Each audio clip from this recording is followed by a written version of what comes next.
Hello everybody, welcome to Montezuma. It is 73 degrees and sunny and breezy and maybe almost windy. I've seen a number of birds since I arrived, not that many, but I've seen or heard red-winged blackbirds,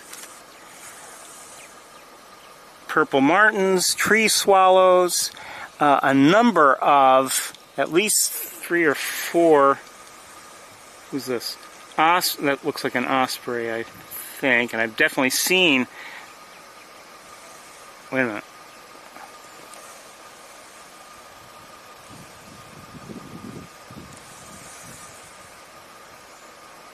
Looks like an osprey. It is an osprey, and it's carrying a fish.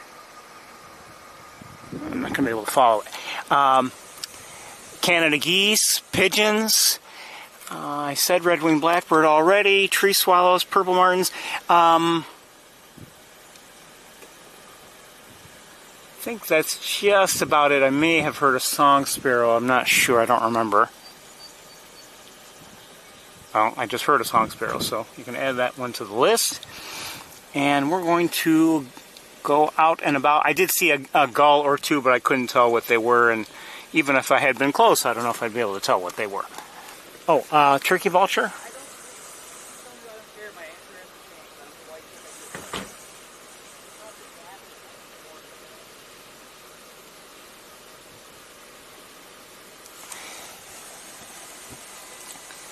And I think we should get underway. If you haven't seen it, and there's a chance you haven't, you know, we saw those woodpeckers at Sapsucker Woods last week, and we wondered what they were, and I did contact the Lab of Ornithology, and I sent them video, or at least I sent them a link to the stream from last week, and they told me that we had seen Downey woodpeckers at their nest. But they had been watching that nest too, or at least some people at the lab had noticed that nest themselves. And but anyway, they were Downey woodpeckers, but they had not known of the leucistic chick that was in there. Now I don't know if they may have fledged since then. It's possible. I have no idea. But we'll, you know, assuming we get to Sapsucker in a timely manner, maybe we'll look around and we'll check that. We'll try to find that nest again just to see if anybody's there. And also, if not, we'll look around and maybe, who knows, if we're lucky, maybe we'll see the leucistic one. Leucistic, it's a matter of a reduced amount of pigmentation.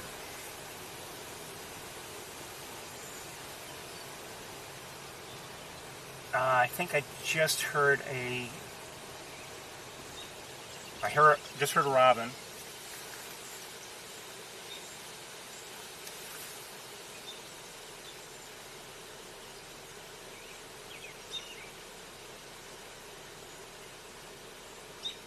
I think I see an eastern bluebird. One second.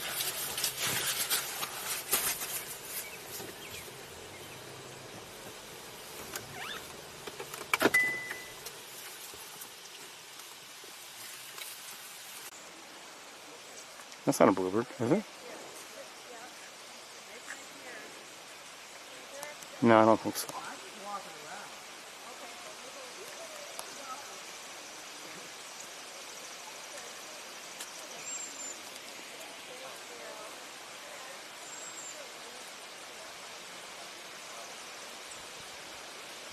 I don't know what it is.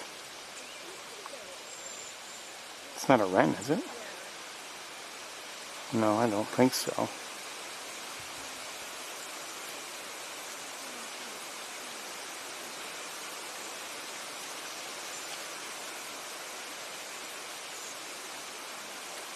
Yeah, I think it might be a wren. Now, we've seen house wrens in this area. Hey. Really?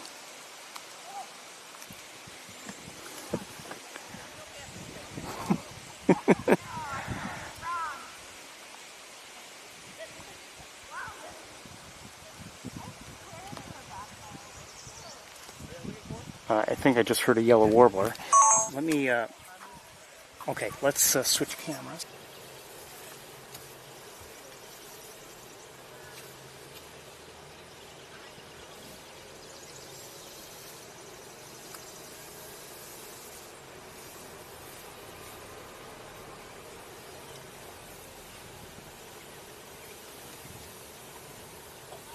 It's a very comfortable day. It's supposed to get very hot in the next couple days and stay hot for a while. Can't say I'm looking forward to that.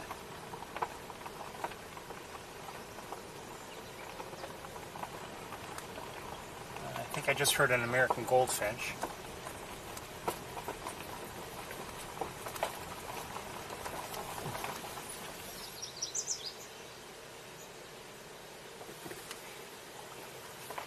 Quite honestly, when I expect to be in air-conditioned places myself, but I am concerned about the birds, of course.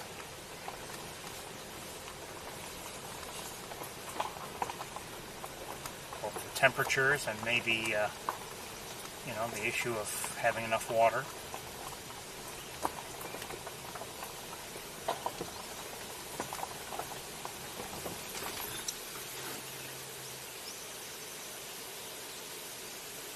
See a robin to my left.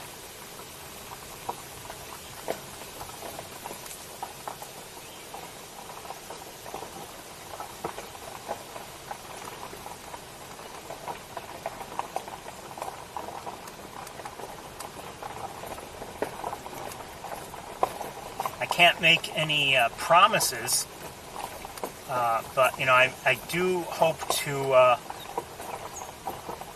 go to the Cornell campus, on occasion in the near future, just to hopefully watch our red-tailed hawks. I was there on Wednesday evening. You may have joined us, I don't know. I think I'm hearing that might be a gray catbird. Sounds a little different. And I may have heard an American redstart, I'm not sure. The ospreys have been flying around quite a bit since I arrived. I see one now in the air, hovering. Or at least...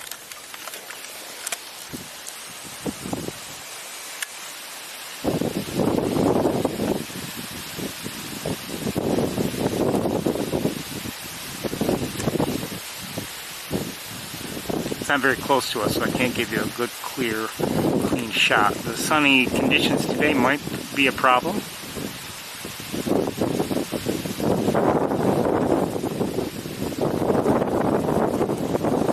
Again, that's an osprey.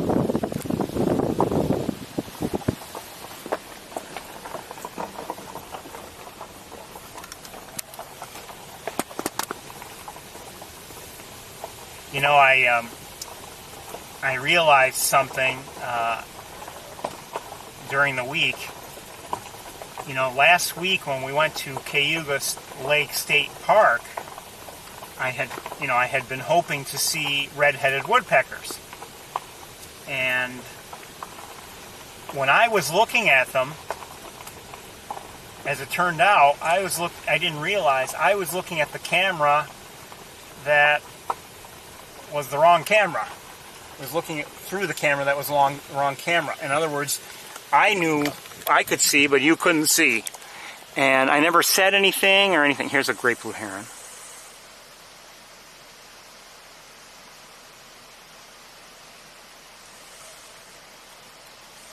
And there were two of them, actually. There was one at the nest, and then another one came and was at the nest. And I just had assumed that you had seen it. And unfortunately, not only did I not have the right camera, I didn't even record it. So I was 0 for 2 on that one. This is another osprey. Like I said, the ospreys have been active since I arrived. Well, or maybe before, probably before, but...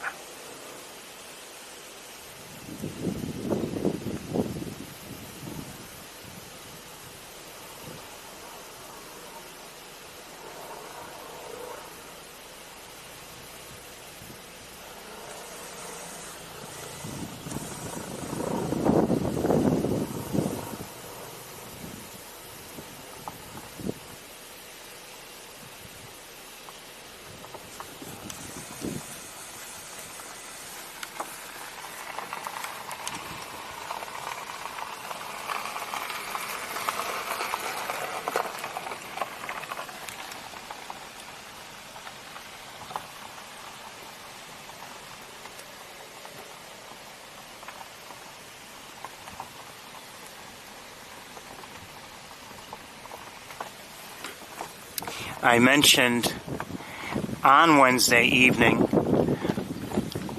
more than once actually, that, just heard a marsh wren, the fact that, you know,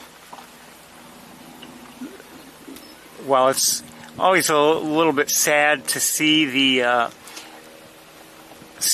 red-tailed hawks on the campus leave the nest, and you know, if you don't know, if it's your first season, you might think, okay, that's goodbye, and you'll never see them again. There are a couple things. First of all, they do sometimes return to the nest for one reason or another. Red-winged blackbird just flew by. But, you know, unlike other nest cams, where basically once they've left, that's it, other than maybe whatever the camera itself can catch. I might be hearing a cedar waxwing. I don't know. Unlike you know, most nest cams, there's such a dedicated following for the red-tailed hawks on the Cornell campus, and you know, there are people who watch them and follow them, and they either take photos or videos, or they even stream live video. And you know, if you're familiar with this channel, well, we go to the campus whenever we can, and we do the same thing. And you know, I think because of that, over the years, we've managed to see things that, you know, for most nest cameras, doesn't happen. And so, sure, you know, it's sad to see them leave the nest, but you shouldn't get empty nest syndrome, because there's still plenty of opportunities to watch them.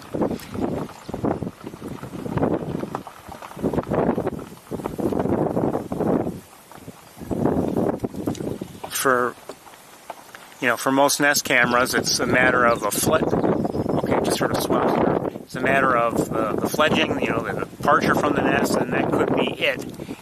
And but for the red-tailed hawks on the Cornell campus, you know, we often see them interacting with each other, learning, you know, all about the area around the nest. You know, practicing their skills, learning how to do things, you know, all sorts of things, and you know, those kinds of things aren't seen with other nests. So my point is, if you know someone who you know, who thinks it's all over, well, you might want to console them with the fact that, you know, we still have plenty of opportunities to continue watching. Again, I can't make any promises for my, you know, on my own behalf or anyone else's behalf that they'll be there.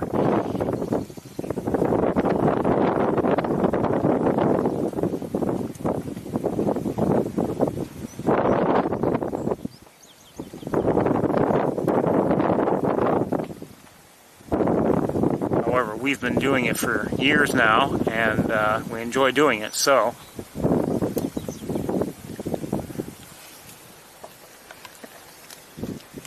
anyone's welcome to join us. Quiet so far here today. I'm not seeing a lot of activity. That's the marsh wren again. And these grasses don't make it easy to see anything. I see a black tern.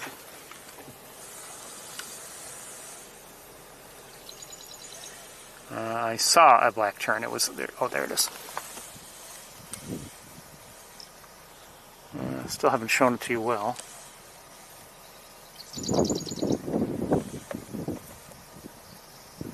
Again, that's a black tern. It's a species on the decline, unfortunately, so I'm rooting for them. And let's go back over to this side here.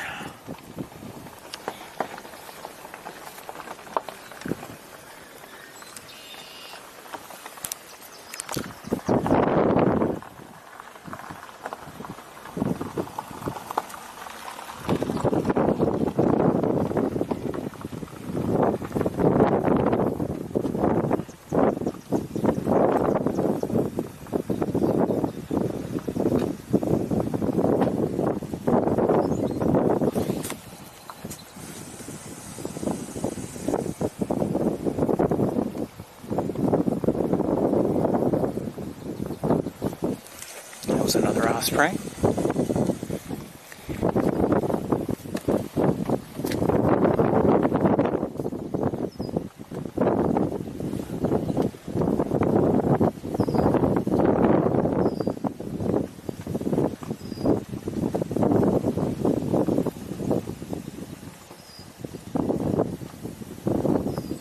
I'm going to set you down.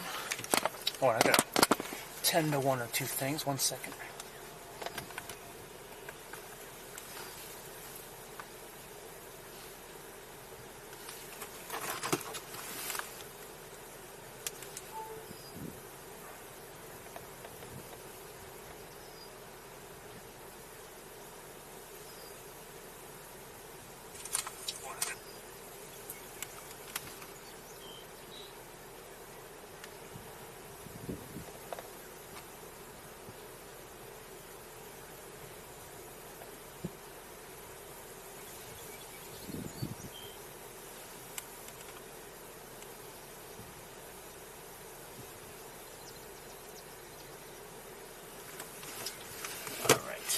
Look like they're up and running.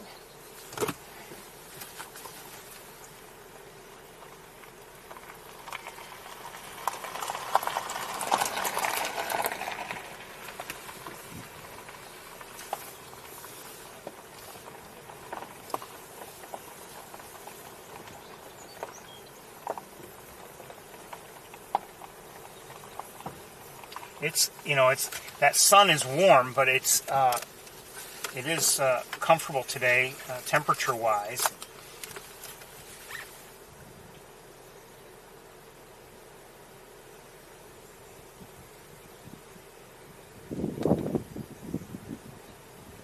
I have a feeling next weekend will be quite different, although I don't know how hot it's going to be next weekend. I just know that during the week it's predicted to be quite hot, in the 90s.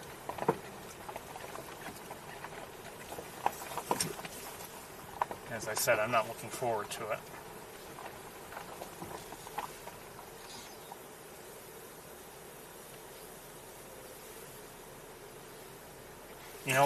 We heard marsh wrens, but not many of them. It's been rather quiet. Just heard a swamp sparrow.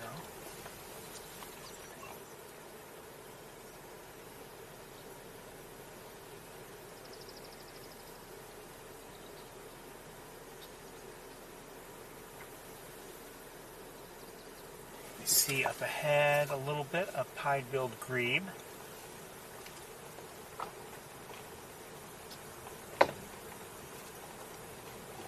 Now last week, it was in this stretch, we did not, well, the prior week we had seen sandhill cranes, and last week we did not see them. I don't know if they're around or not.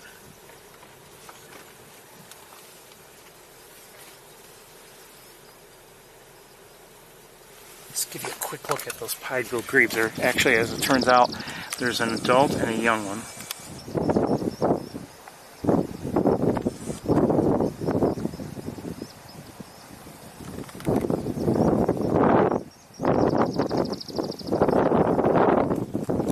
And I believe I'm hearing other young ones. I don't know where they are, but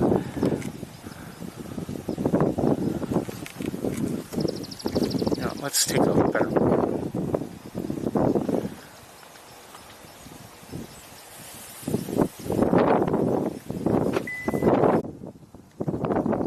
Again, these are pied-billed grebes.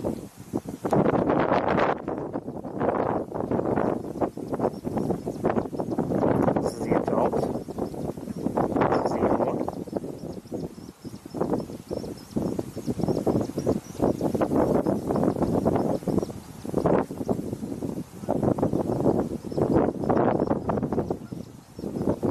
Hearing a camel goose.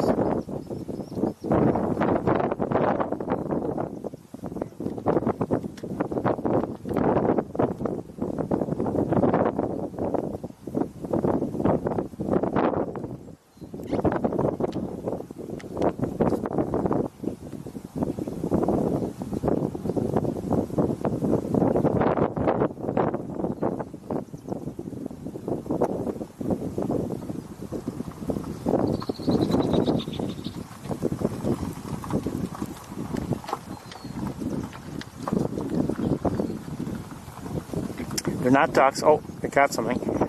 They're diving birds that dive after fish and I'm not sure what else. Oh, maybe didn't get something. Came up with something and then, I don't know. Okay, we're going to move on.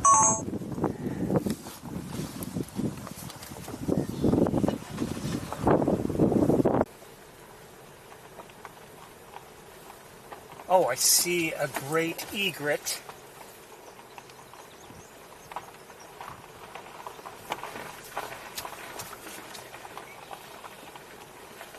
Over on the right-hand side. Let's see. We may not be able to take a great look at it.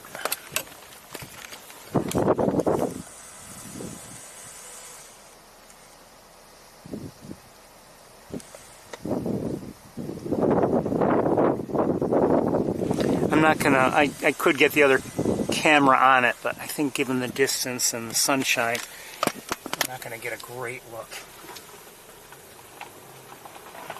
We might, I don't know. We'll move forward. This pickup truck is here.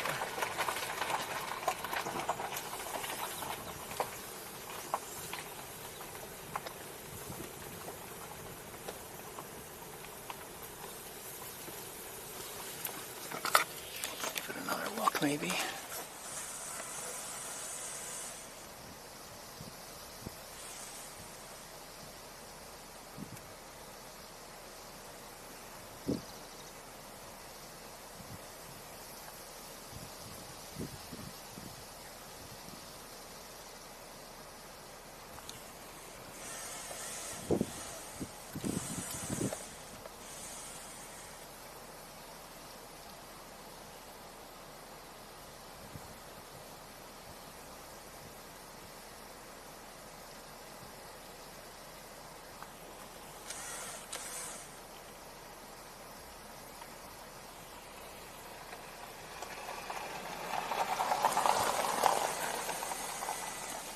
I personally have a difficult time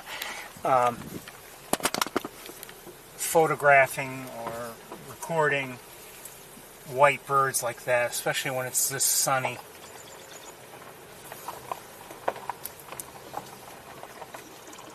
It's just difficult to see detail. Things get washed out.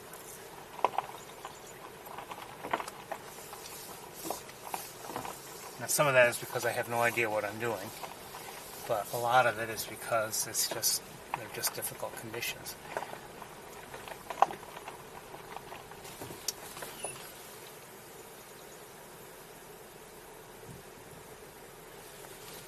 No sign of any cranes.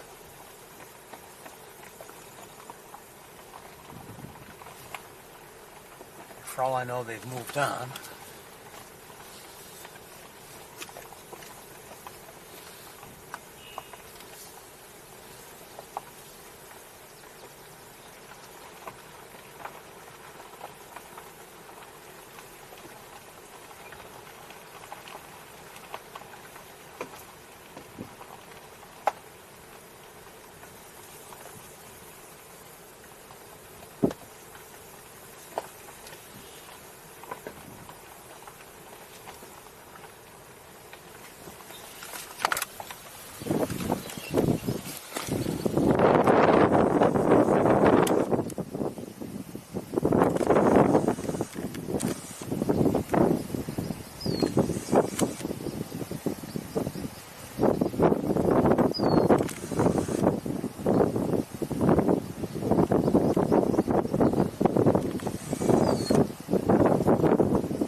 said, the ospreys have been active. I see 3 right now in the air.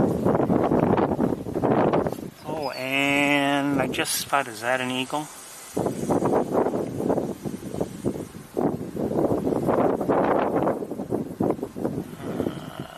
I'm not really quite sure. I think so, but just look with binoculars. 1 second. Yes, it is a bald eagle. And I just heard a common gallinule. It's preening or something. And like right now you can't see its white head. But I did see it with binoculars. Nope, there it is. See, on a day like today, with this kind of sunshine, looking at that will be a little bit difficult. We'll have probably a fair amount of heat shimmer and everything. Unfortunately. But that's how it is.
Oh, just missed it.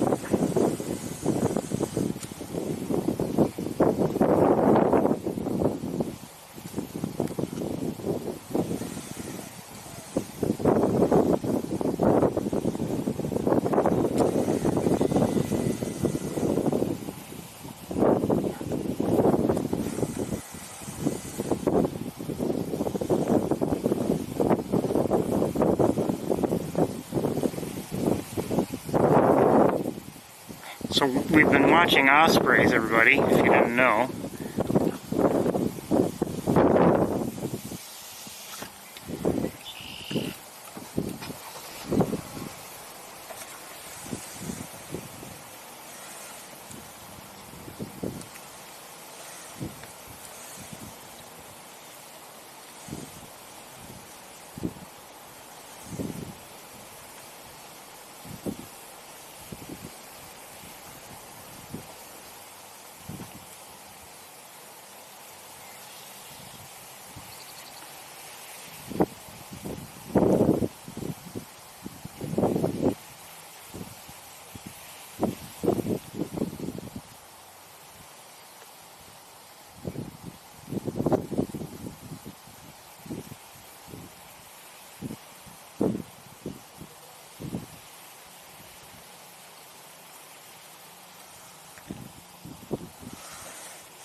There might be a black tern out there also, closer to the water. These grasses are in the way here, unfortunately. We'll move on shortly.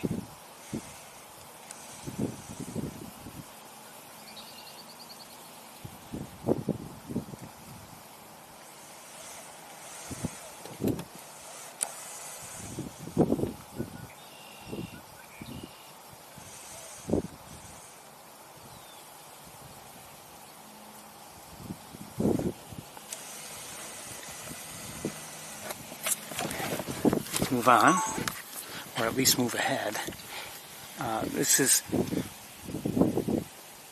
apparently a good area for them for hunting.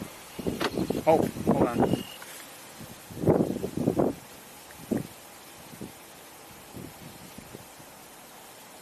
Looks like Canada geese.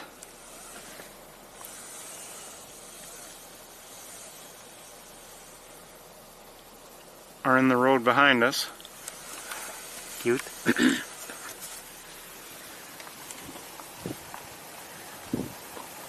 Oh, we missed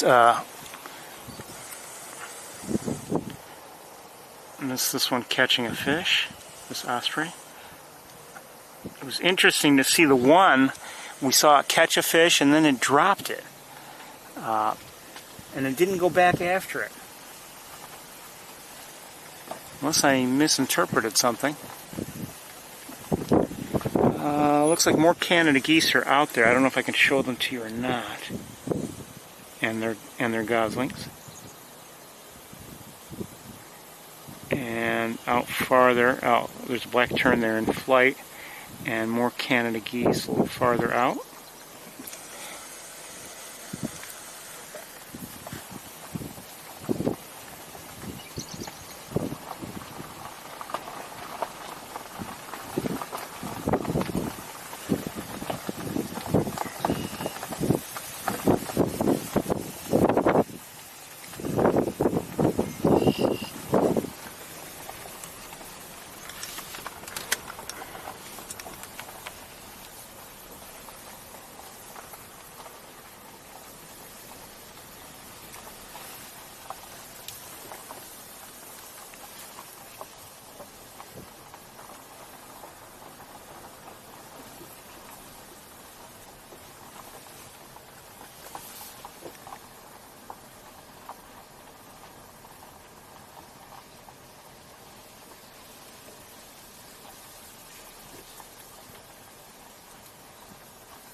Oh, I think I went too far forward to look at that bald eagle.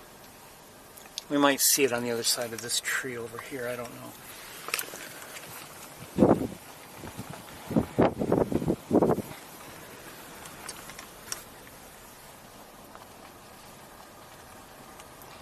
As noted last week, these grasses all being tall, you know, if the sandhill cranes are, you know, still in this stretch somewhere, you know, the grasses provide a lot of good hiding places.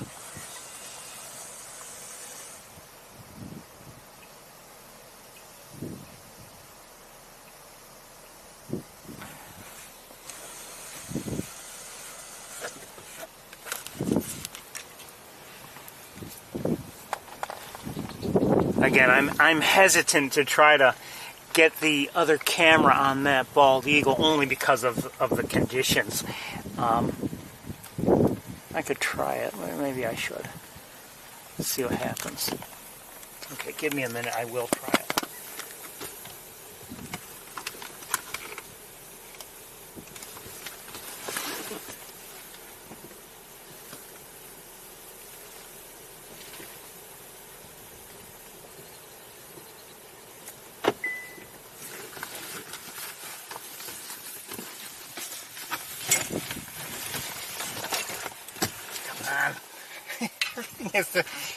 Everything gets caught on everything else.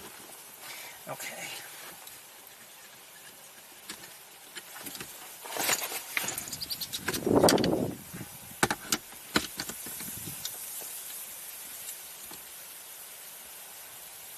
Gotta set up my in-car. I don't know what I want. I gotta come up with a name for it one of these days.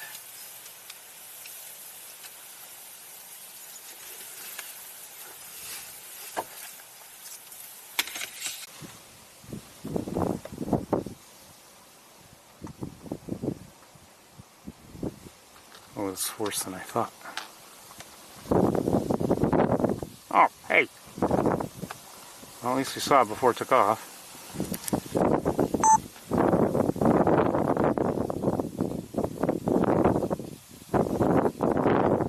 Okay, I can't stay with it now.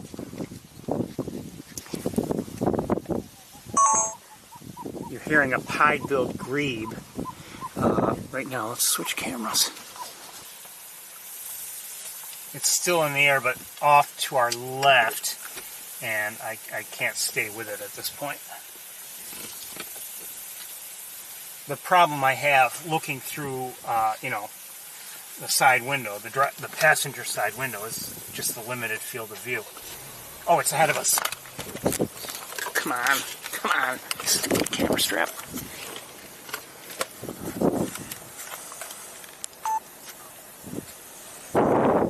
Same eagle, and this is through the windshield.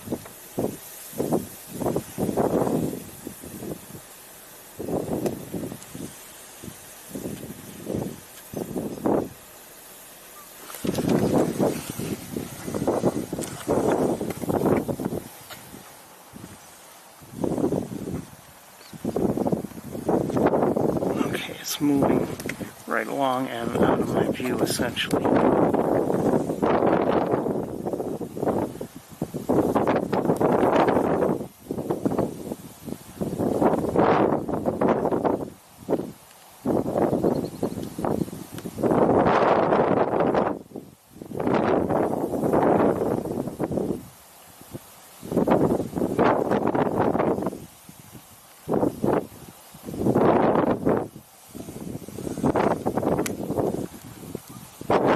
Backwards, I'm having a hard time staying with it. Okay, I'm not gonna. If it keeps staying, if it keeps there.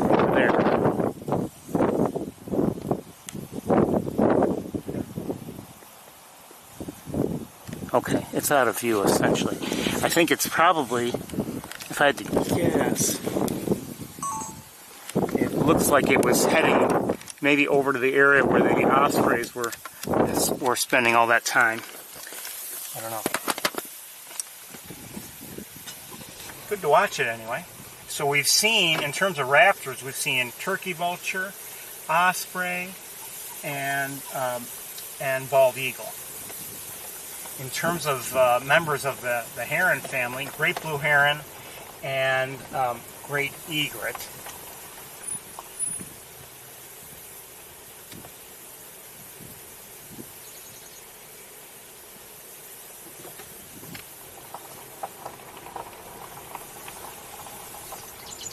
That was a marsh wren you just heard.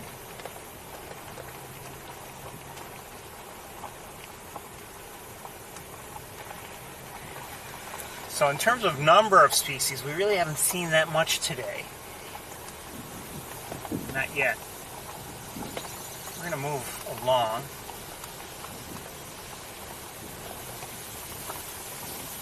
I hear a red-winged blackbird or two calling out an alert.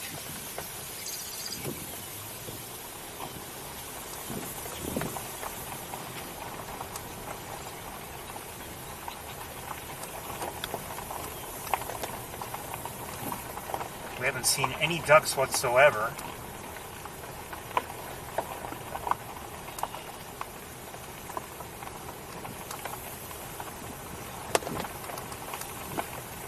Or at least I haven't noticed any, I should say.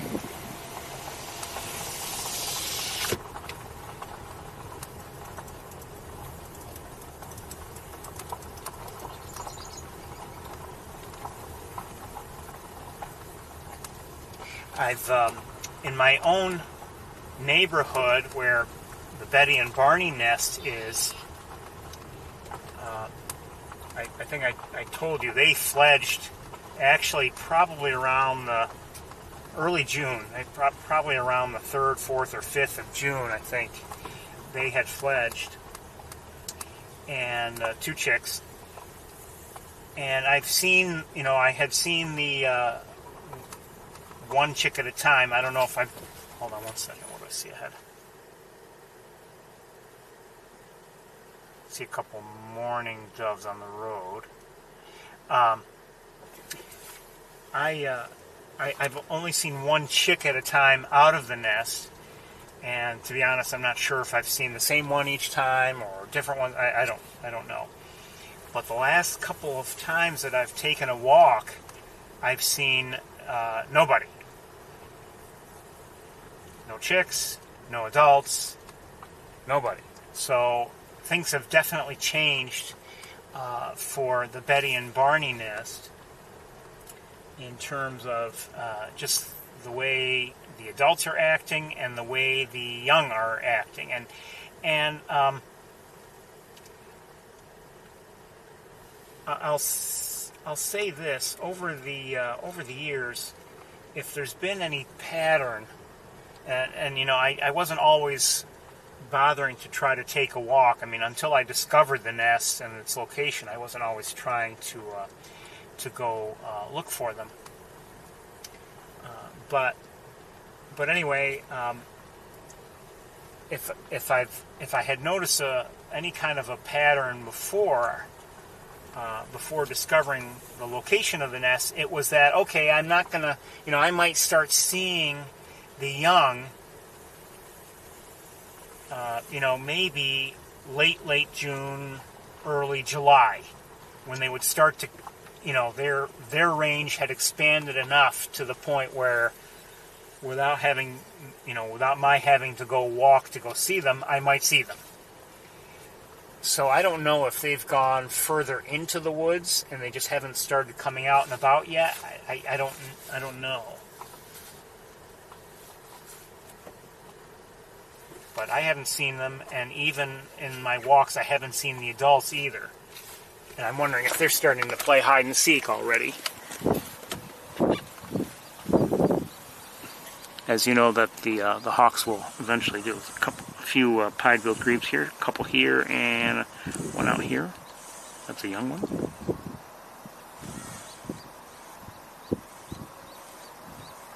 These look like adults.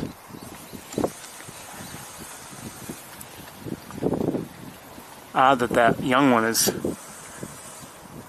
that far away.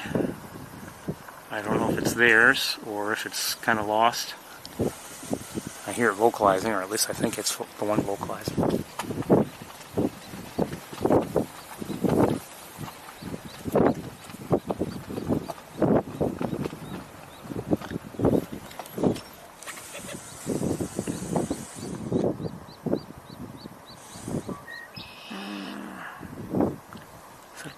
No, I think that's a cormorant. I may be wrong, but I think that was a cormorant. Double-crested cormorant, most likely.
While we were watching the ospreys, I was thinking a little bit about what I was talking about earlier, and that is watching those ospreys go after food and everything.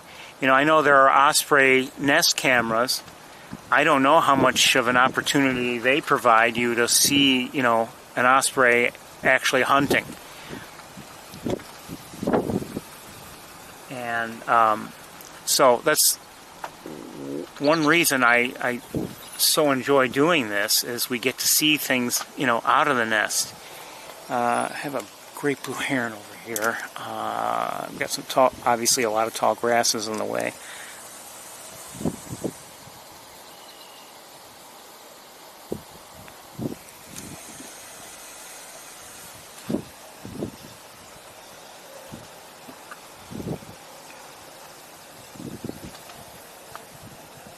That would have been better.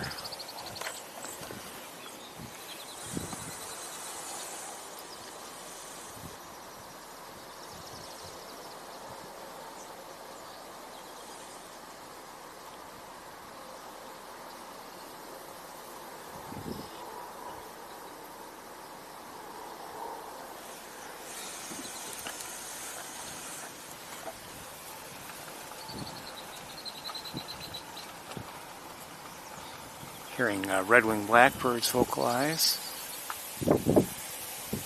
Wait a second, who's this? Oh, there's a black-crowned night heron. Are we going to see it well? I don't know, but it's over here. And we'll do our best to see it, but I'm concerned about the grasses here in our way.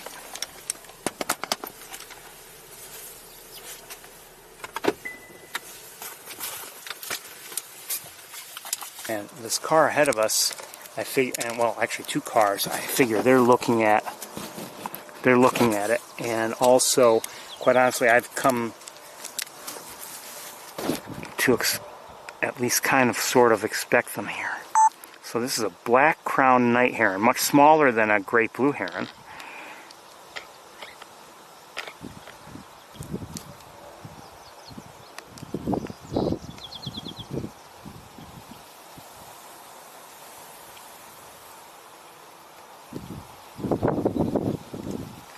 This big before. Hold on, I gotta get this wire out of my way and camera strap out of my way.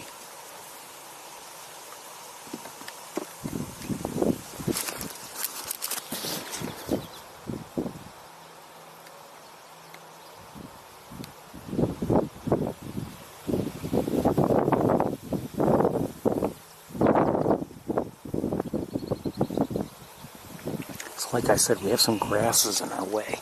Let me try an adjustment here. See if it helps. It might be shaky as a result.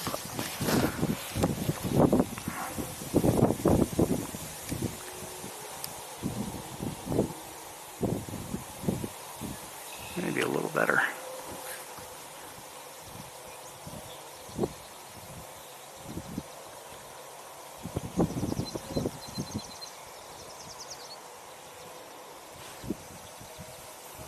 There's no, I think even where these two cars ahead of us are, I don't think they, I doubt they have a much, much better view than we do.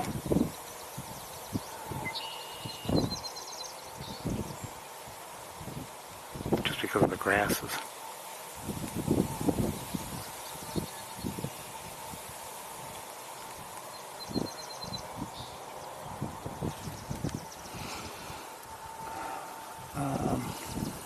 I'm going to move backwards just a bit. I don't know if it's going to help or not.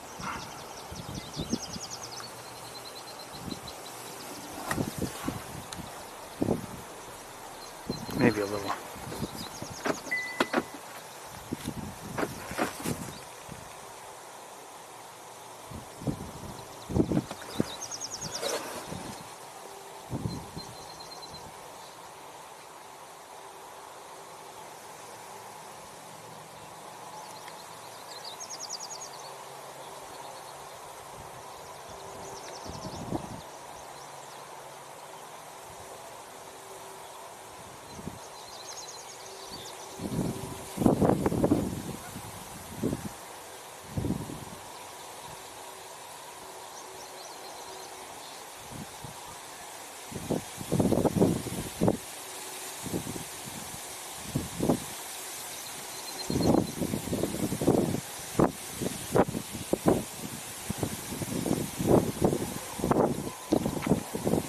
We don't get to see them every day, so that's why I'm trying to give you the best look I can. We see them far less often than we see great blue herons, for instance. I just wish we didn't have these grasses in our way. We'd have a decent look.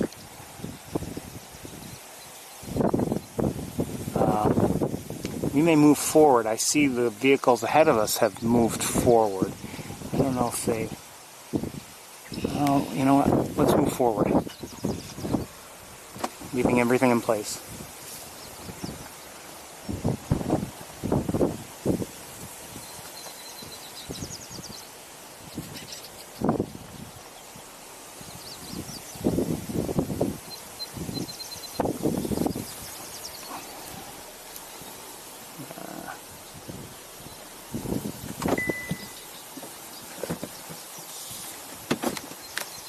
Hold on.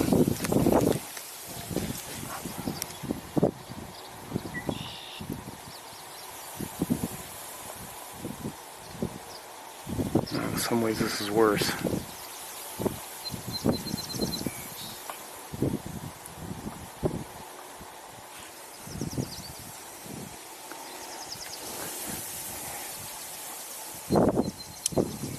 One second here.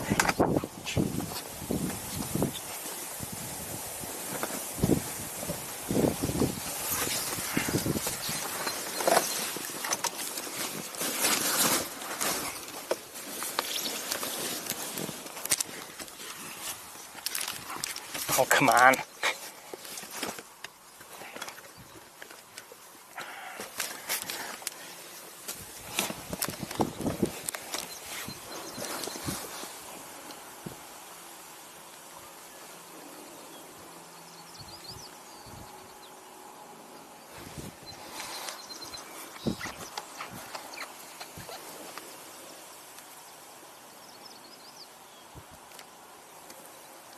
Well, we're not going to do much better. These grasses are just too tall.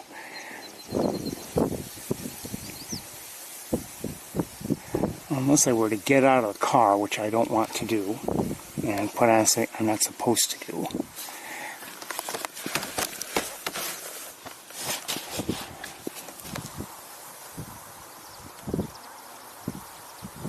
Again, we're looking at a black black-crowned night heron.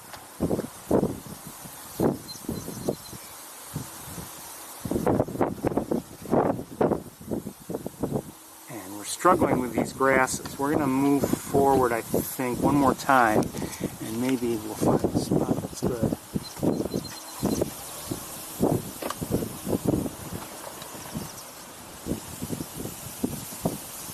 This guy's going to hit me because he's not paying attention.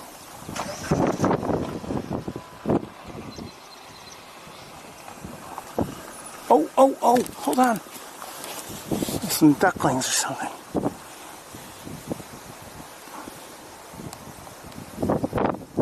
I think they're wood ducks, if I'm not mistaken. I don't know. And where'd the... Oh, I see the black-crowned night heron.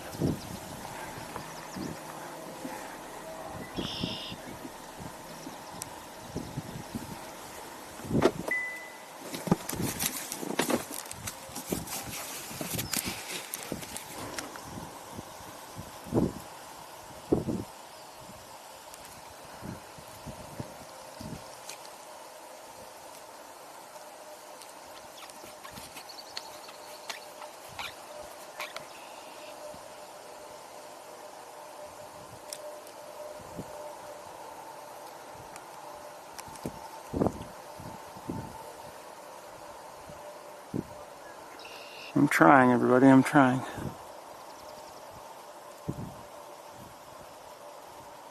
We're going to move on. Unfortunately,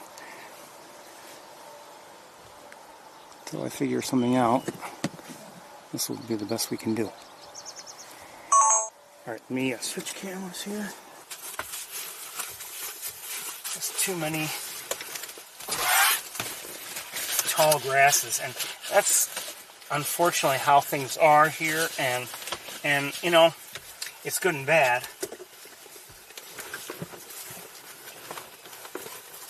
It's good and bad in that it's good that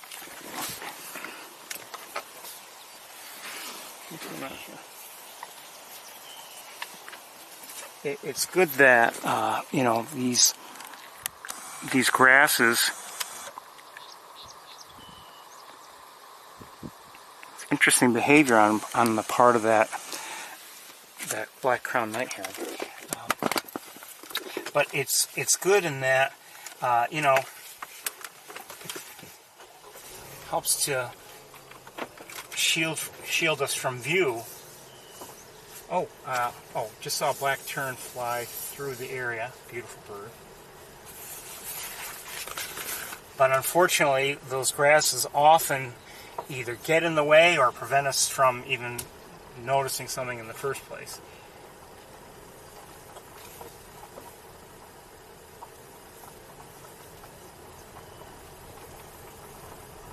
And, well, a part of me wishes that they all be mowed down. Not everything, but like, you know, many of these grasses right along the road.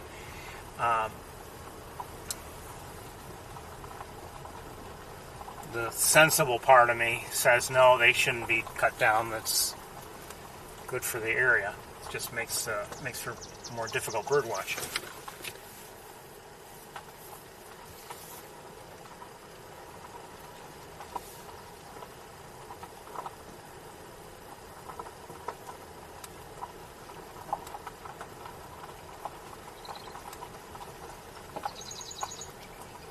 Marsh wren.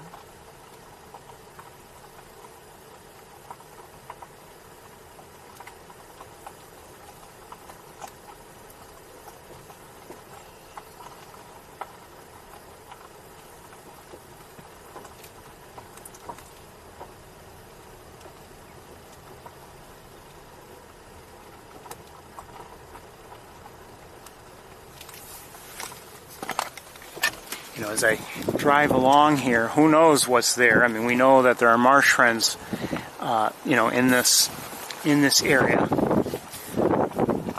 and of course the marsh wrens, you know, make a point of being hidden in those grasses. So I mean, if the grasses weren't here, they wouldn't be here, and I think that's true of many of the birds that might be there. but unfortunately, we don't get to see them.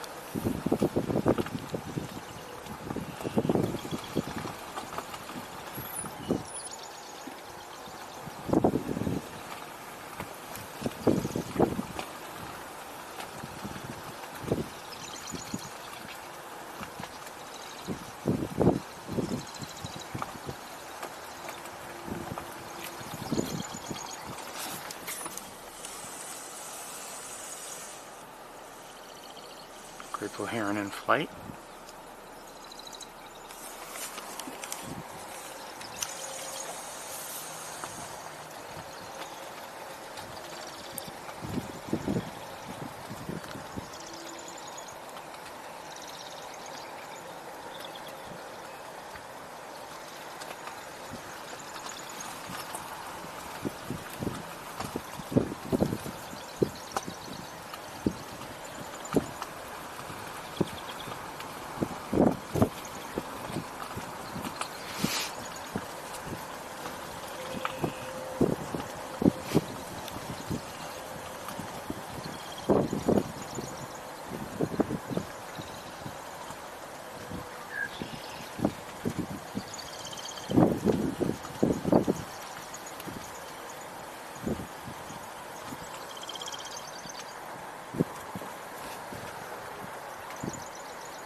And I just saw, I believe it was a common grackle, I'm not positive.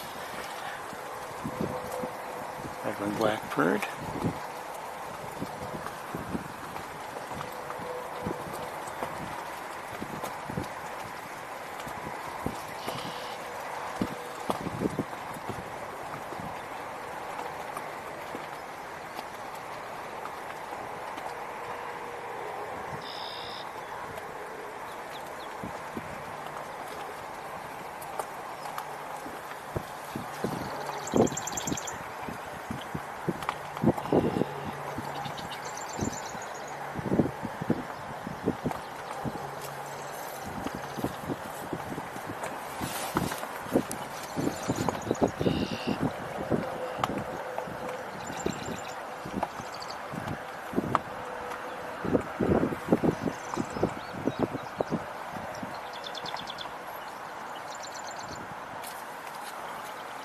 I see someone behind me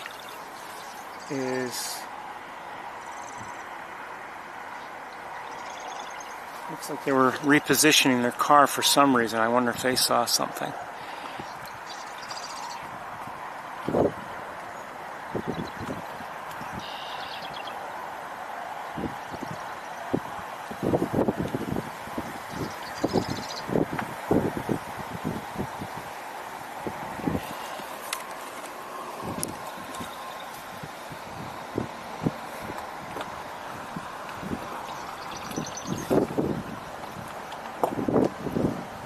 So we did see those ducklings. They're the only ducklings we saw, or ducks or of any sort that we've seen. I don't know if they were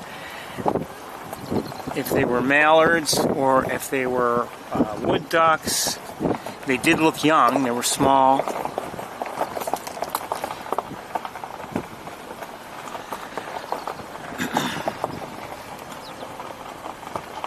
I hear an American goldfinch.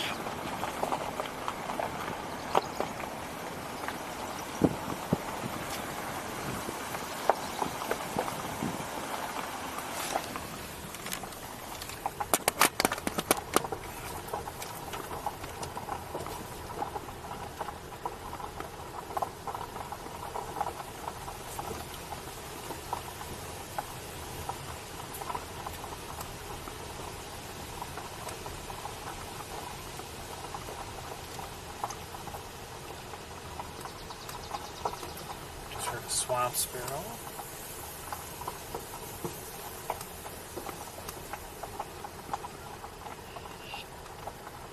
Red-winged blackbird.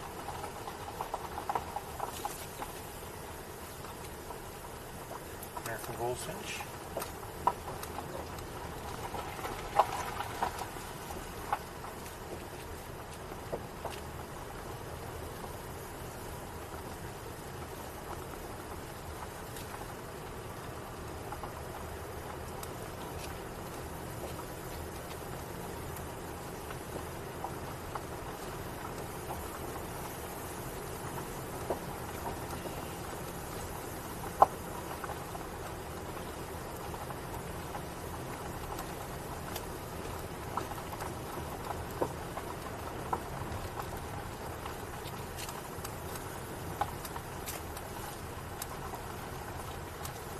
Nothing going on to our right.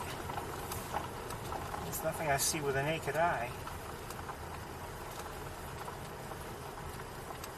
And I don't see anything. It's not like I see a lot of birds that we see all the time. I don't see any birds. Oh, maybe I see a bird, maybe. One second. Nope. Not a bird. Oh, wait a minute. I see a pied-billed grebe out there, distant, so I'm not even going to show you.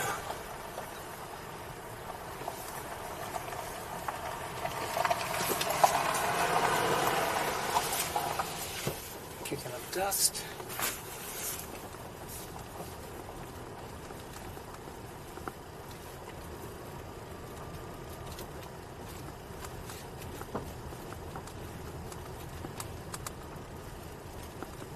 Still 73 degrees according to my thermometer, but it might be warmer, I don't know, but it feels warmer here in the car.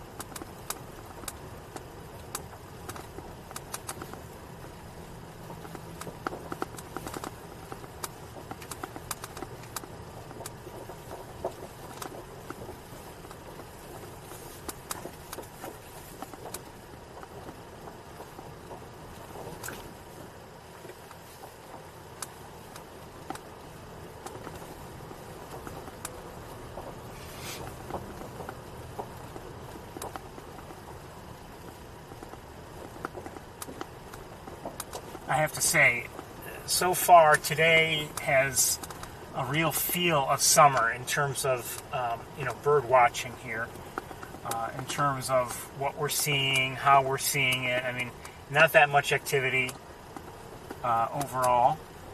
And now, if for instance the water levels were to drop in the main pool and it were all of a sudden to become a great location for great blue herons and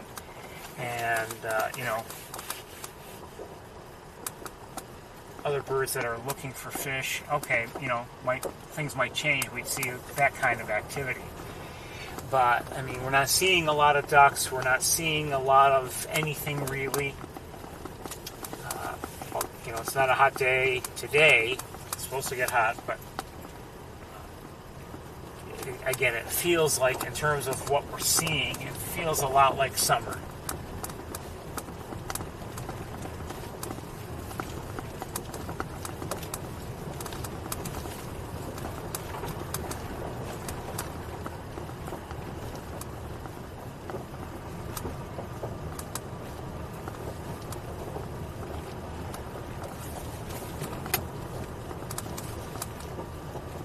And it's a beautiful day and everything, and I'm pretty sure I've told the story before how I remember years ago, before the tour even started, I came up here one day, just hoping to see a lot of things, and it was a beautiful summer day.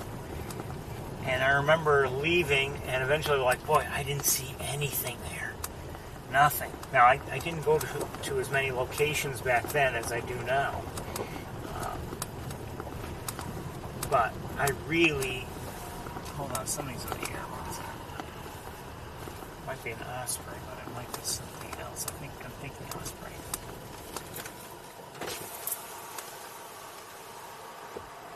Looks like an osprey. Okay. But I remember getting back and thinking, getting back to Ithaca, and thinking how, Montezuma had been, that day anyway, kind of a waste of time. Or maybe I shouldn't say waste of time, but I certainly didn't get a lot of photos out of it.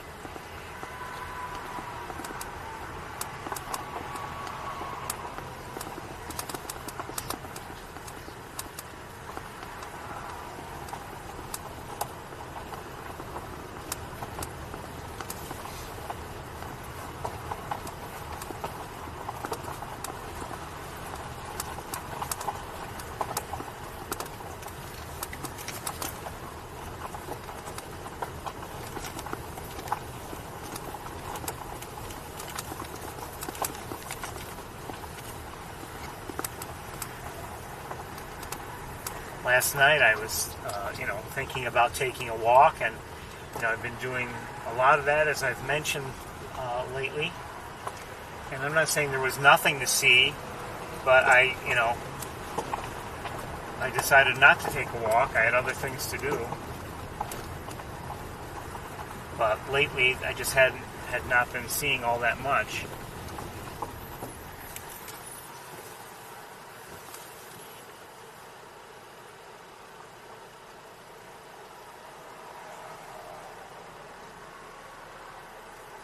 I do see some ducks in the air. Oh, come on. They're already out of view now. Who's this, though? I don't know.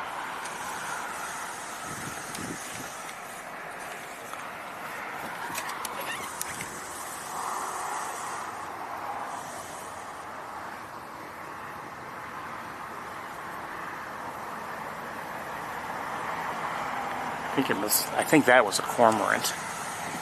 And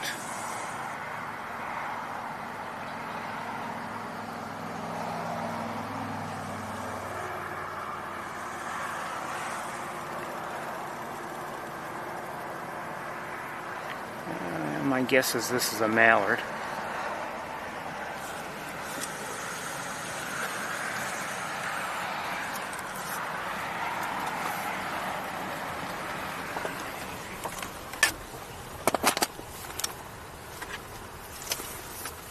Friday night is actually generally a very busy night for me because I've got to tour prep, and a couple ducks are together. They just flew over the road. They do look like mallards.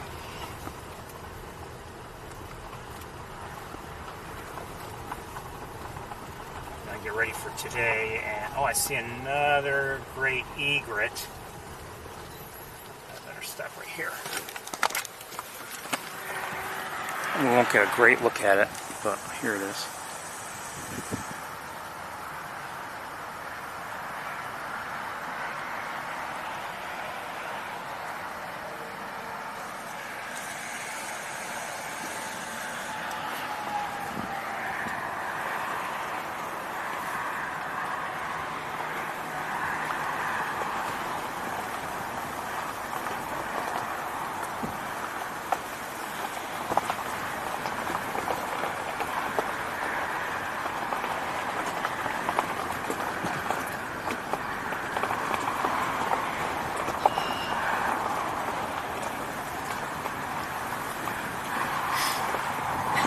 You know, as I mentioned, I went to the campus and had a stream from there on Wednesday night. And, you know, you eventually end the day and unpack the car and all that. And then Thursday night, I was like, oh, it's battery night. It's when I start charging a lot of the batteries. And I usually finish that process Friday morning. And I did. But it was just like, it just shows how the time flies sometimes.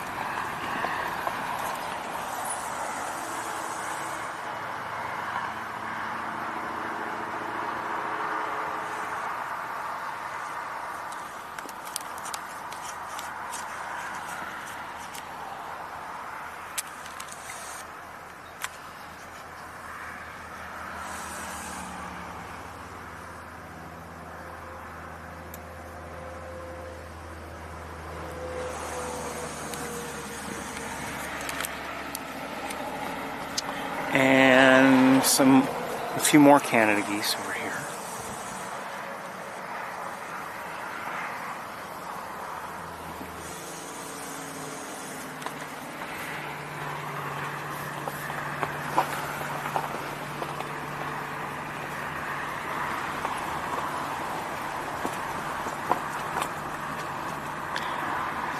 And last night when I was dealing with things, I was like, didn't I just do this?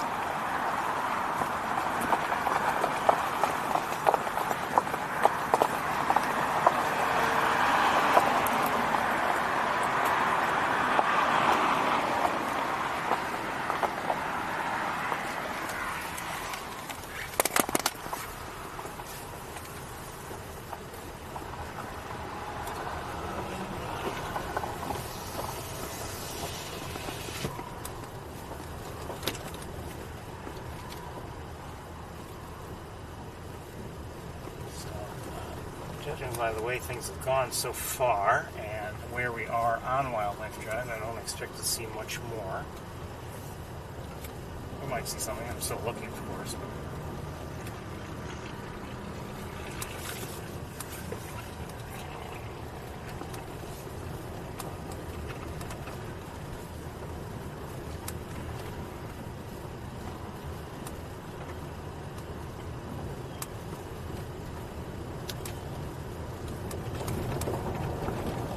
definitely quiet, relatively quiet visit to Wildlife Drive.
If you think about it, if you ever wonder why don't we see a lot of red-tailed hawks on Wildlife Drive? Well, I think by and large the habitat isn't great for their hunting, their efforts.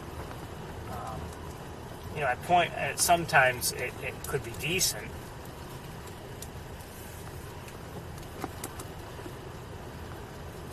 I mean, they're not hunting, in wet areas typically. They might at the edge of wet areas, but not at the in wet areas. And they often, they can hover over ground and eventually die. But it takes a lot of energy. Their normal method of hunting is to, stay perched somewhere, stationary, look down, look around, and eventually, dive after something.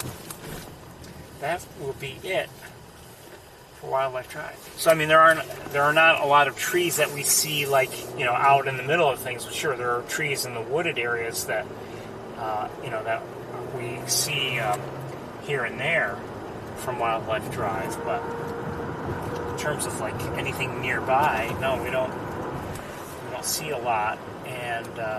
And where there are trees, like in that last stretch, there's some trees, and you might think, well, those could be useful. Sure, but then you've got a lot of very tall vegetation covering the ground, and I just don't see thick, tall vegetation. I don't see the hawks, the red-tailed hawks hunting in such areas.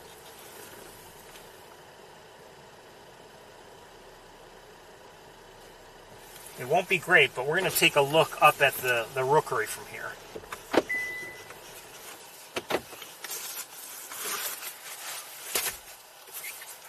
Very limited field of view.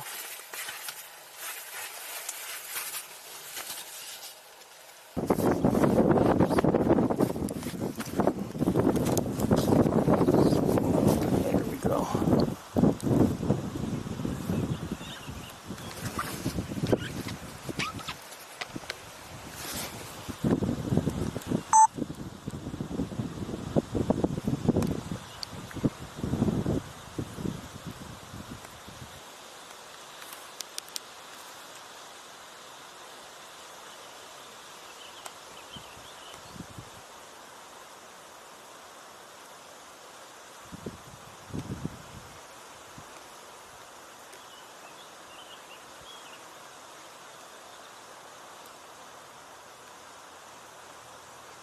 Worse than I thought in terms of visibility.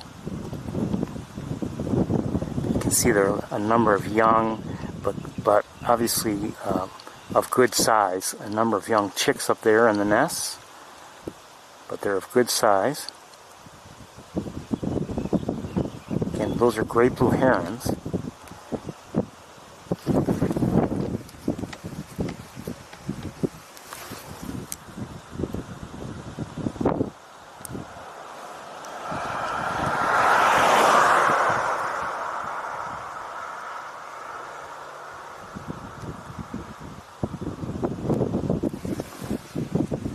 We're going to move on.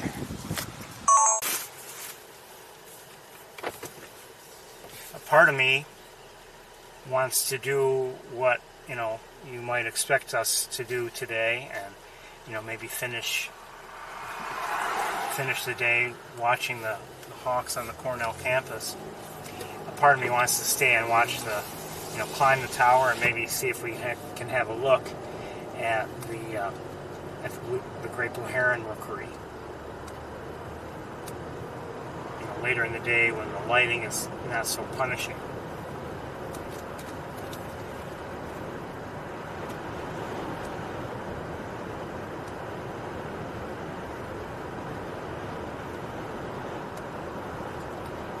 See a great blue heron on, looks like it was coming from the Maze Point area. Now it's crossing over the road, I should say.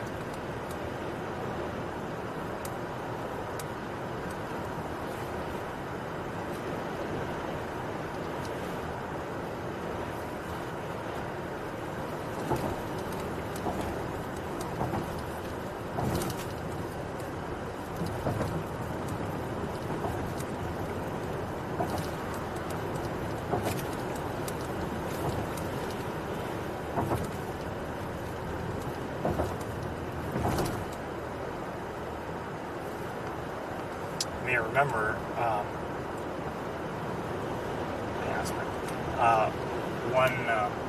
one thing we did last week, and I think we won't even try it this week because of just the sunny conditions.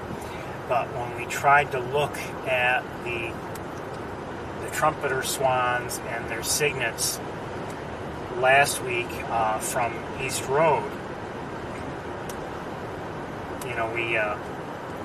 I said that we were going to do something we're not supposed to do. And we did, and it was well, moderately successful. Could have been a lot better. But that's what I have been thinking about doing also, and trying to get us closer to the Rookery. And I wouldn't even dream of doing it now this time of day. But maybe later in the day it might be an effective way to get closer to them. I'm not sure. It has to be tried. And but my point is, it's one of the reasons why I came up with this in the first place, because sometimes, hoping to get us just a little bit closer.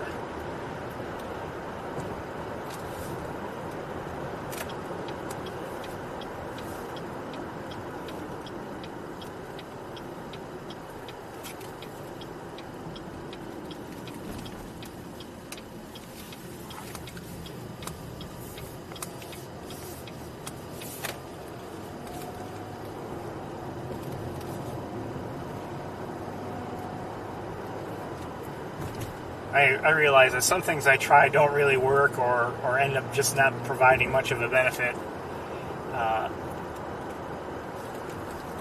Some things I try do work, and work very well, come in handy, and maybe you don't, you may not realize that what I'm doing is helpful, just because maybe it's on the, essentially the back end of things, and it's isn't necessarily obvious on the, looking out the front of the camera. Sometimes it's just a little thing that works out for me, in all of this.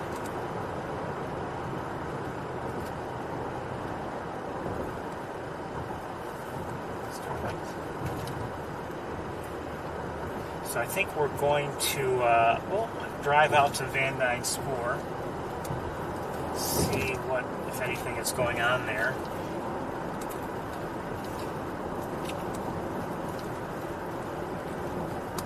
These conditions are tough. There's no doubt. This sunny weather, as beautiful as it is, a couple great blue herons to our right in the air.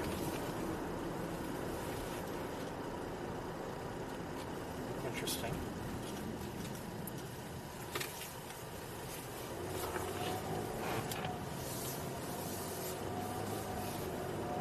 Interesting. Just wouldn't expect that. Hey.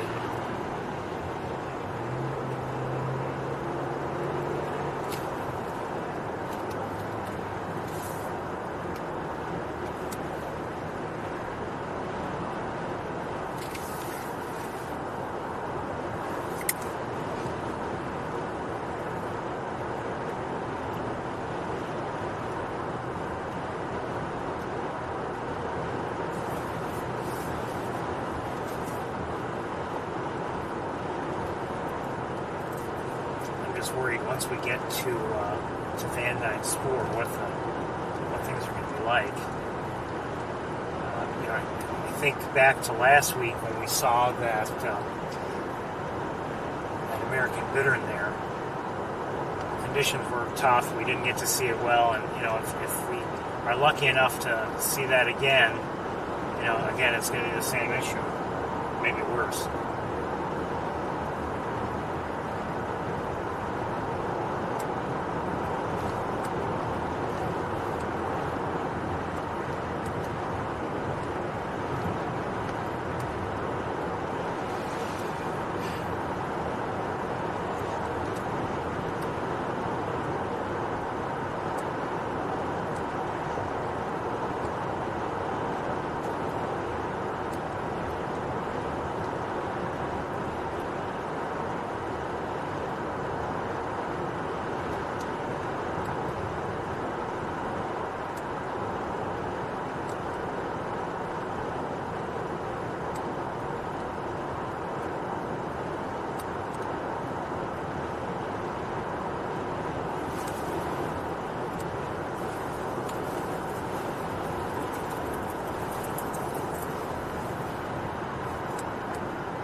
I had a dental appointment the other day, and just a regular, regular scheduled cleaning, regular session. And but they know there that I like birds, or at least some of them do. And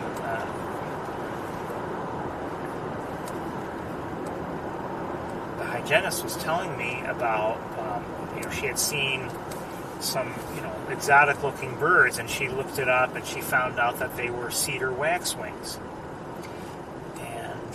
And cedar waxwings, if you're familiar with them, they do have an exotic, beautiful look. They're beautiful birds. And so during that conversation, I suggested she get the Merlin app. And because not only can it identify, birds from photos, it can identify sounds. And so, I'm just once again encouraging you, if you find or just deal with anyone who might have an interest, don't assume everybody knows about the Merlin app. Sometimes, you could say we're in our own bubble, and we're bird watchers, and sure, we all know about the Merlin app. Well, a lot of people don't know about the Merlin app, and it's a great app. It's free, it's fun.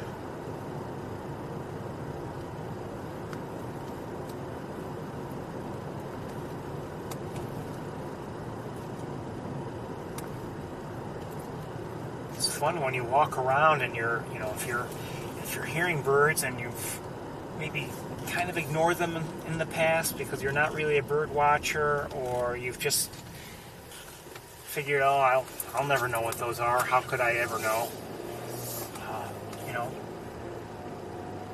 Try the Merlin app, and oh my goodness, it opens up. It really can tell you what's going on. Hold on one second here. I see a red-tailed hawk.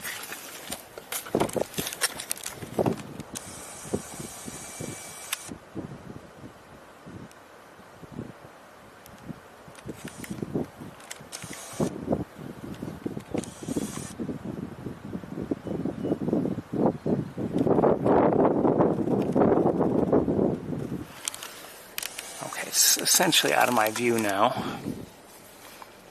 I don't know where it is. It's behind the trees somewhere.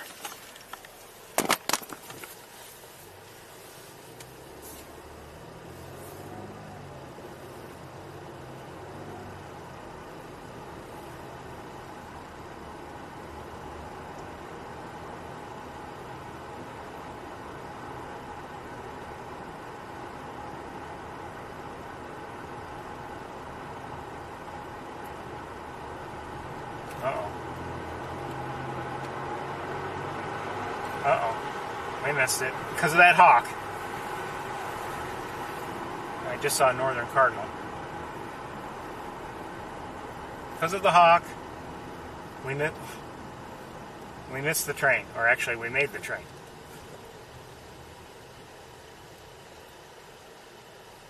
Now, I could drive around and, sneak through, but I'm not going to do it. I'm not supposed to do it.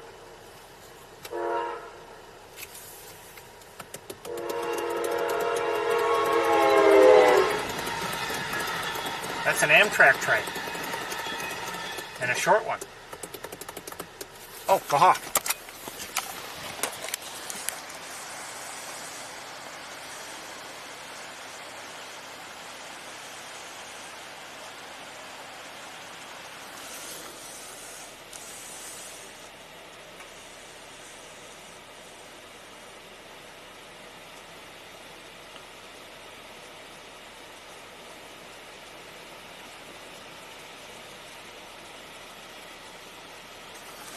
Wish I weren't looking through the windshield.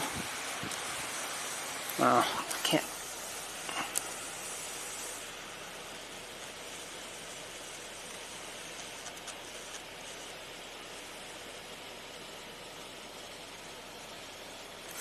I'm going to let it go. It's up high. I could stay with it, but it's not easy. All right, lift your feet.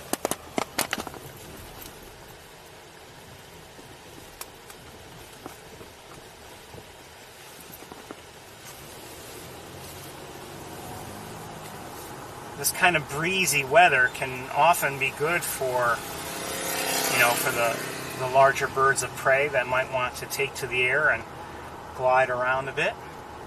Not always, but just for an eastern wood pewee.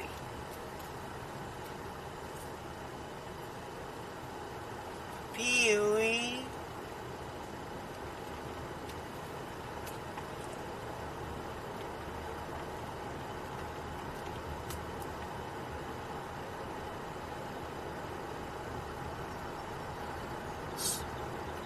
Song sparrow.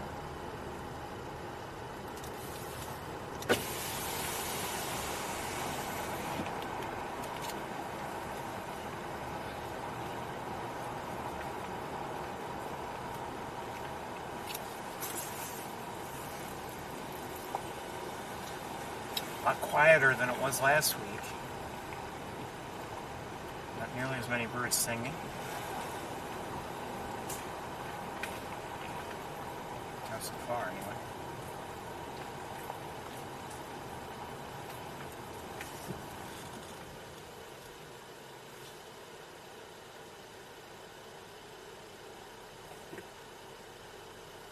Almost sounds like a northern flicker in the distance, but I'm not sure. Probably not.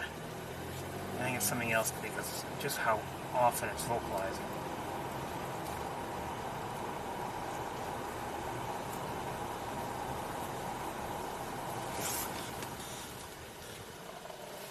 Just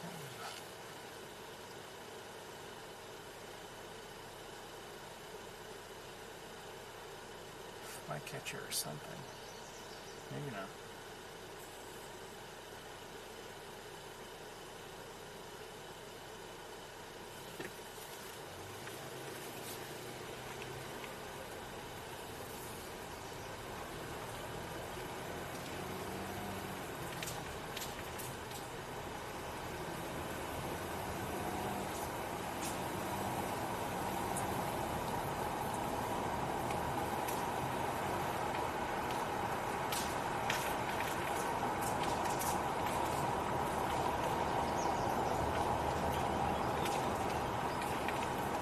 May have just heard American goldfinch.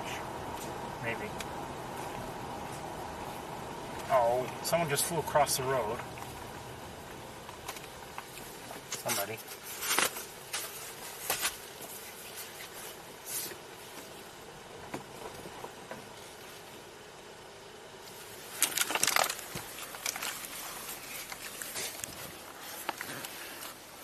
Oh, come on, you stupid cord.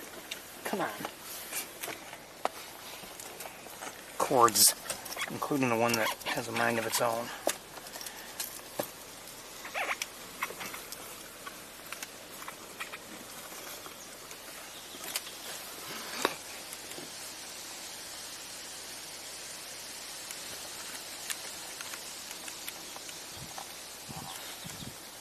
I think that's the song sparrow.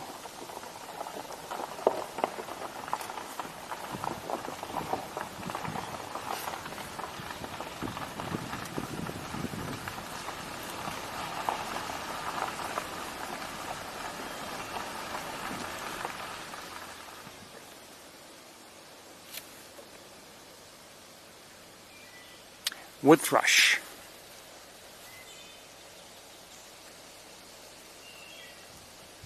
Beautiful. Not very close though by the sound of it.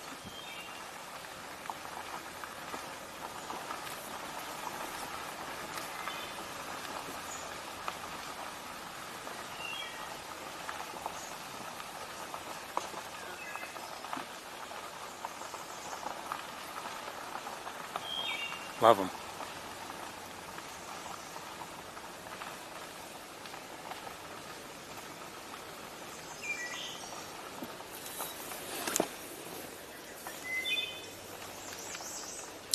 American Redstart. Just heard it. There it is again.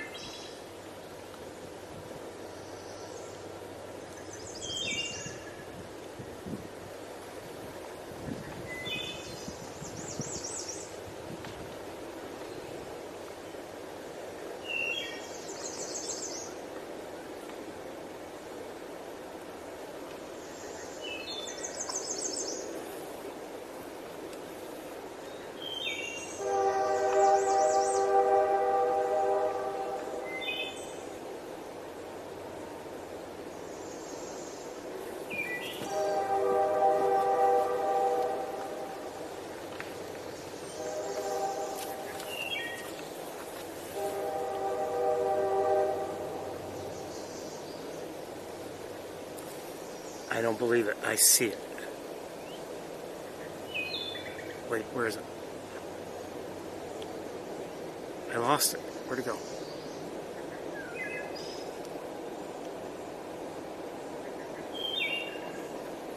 Hold on, I've got to set you down. I saw it very briefly.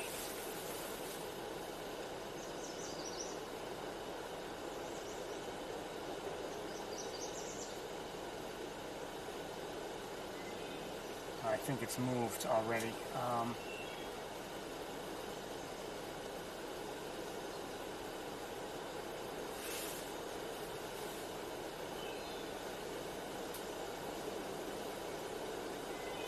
It has, and it seems like it's farther away.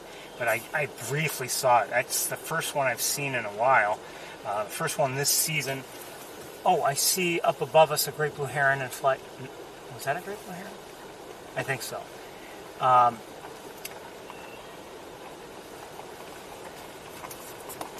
think I saw, yeah. Oh, someone just took off from the road.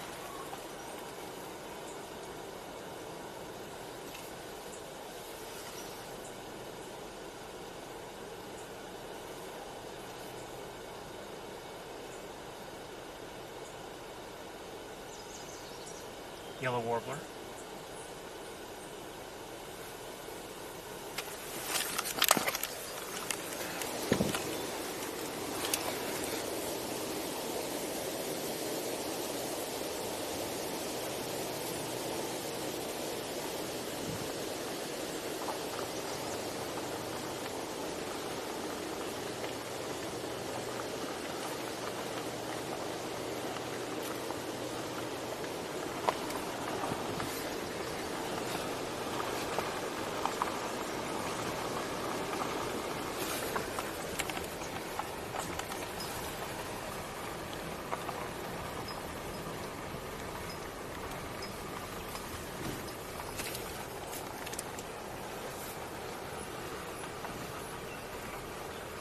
Gray catbird.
An American Redstart we just heard.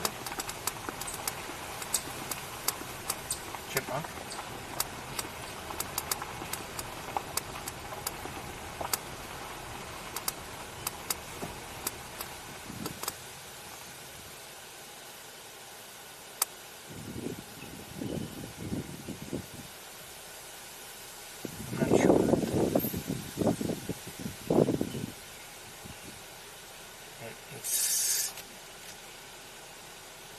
sounds very much like a robin, but that's my guess, American robin.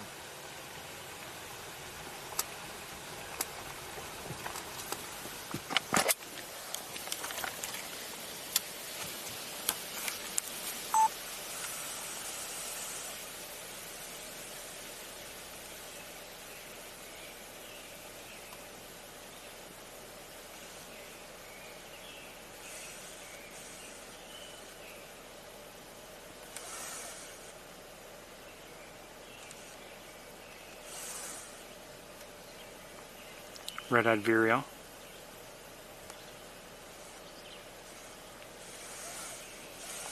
Not what we're looking at, what I'm hearing.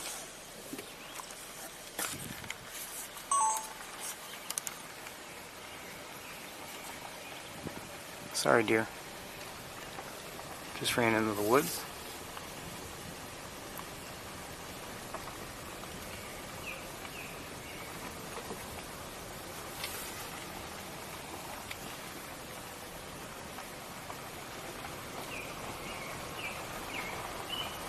That's a robin you're hearing.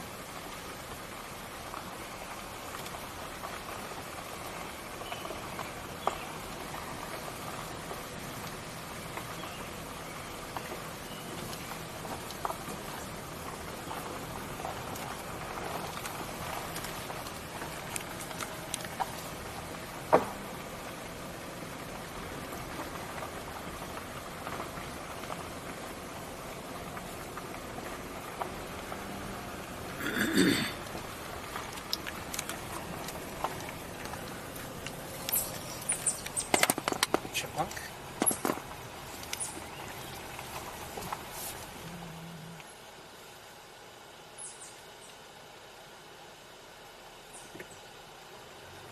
There's a vehicle behind us now. I might be hearing another wood thrush, but I want to move because of the vehicle behind us.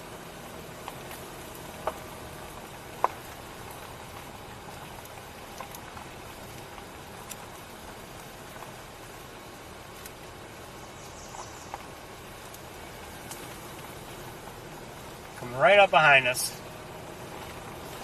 I don't know if they're bird watchers or not, but they're certainly not taking their time looking. Song sparrow, American robin.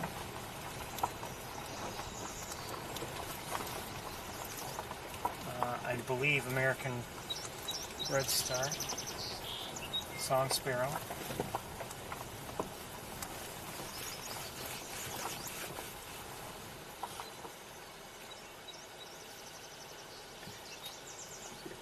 Yellow warbler, train,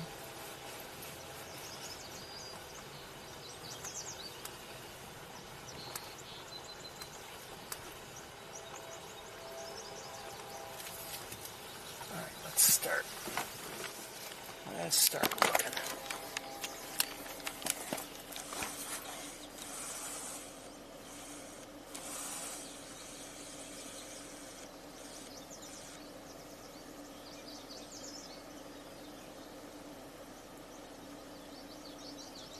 Common yellow throat,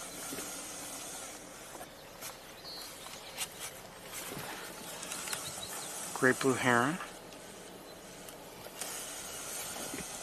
warbling vireo, Baltimore oriole just flew by. I'm pretty sure that was an oriole. I'm not positive though.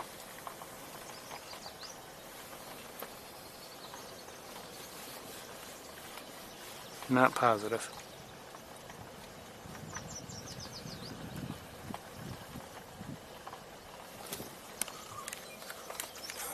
Is this all dried up? Can't tell if there's water there underneath a layer of like algae or something, or some kind of growth, or if it's just all dried up.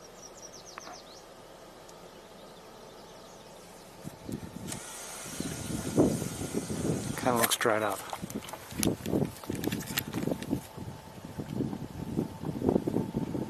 I just saw a swallow of some sort. I couldn't tell what it was. Oh! Wait a minute. Did I just see what I thought I saw? Maybe?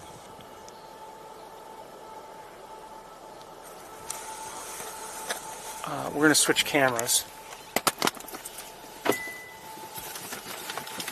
and switch viewing modes. I saw something. It may have been, in fact, maybe it was likely a great blue heron on the ground, but it might have been a sandhill crane.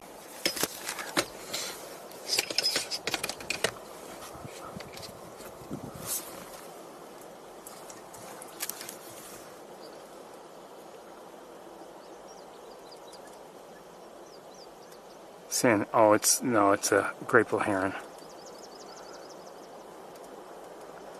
Great blue heron. Not that I'm disappointed, but I would like to have seen a sandhill crane. Oops, sorry, right.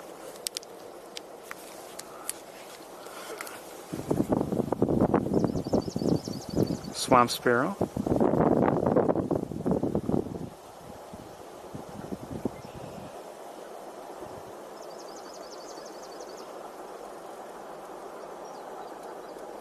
Okay, let's move forward a little bit. I'm going to leave everything in place. A lot of vegetation here making things difficult. Did I just hear possibly an eastern kingbird? Maybe, I don't know.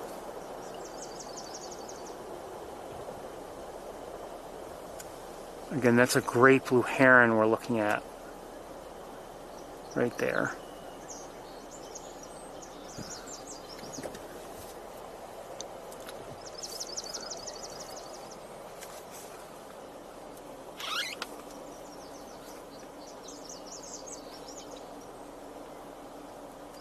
Red-winged blackbird.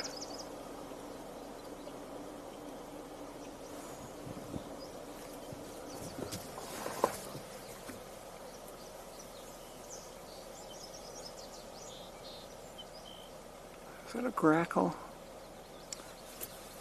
Come on, car.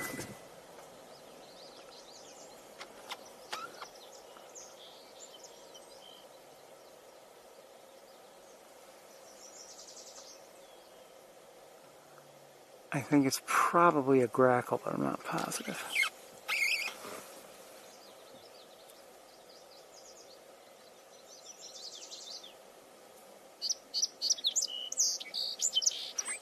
Song sparrow.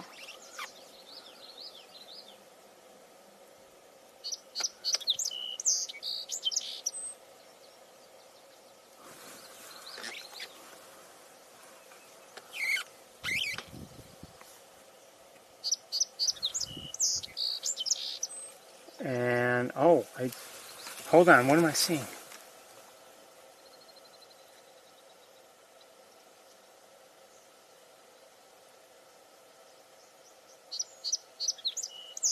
I do see a Baltimore oriole, maybe a young one. It's over to our left and kind of out of view right now from for this camera.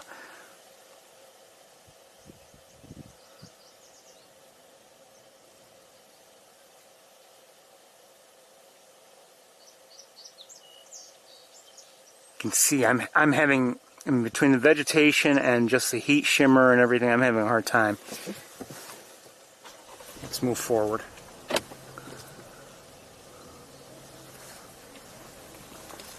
And now I'm not having a hard time, I'm having an impossible time. Unless they're irresponsible in not repairing this road.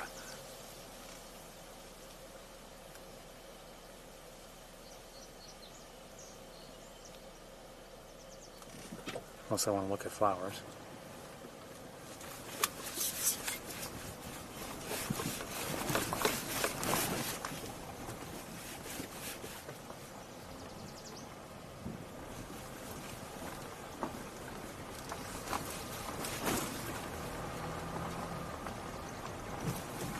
I think I just heard a marsh wren.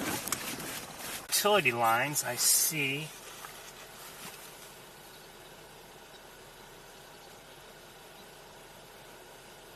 It's a swallow, but I don't know what it is.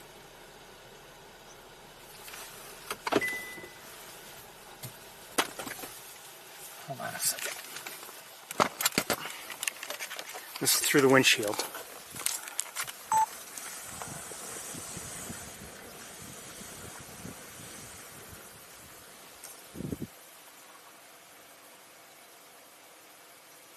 My first inclination is tree swallow, but I don't know. The coloration doesn't look quite right.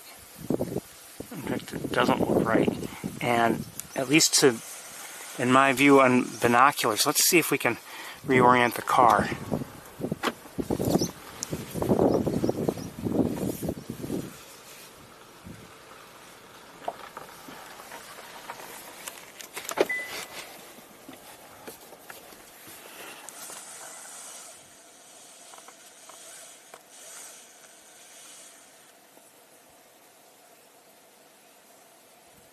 I think I just heard great crested flycatcher in the distance.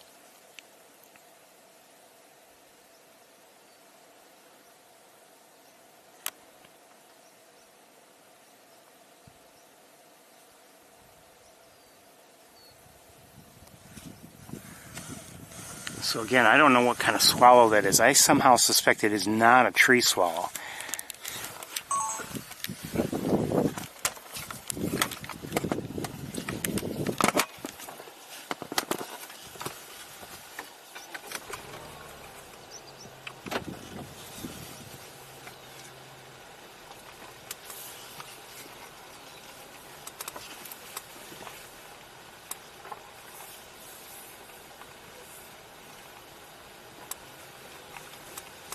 Took off. And I believe I just saw, I don't know if it's a barn swallow or not.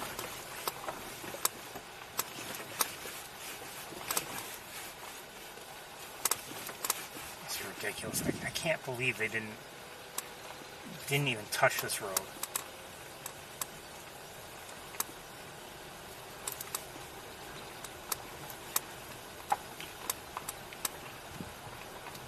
I'm not saying it should be perfect, but I mean, come on, they didn't even touch it.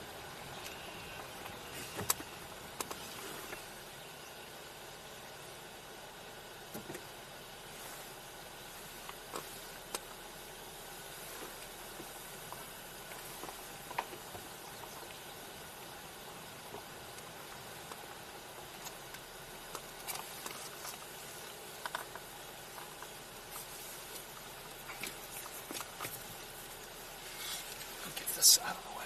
1 second. Come on. There you go. That's not much better.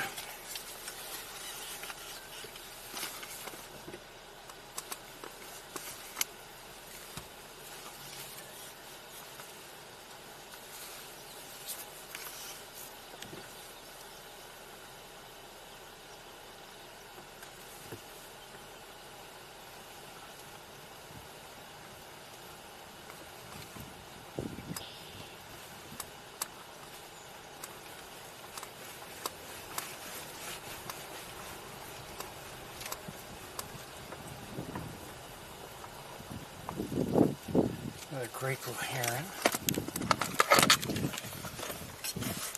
Oh, it just kind of moved. It was over here and kind of, well, took off.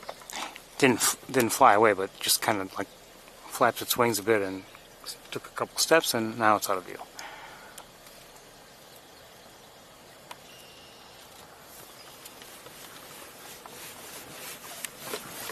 This is ridiculous.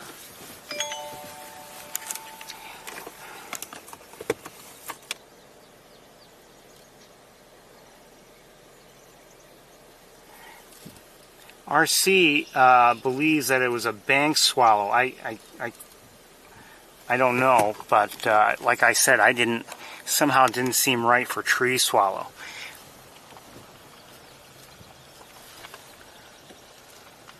The one that was on the utility lines.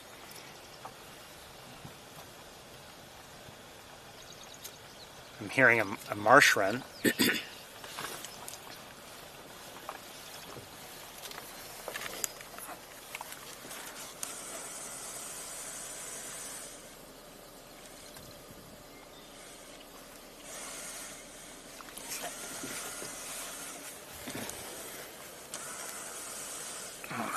Had another, oh, hold on. Another swallow was just there. I was about to show you, and then it took off.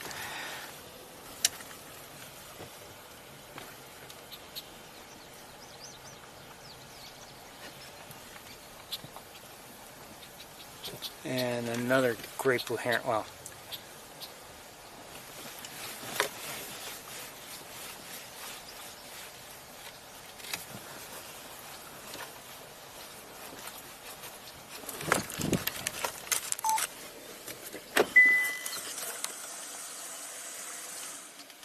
great egret in flight.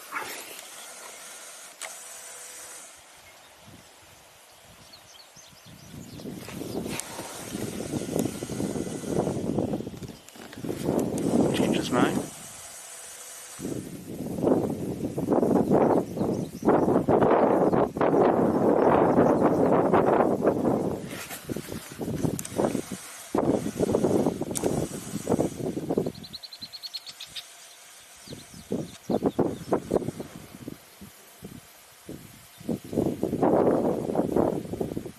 It's getting difficult to see it clearly between the windshield and the heat shimmer.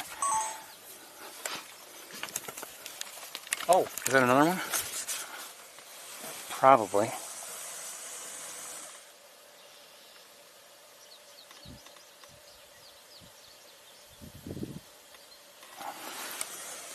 think it's a different one.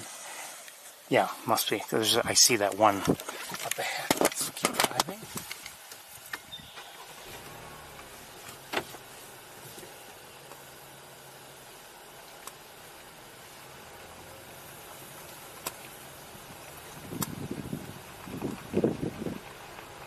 And, oh, up ahead in the air, is that another great blue, or is it something else? Bald eagle in the air. I don't see it well through the windshield, but here it is.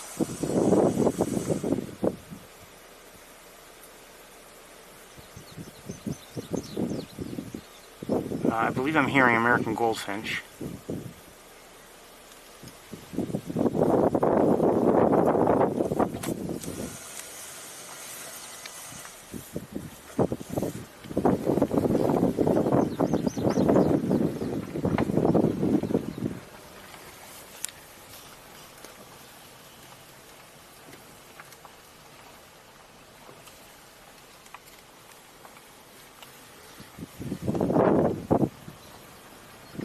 Black tern.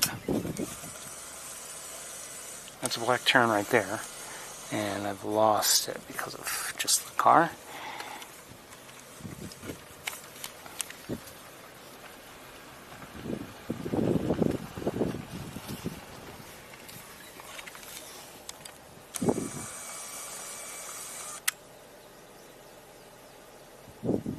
Looks like a red-winged blackbird.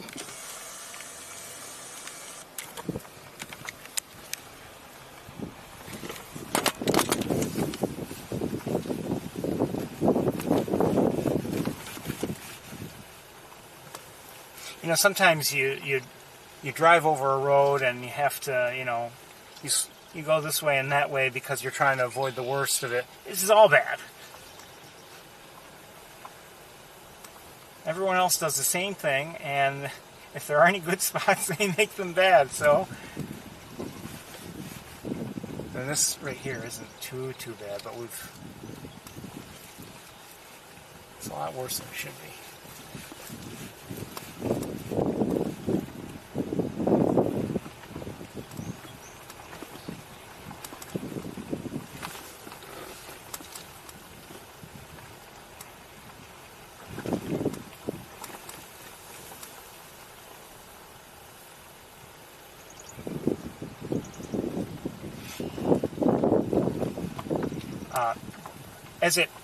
As things look right now, it looks like a hot summer day, but I mean, at least at present, it's actually comfortable. It's, if my thermometer is to be believed, 73 degrees, it's breezy, and that breeze coming through the car feels good. Feels nice and cool because, the sun is hot. But, I have a couple pied-billed grebes, I believe down here. One second.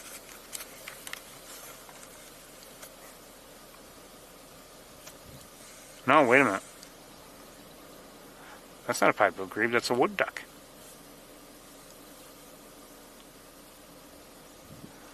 And I thought it was a pied-billed grebe, but that was a wood duck.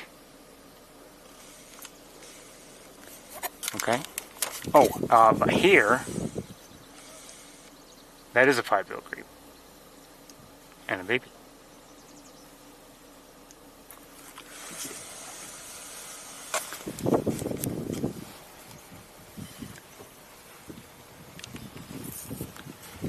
And is that something there? Maybe not. Oh, there's somebody there. Who's there?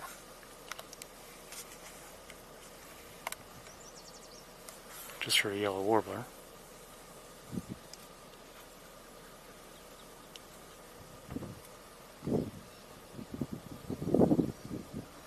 I think they're wood ducks. Yes. Well, no. One of them is. Let's take a closer look. I hear a robin. Okay, but let's take a closer look and see if we can see that it. I believe we've got both a wood duck and a mallard, but I may be wrong. 1 second here. Okay, burn it. Get out of the way. Stupid wire.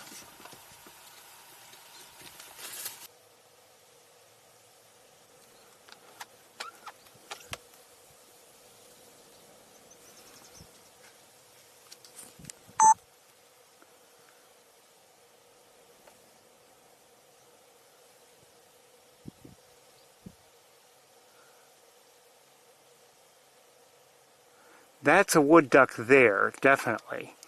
But in the foreground here, I believe that might be a... Is that a mallard?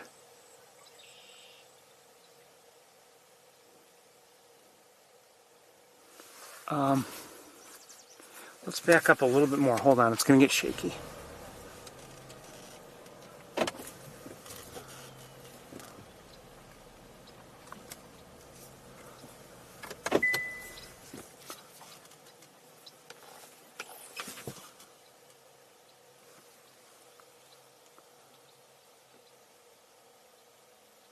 Where are you? Come on, there you are.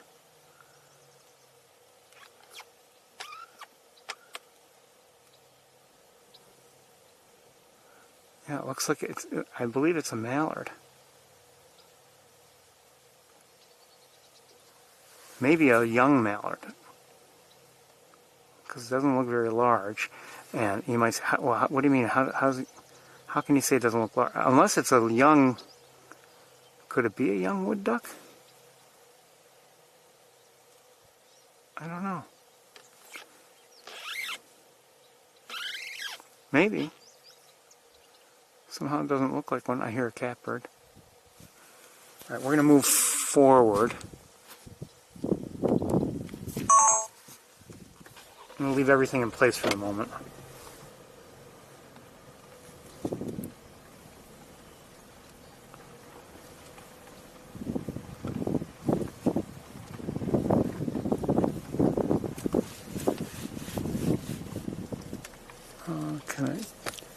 Can I get a better view from here or no? Not really. Same view.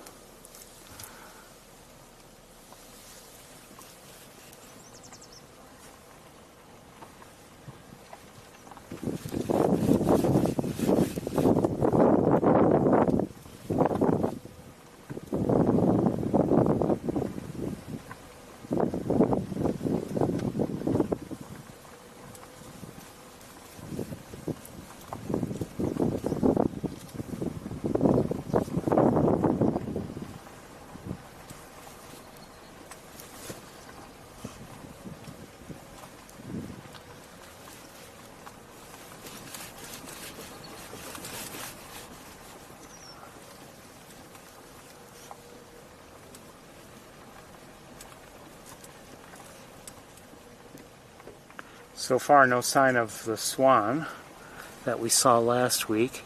It could be anywhere. Might not be here at all.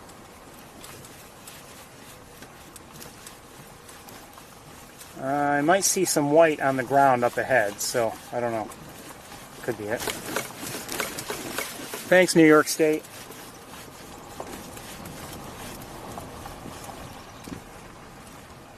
pretty sure it's New York who's responsible for this road. Not positive though. I mean, it's part of the wildlife refuge, but I thought I saw something, maybe on the left, state land, I don't know. Somebody's responsible. And someone's irresponsible.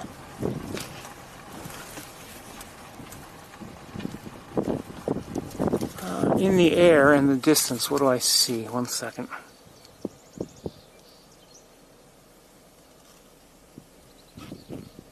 Oh, something else.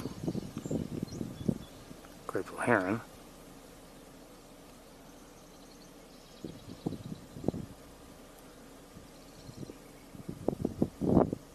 Kind of wish the car wasn't running. I saw something in the air, but I don't see it any longer in the distance.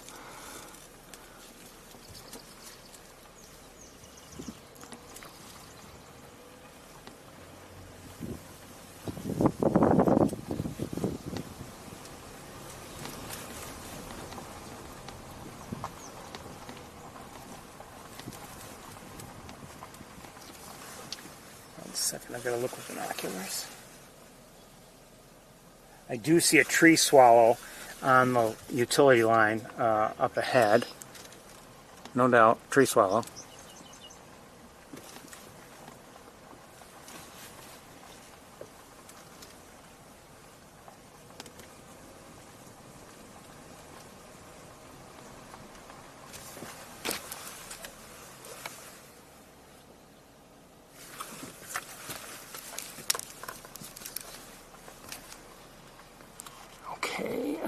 Just taking a quick look at that, at a swan here. Swan. There you are.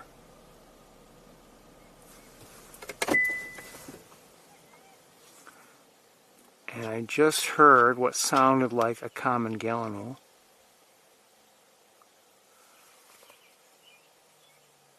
I'm hearing a robin right now.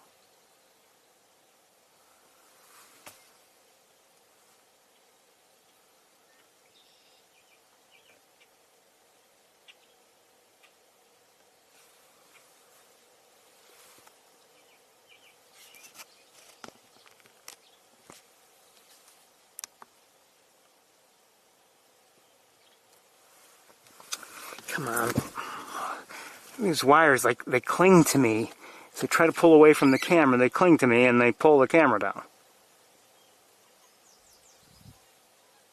So this looks to be a trumpeter swan.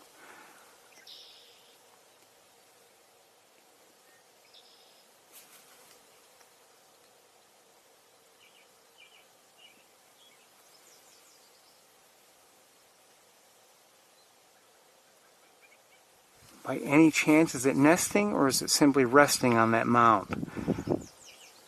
Now we didn't, I believe we would have seen it last week on that mound. I mean, it's not like it's hidden behind trees that have miraculously moved out of the view. I mean, I would imagine we would have seen it last week if it had been there.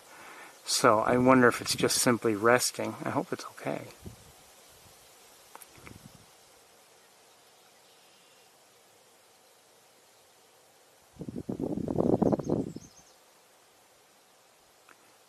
Again, this looks to be a trumpeter swan. Maybe kind of sleepy.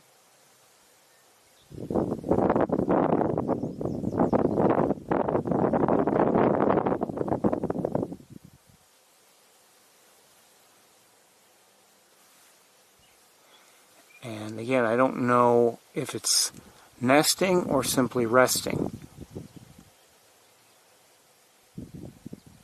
And we've only seen, in these weeks that we've been coming here this spring, we've only seen one trumpeter swan at a time, at least lately. We may have seen, there may have been times when there were two. But lately we've only seen one.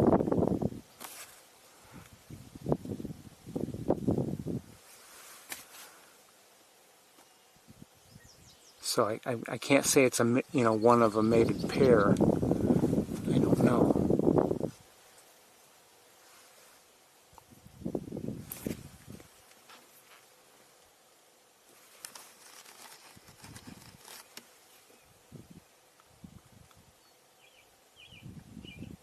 great blue heron. Okay, let's, wait a second. Another great blue heron. You're hearing a robin sing right now. Let's move forward.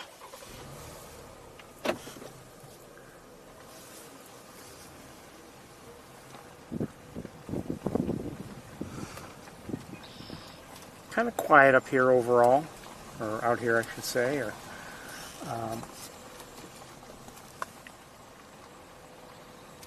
not a lot of activity, not a lot of what are those? Pied-billed grebe and pied-billed grebe.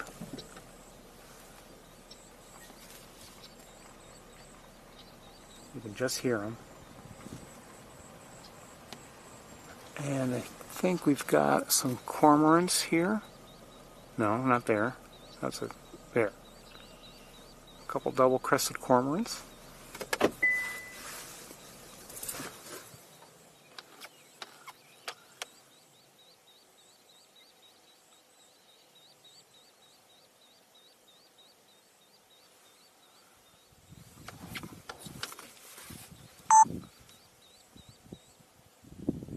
Black tern.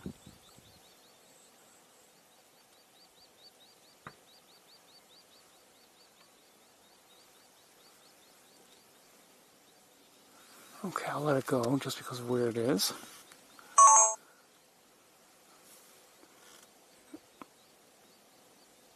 It looks like another tern farther out there. And maybe some ducks.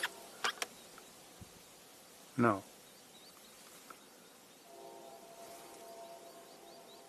Wait a minute, who's that? Are they,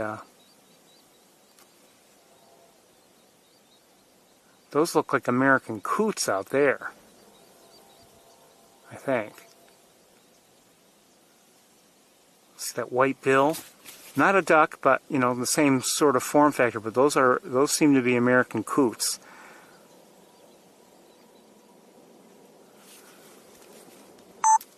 Oops.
I can't say anything. It just seems like this swan is resting. As far as I can tell, it's not preening. It's just resting, looking around every once in a while.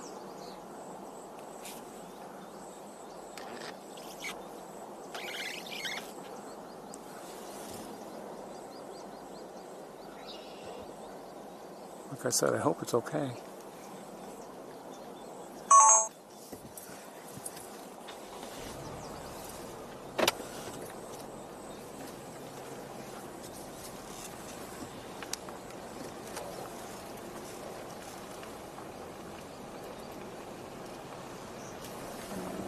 See some starlings. Just heard a yellow throat.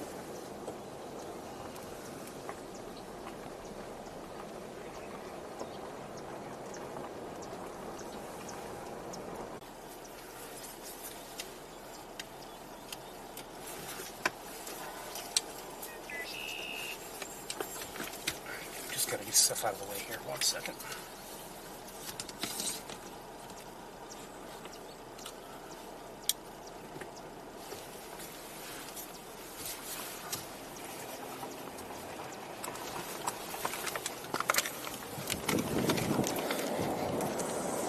A lot of these starlings flying around are young starlings. They're not quite, they're not as dark as their parents are. They're more like a medium brown.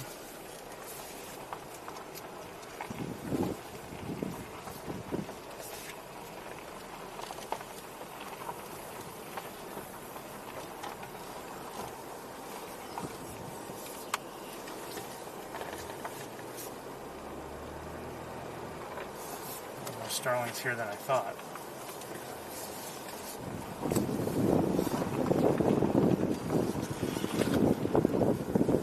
Just look around here.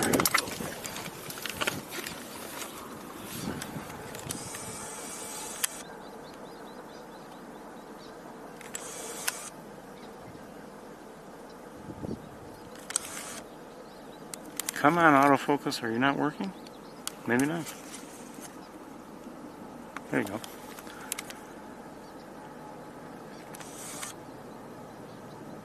These are the cormorants again.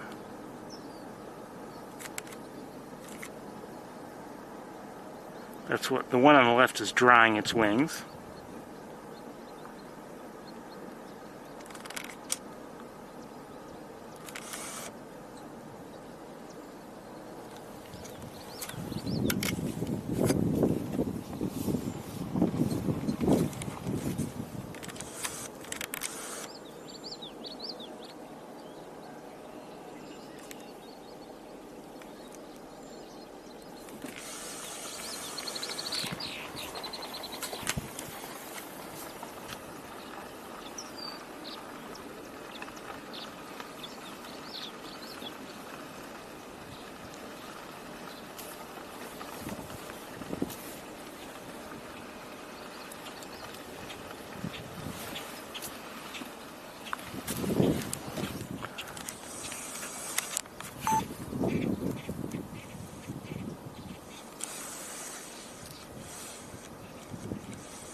Let it go. The bald eagle, of course.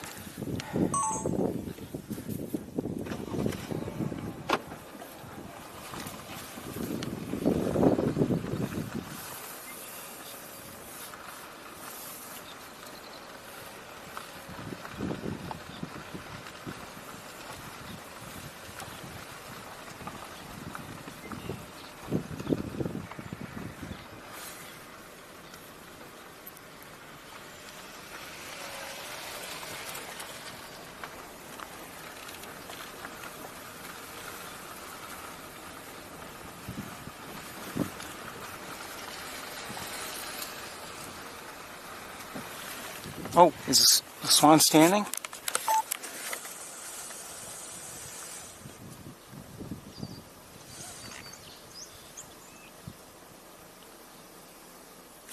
Hold on.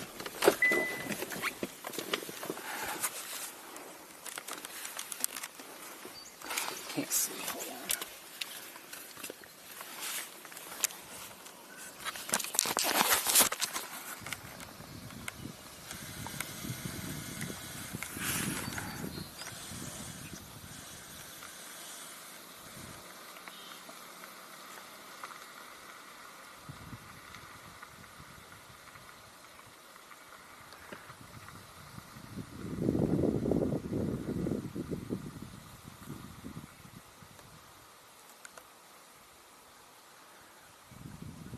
Yeah, I mean, nothing we can see from here.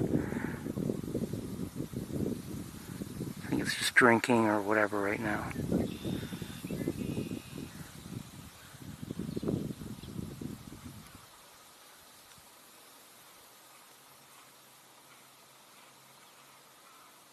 Okay, we'll let it go. Wish it well.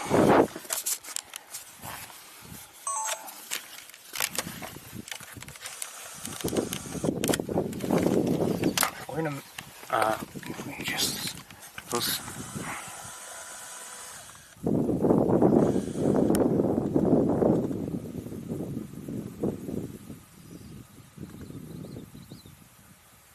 I think those are starlings.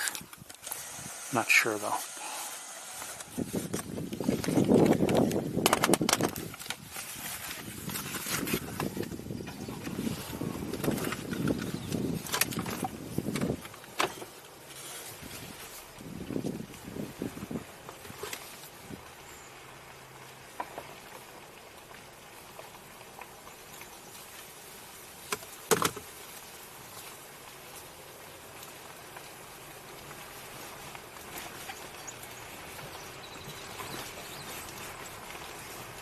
They might not be.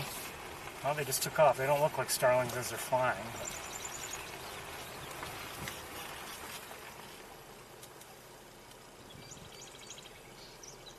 Oh, they might be. I don't know. Yeah, I guess they are. Okay.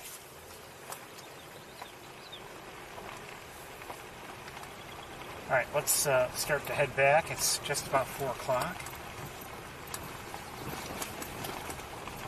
Hearing marsh wrens now again. Oh, I see a gull in the air. Haven't seen any gulls. Don't know what kind, but...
Oh, I see a number of ducks. I think they're probably mallards, but I'm not... Where'd they go? There.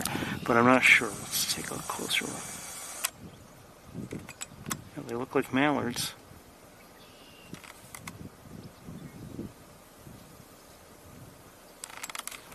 Look like all males, too, from what I could tell. But not brightly colored. They're, you know, they're can tell they're headed to eclipse plumage. That's their non-breeding plumage.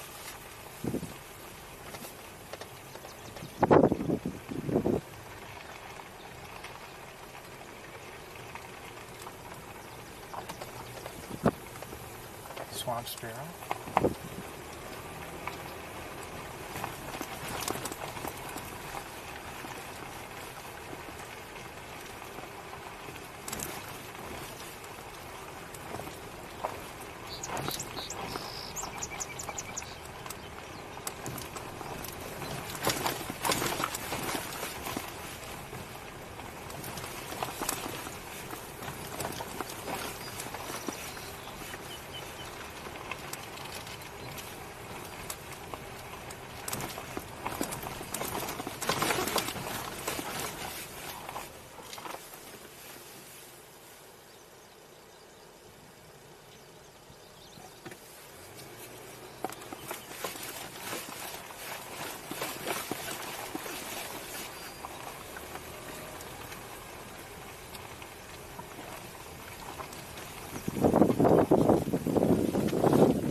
Just saw an eastern kingbird. Oh, wait a minute. I think I see a bittern.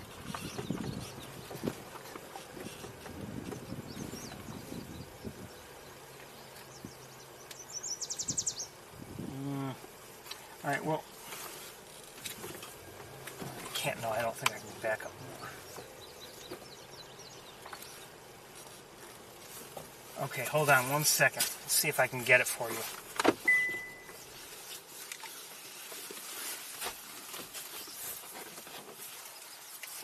Just like last week, in this section we saw one, and I believe I just saw another one, but I'm not positive. Or maybe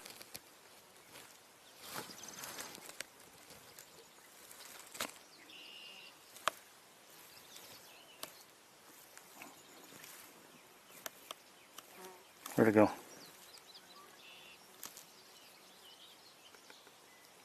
Wait a minute, what's that? Is that something? That's not what I saw originally, but is that someone?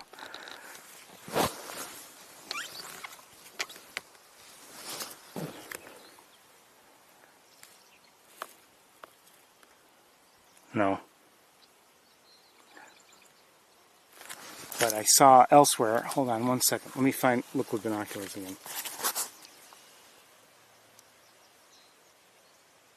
Okay, I see where I'm supposed to look. Hold on.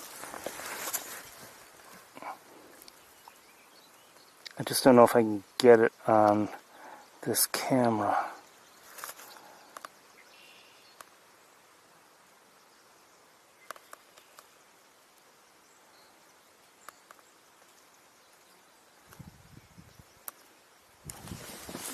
That's not it.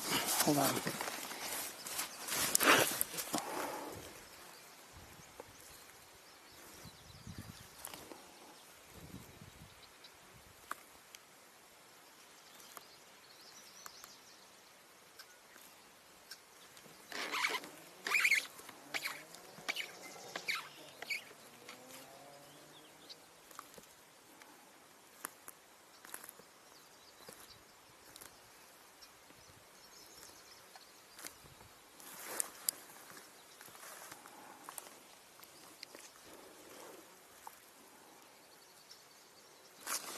We'll look again with binoculars. I'm pretty sure I've...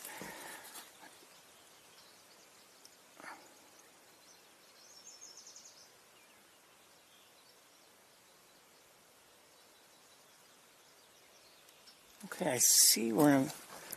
Hold on. Okay, I see where I'm supposed to look. There it is.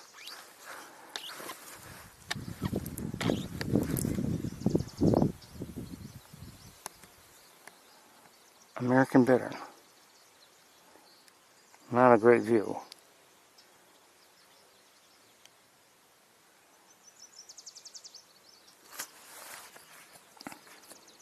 So, you know, a member of the heron family but smaller than a great blue heron. Speaking of great blue herons, I could hear one just now.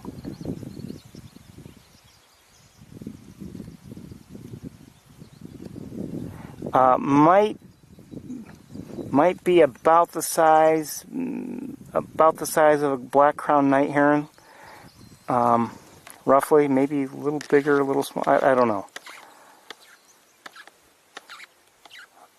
But we're not going to get a good look at all now. I think it's moving back there. Maybe not. Okay. Well, we saw one anyway. I would have liked to.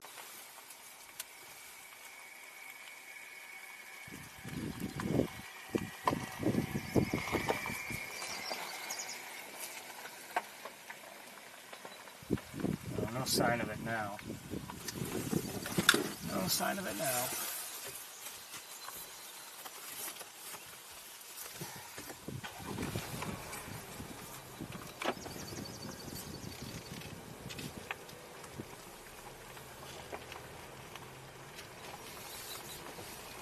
Well, it might have been better from right here once. Well, I can't see it now, but.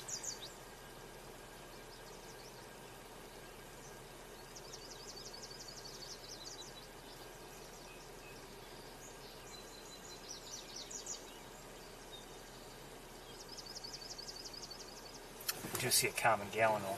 Okay, let's move along.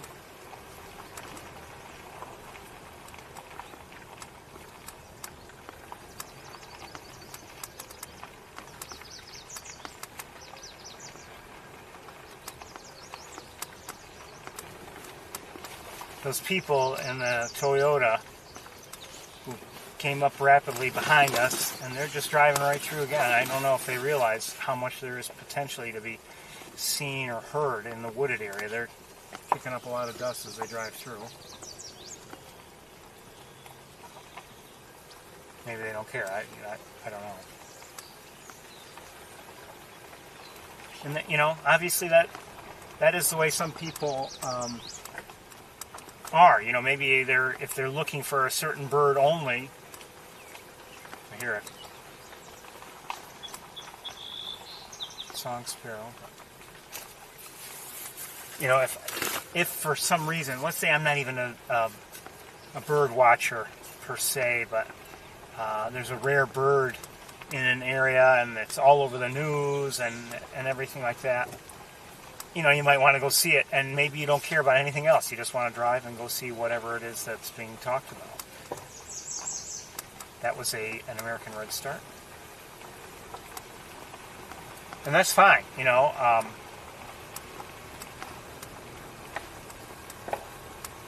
To each his own. I sometimes think that, you know, people are missing out, but I'm missing out too. You know, I'm here. I could be elsewhere and seeing something, but no, I'm here. And so, yeah, I'm not driving a million miles an hour through here, but my point is, you know, everywhere you go, you're going to miss out on what's being seen elsewhere.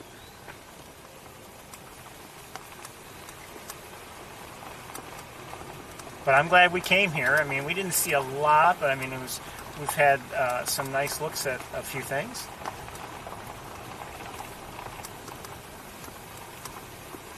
Even including that red-tailed hawk we saw, you know, at the beginning.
I will say this about this stretch between the two wooded areas. I've come to appreciate it more and more over the years, just as we've realized how many birds are singing in the woods and everything. But I realize it's often very challenging to see any of those birds, just because the vegetation grows quite thickly, and it's tough to see. I mean, I saw that wood thrush today. It's the only wood thrush I've actually seen all year, and it was within view for just a moment. I wanted to get you guys to see it, and it was gone.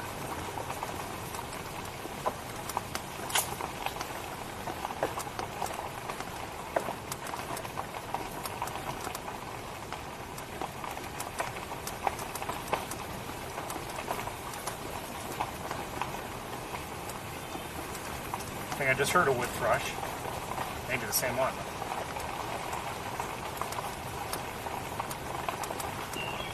There it is. I have not been hearing much from the Veeries this year. I wonder what's going on. Maybe it's my timing.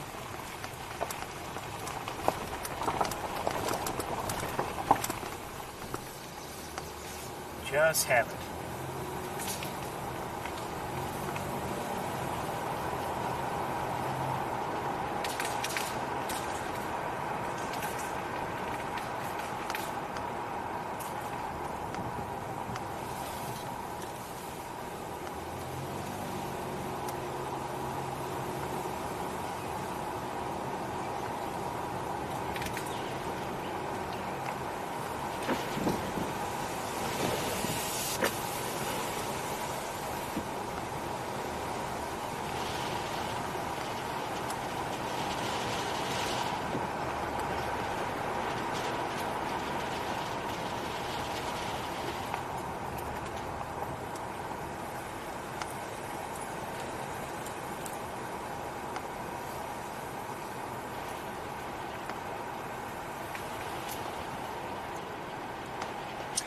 People who live along here don't like people driving in a hurry right through, so I'm not driving in a hurry.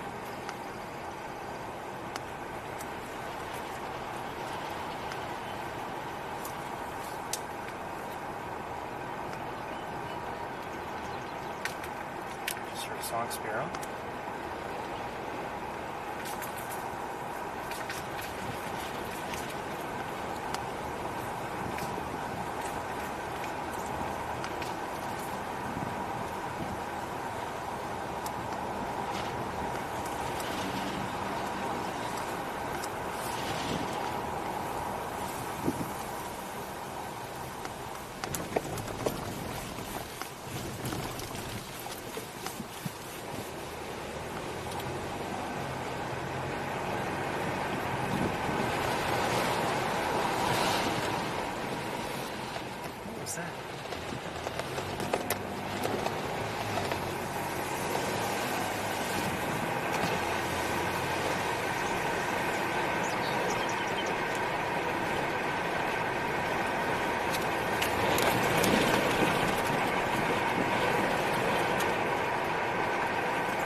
Crows to our left in the field.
What a beautiful day. It really is. I'm just worried about the coming heat in the next few days, but what a gorgeous day today is. I mean, it's causing us problems in terms of seeing things over distances, yes, but it's just a beautiful day to be out and about.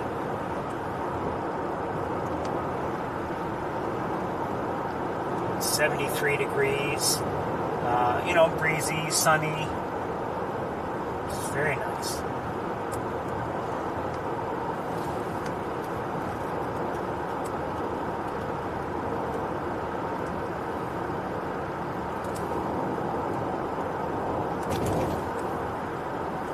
Saw morning dove.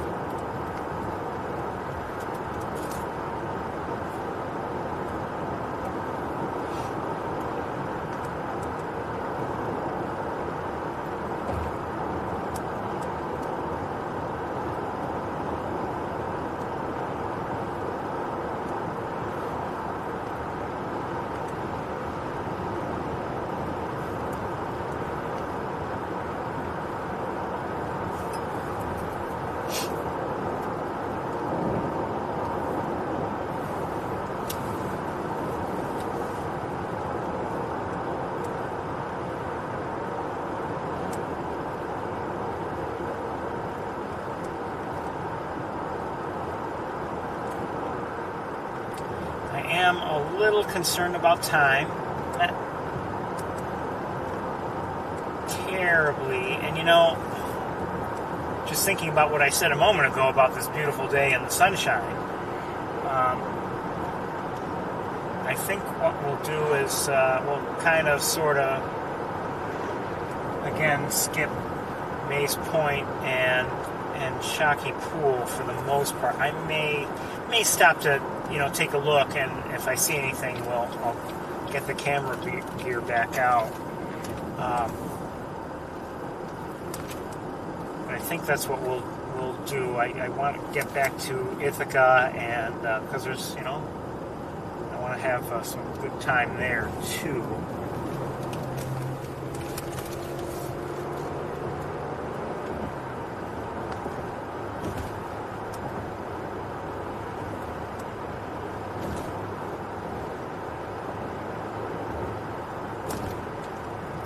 In fact, I may just skip Mays Point and Shockey altogether. I don't know. As we drove by Mays Point earlier, I didn't see much. Granted, that was driving and not really getting a complete view by any means. But I didn't see much going on, and I wouldn't necessarily expect much to be going on, even if I were out on the observation deck. There might be more going on than I had realized, and maybe birds vocalizing and all that. So I don't know. I just saw an eastern bluebird on the wire here along East Road. Some kind of party or something going on. I wasn't invited, and neither were you. That's okay. I'm not really a party person in the first place. But anyway, I saw an eastern bluebird on the wire.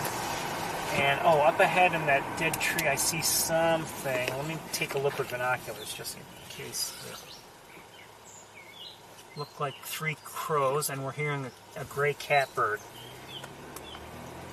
in the vicinity.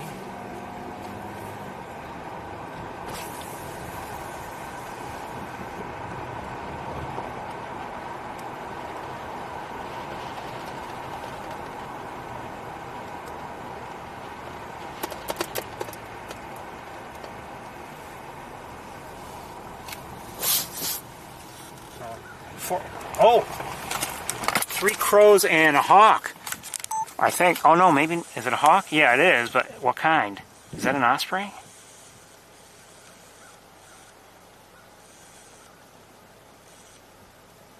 I think it is. And I didn't see it, and the crows took off. I don't know if they took off because of me, or if this osprey was there and took off and they kind of chased it. I don't know why they would, but they may have.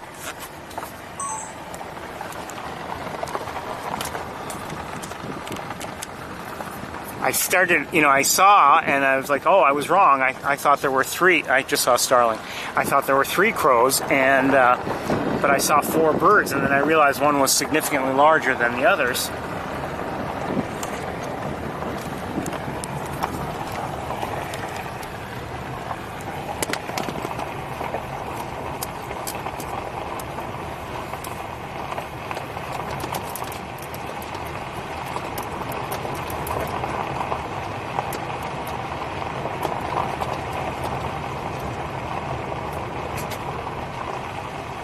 I suspect we're not going to spend much time here today.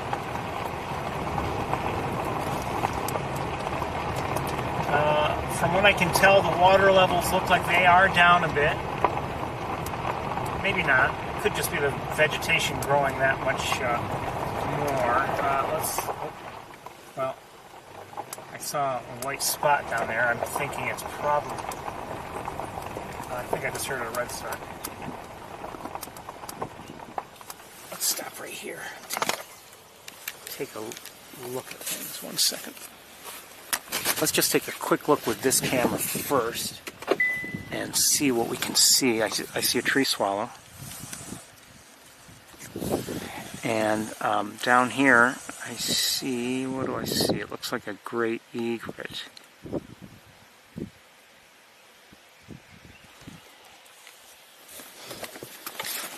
One thing about a great egret, that white certainly shows up well. Now again, I don't know if this is covered with, if this is water that's covered with, plant material. I think it probably is. I don't think it's dried up just yet.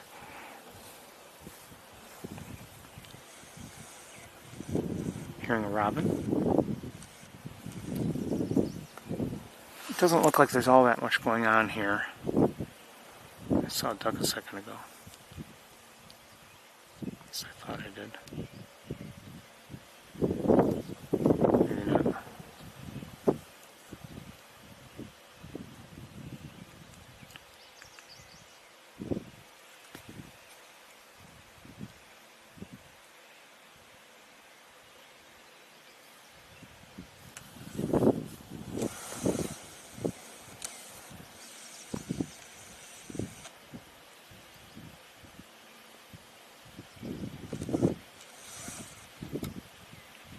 Like Canada geese down there.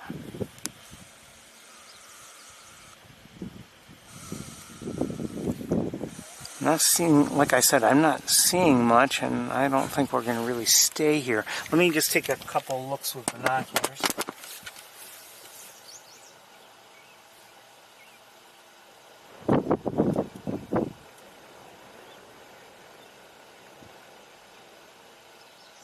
I'm hearing a tufted titmouse, and I saw a common grackle. And who's this over here?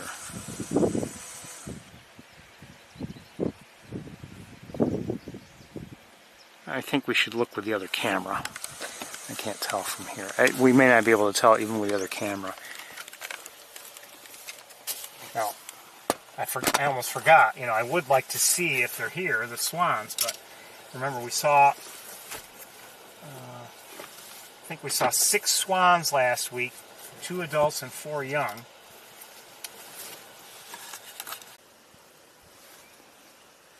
Okay, so here is the great egret.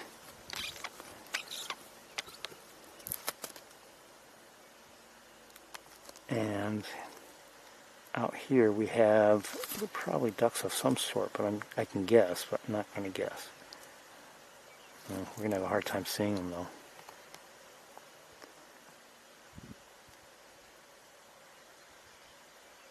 Probably wood ducks. I think I saw at least one was a wood duck. That could be, is that a mallard? I'm not sure.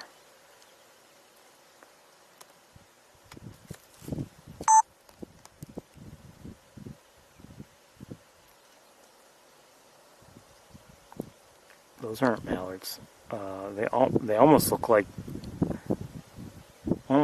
ruddy ducks, but I'm not sure.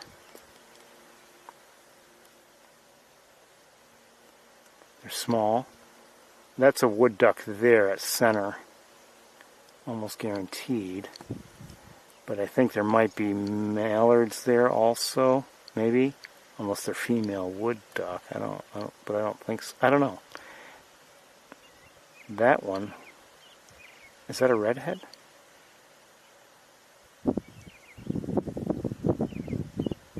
It's preening, so you're seeing like a white belly, so be careful.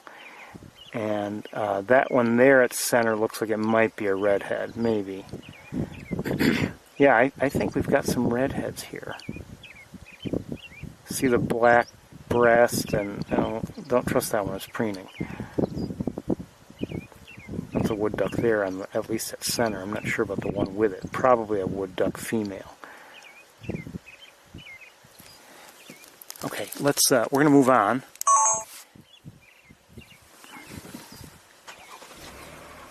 I'm going to leave things in place. Only because there's a chance. Remember, a couple weeks ago we had seen a family of sandhill cranes and kind of hiding underneath a tree, but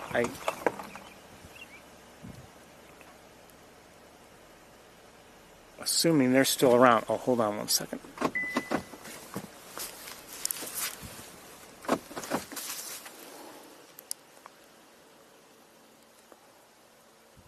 Can I get them? Yeah, here's some, a little closer, here's some, I think, wood ducks.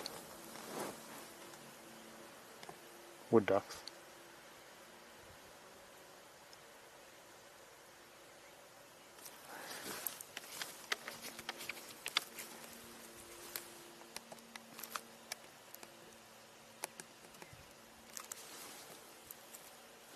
Okay, let's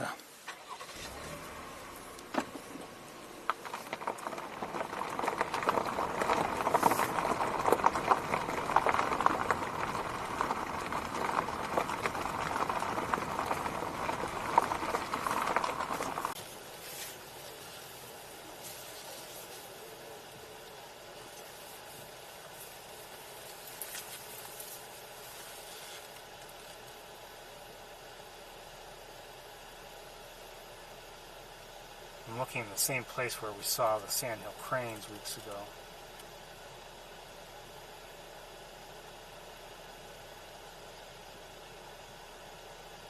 There's some more ducks there.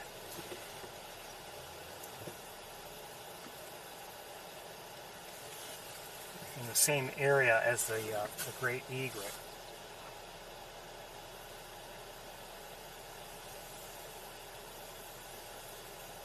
Red-winged blackbird.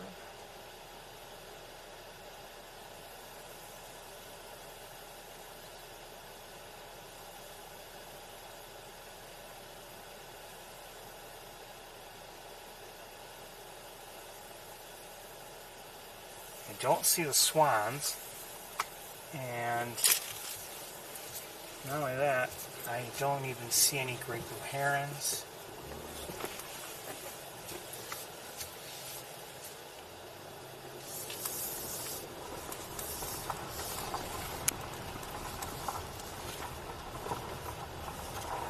I would have expected to see some great blue herons.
The year's been different so far. Oh, I see above us, who's that? Turkey vulture. You know, like,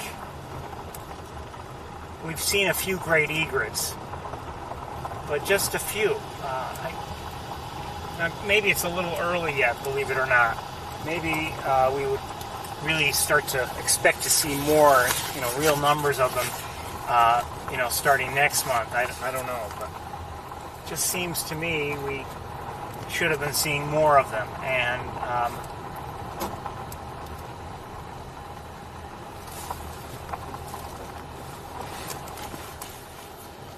just that sort of thing. But again, it could be maybe a little early. I remember that year when we were seeing the roseate spoonbill and the wood stork, there were a lot of great egrets around. And hold on.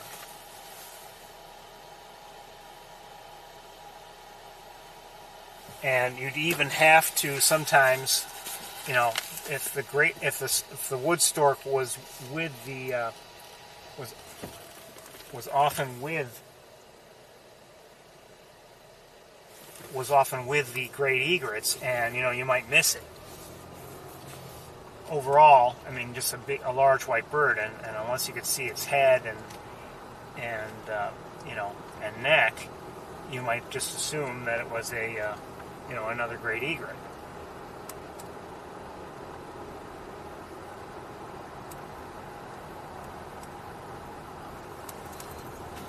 Just heard a song sparrow.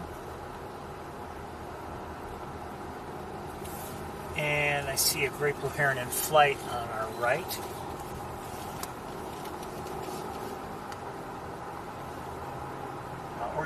I think we're gonna head right to the... Oh, I just heard a willow flycatcher. I just heard it again.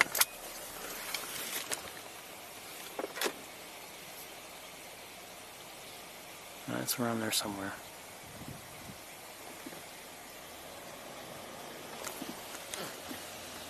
Tree swallows.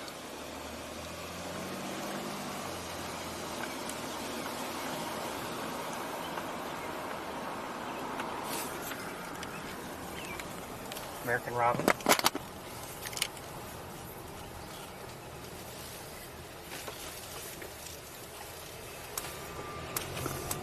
Okay, well, that'll be it for East Road. Not much there, to be honest. And I'd be curious, to be there as it's getting dark, just to see if, a lot of activity comes about.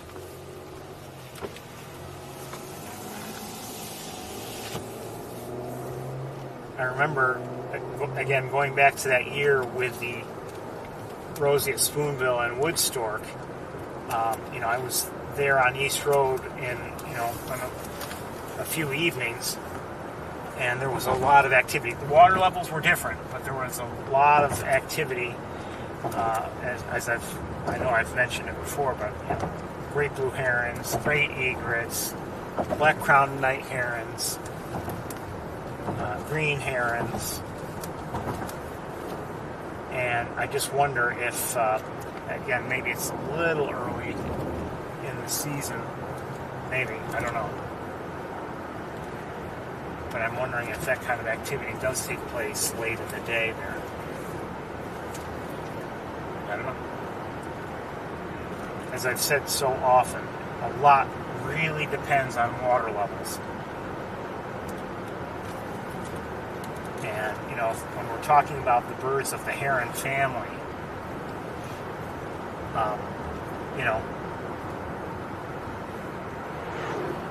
they like a certain water level for hunting, and deep water just doesn't work for them.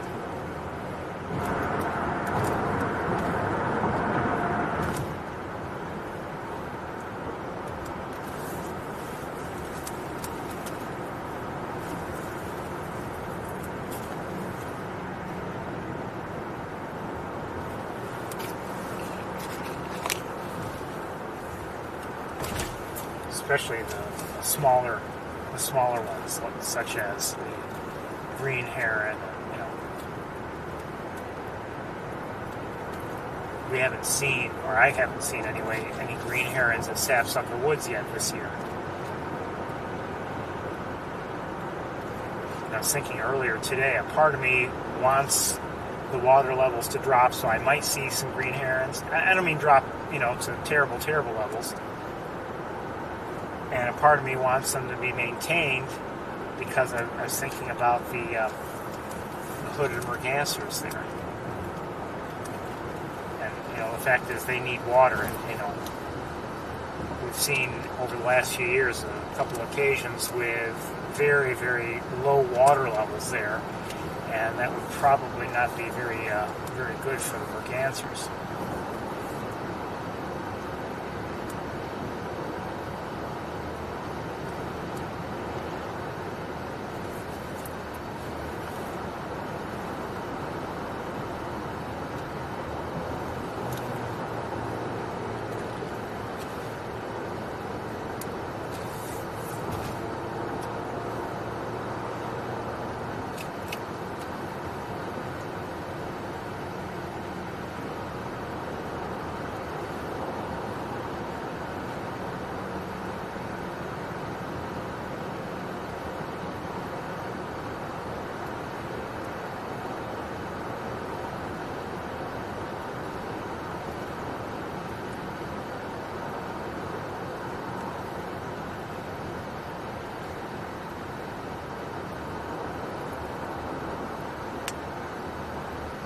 I think I told you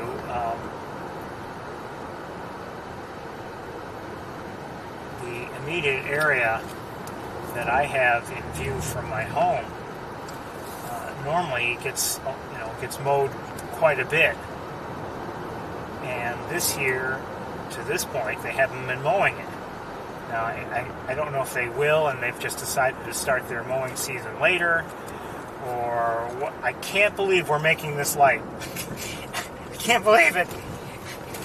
I kept ready to hit the brakes because it was turned on me, and I can't believe we made it. Anyway, so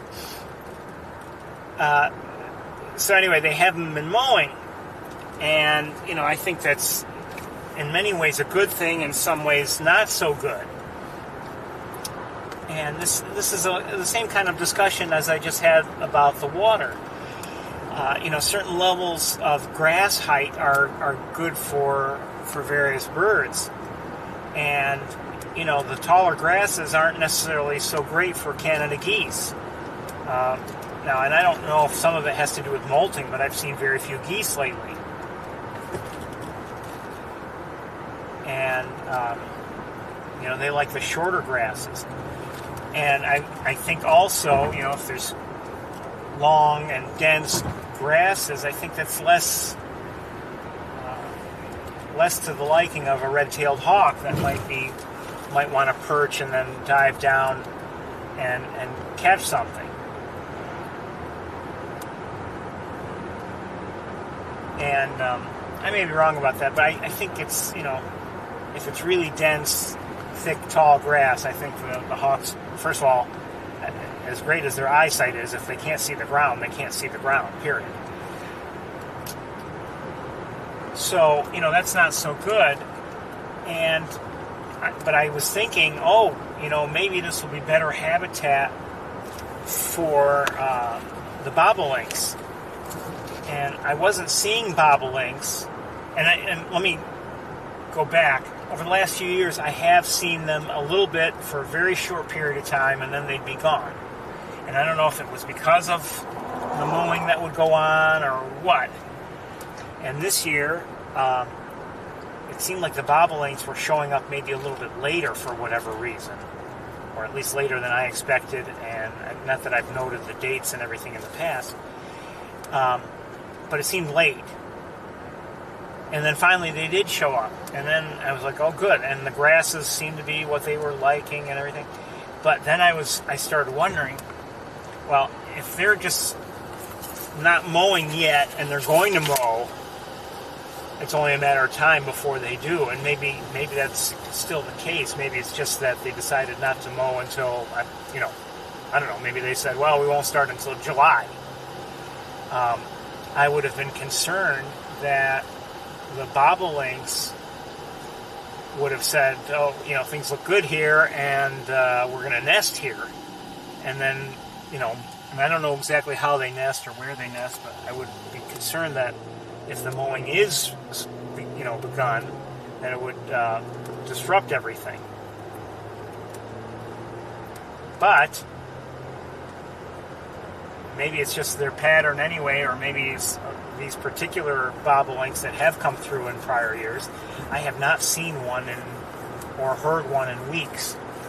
So either they're not singing for whatever reason, or they have in fact moved on like they have in the past.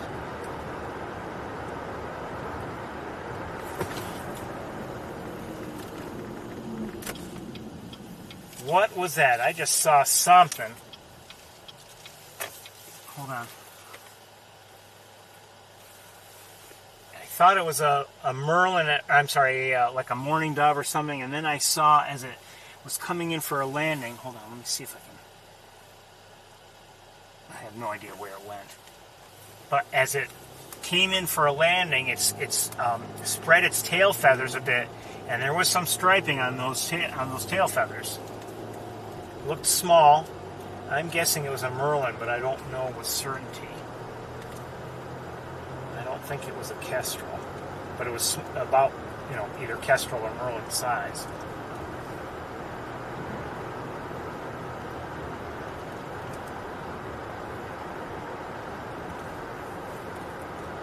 But I just did see a couple mourning doves also.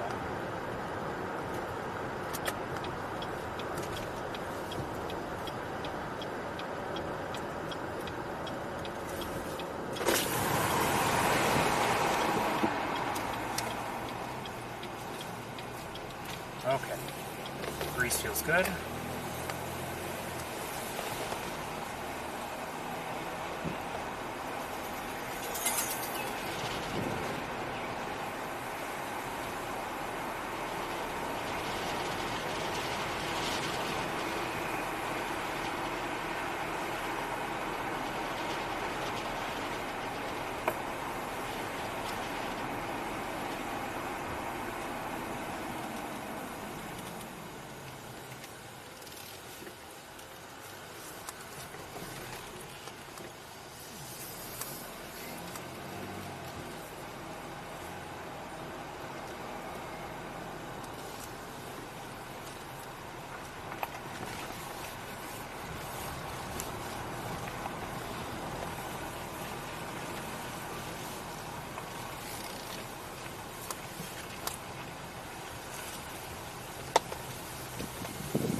Anybody yet. We're here to see red-headed woodpeckers if possible.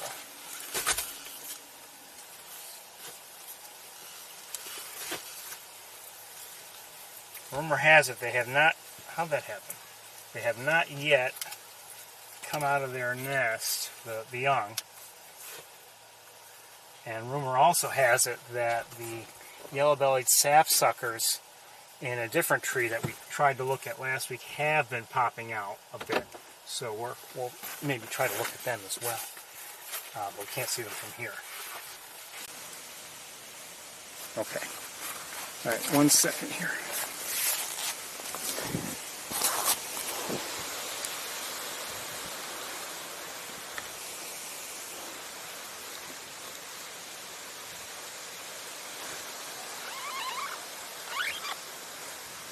Hold on.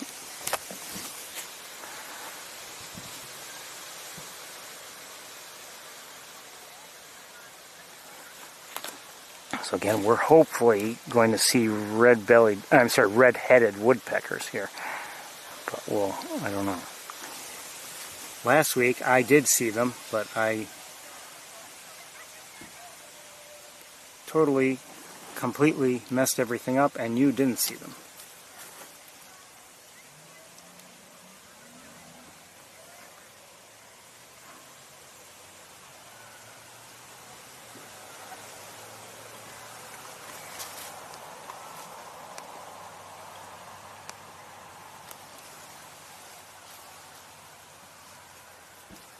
So right now, the camera's pointed and I'm just looking around with binoculars just to see if I can maybe find anybody nearby.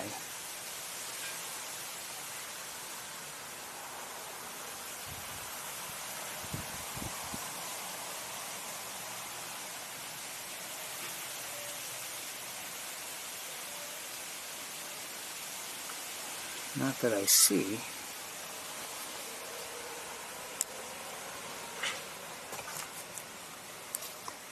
We won't wait here forever, but I would like to see them if possible.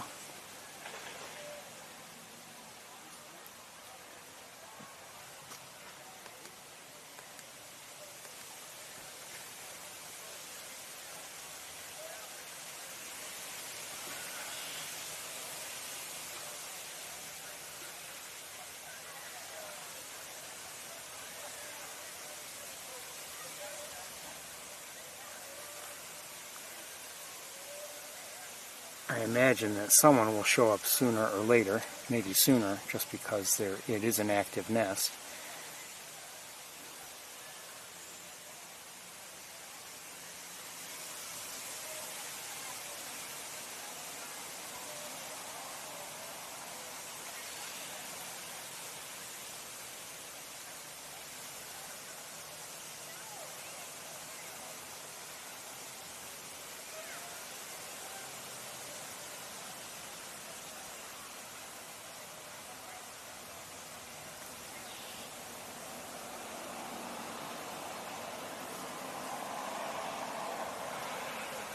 Anyway, we're just, because I didn't tell you, we're at Cayuga Lake State Park.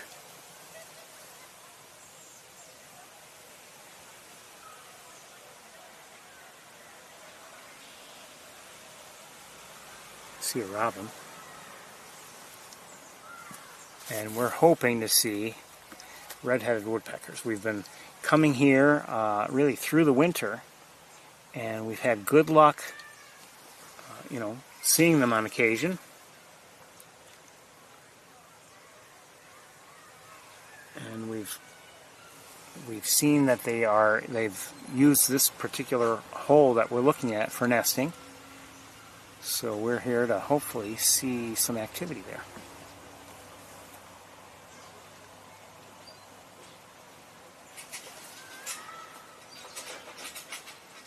So far, nothing. If we don't see something, we'll move on and we'll go and try to look at the yellow-bellied sapsucker nest. Another type of woodpecker.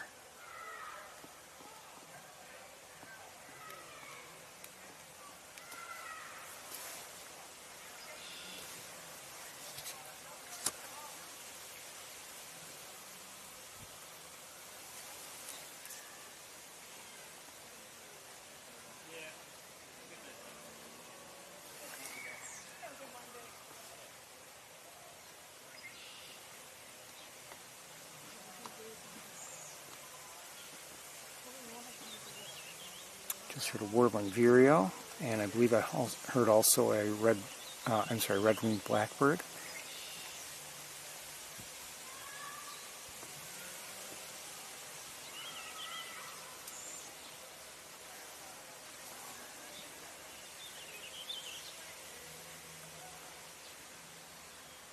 Just heard an eastern wood pewee in the distance. Come on, woodpeckers, where are you?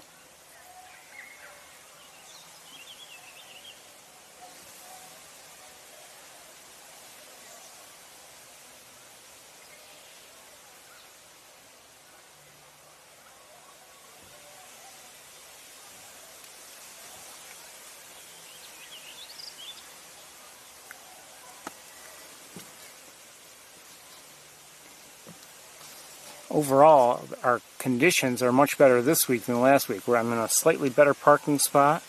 There's less noise because there were a lot of people nearby last week. They're not there this week. They seem to be having some kind of a cookout or something. And so now, where are you?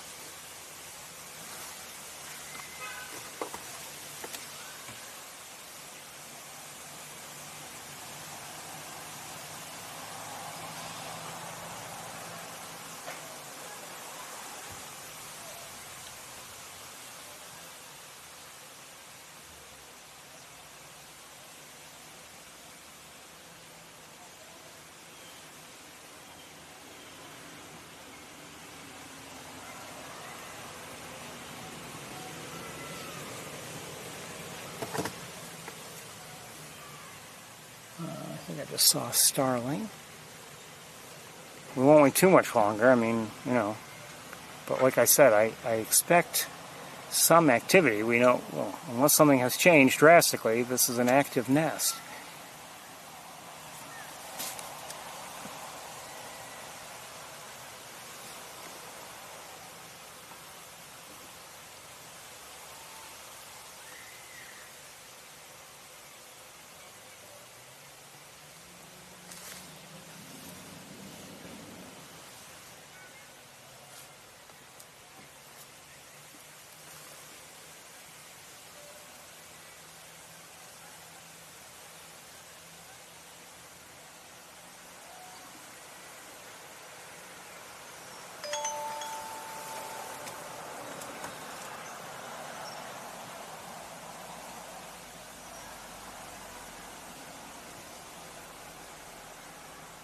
Really? I missed it.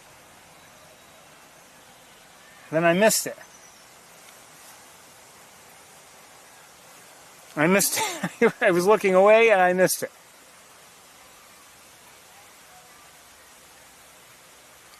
So apparently you guys saw a parent bring food and left. Thanks. Not blaming you, I'm blaming them. Stay a while next time.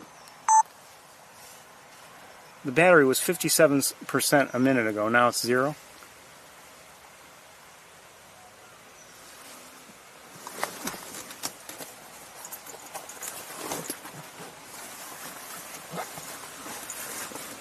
Speaking of batteries,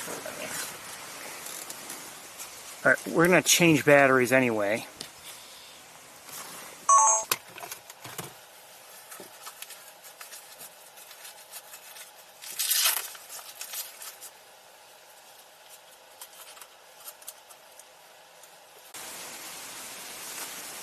You know, in a way, it's not poetic justice, it's photographic justice, because last week I saw them and you didn't. Oh, here comes somebody.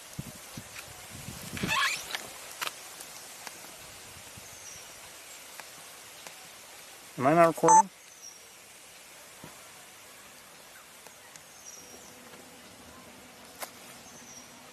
Can't see. Here we go.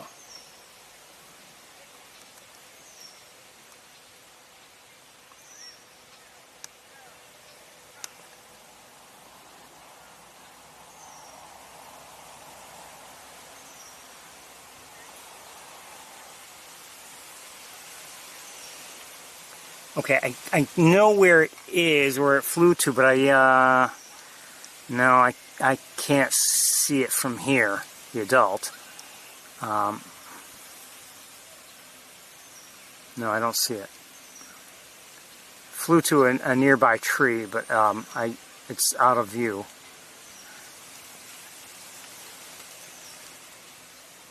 We won't stay too much longer. We'll move on. Very shortly, but like I said, it flew to a nearby tree, and now it's essentially on the, I'm guessing on the other side of a tree trunk or something. I just can't see it.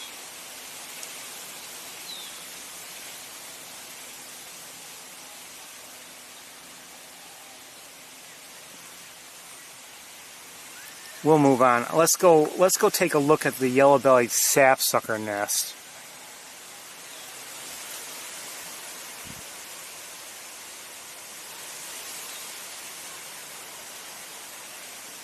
we'll wait another moment or two, but we'll, just in case, because the adults are... Hold on, what did I just saw something different.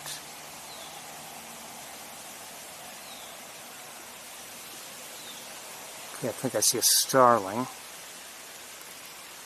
Oops. Sorry.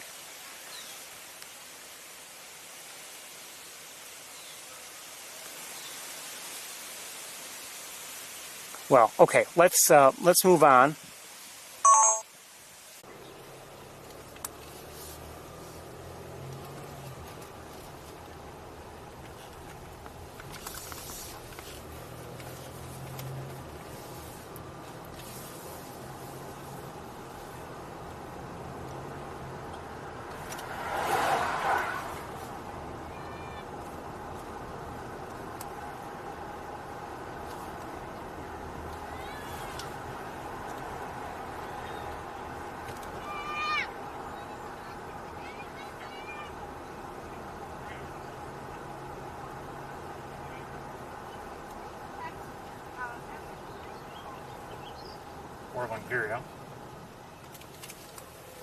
Okay, now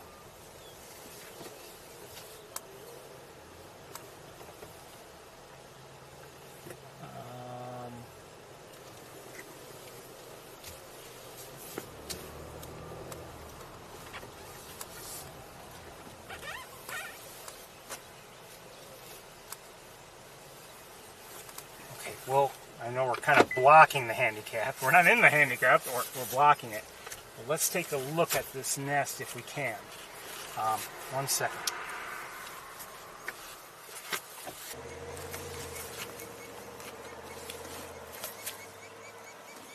Oh, I think I just saw an adult fly away.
So we're looking at a yellow-bellied sapsucker nest, and this young one is here and seeking attention and or food. We won't stay here too much longer, but nice to have a look at it. You can hear it vocalizing. Me, me, me, me, me, me, me.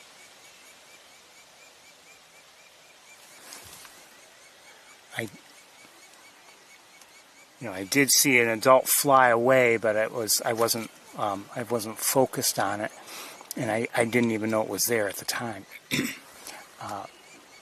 But I saw the. We may have to move just because of where we're parked right now. Oh, what happened? Where are you?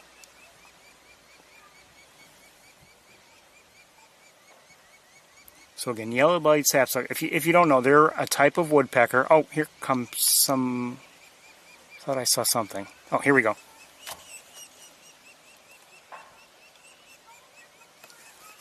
There was an adult for a second.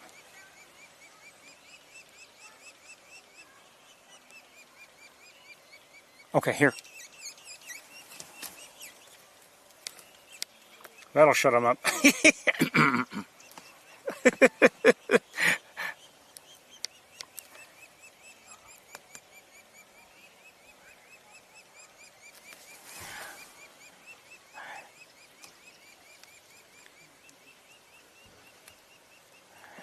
It only worked for a moment, and now it's vocalizing again.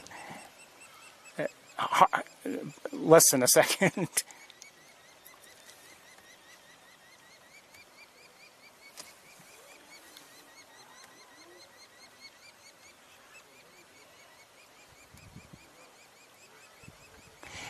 We've actually seen in the past, I think we saw them together, we have seen red-headed woodpecker juveniles in the past, back at Mays Point.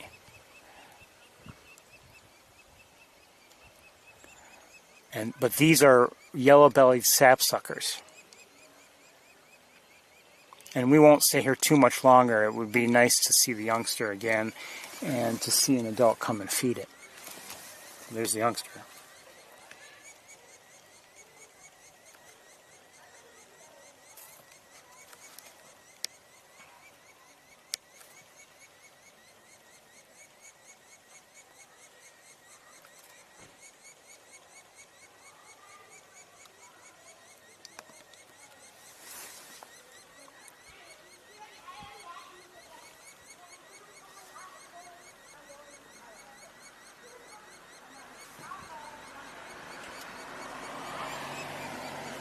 It's after 5 o'clock. Oh my goodness. Well, I think we're gonna move on. It's time for us to take a break. Okay, everybody, we're gonna take a break, and we'll resume maybe roughly around 6:30 or 6:40 in Ithaca. Okay, everybody. Yep, I think even the sapsucker's taking a break. I'm not hearing it now. At least for the moment. Oh, there it goes again.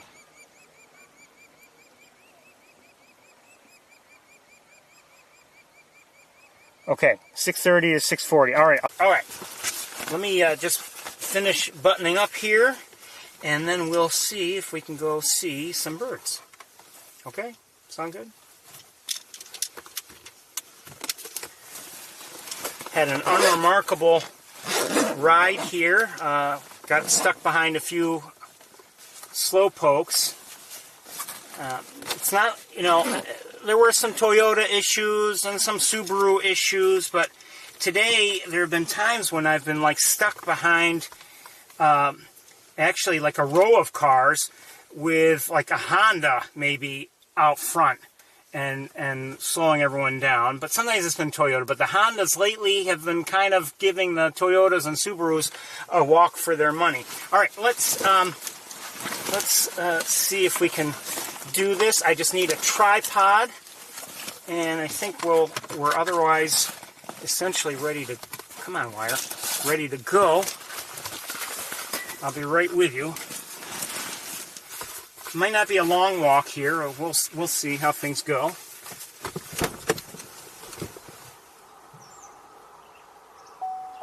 Yeah. I think I hear a warbling vireo, but I'm not sure.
Sorry.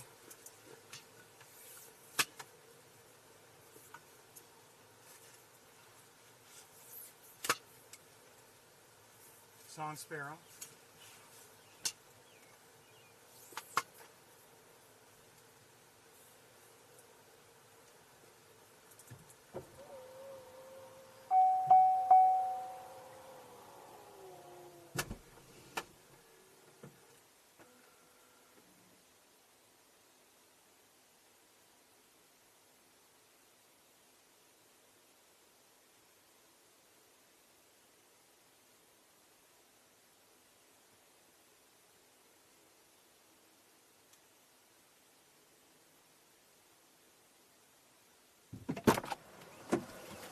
We're getting there.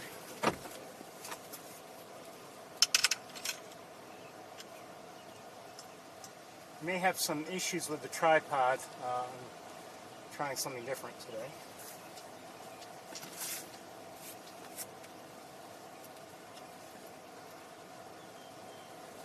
Hear a red-winged blackbird calling an alert at the moment. Not seeing anything out of the ordinary though.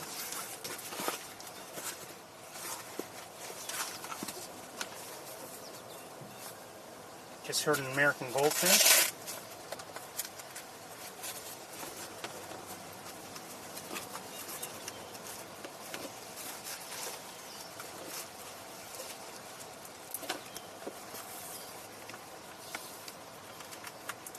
I'm starting to really hate this wire. Okay, now. I know, I complain a lot about the wires, but somebody has to.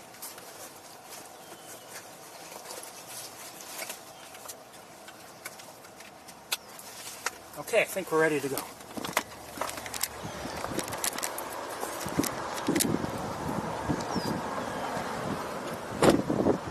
It's really beautiful here. A little breezy maybe, you know, if you're just here for a walk, for instance. But it's gorgeous here. And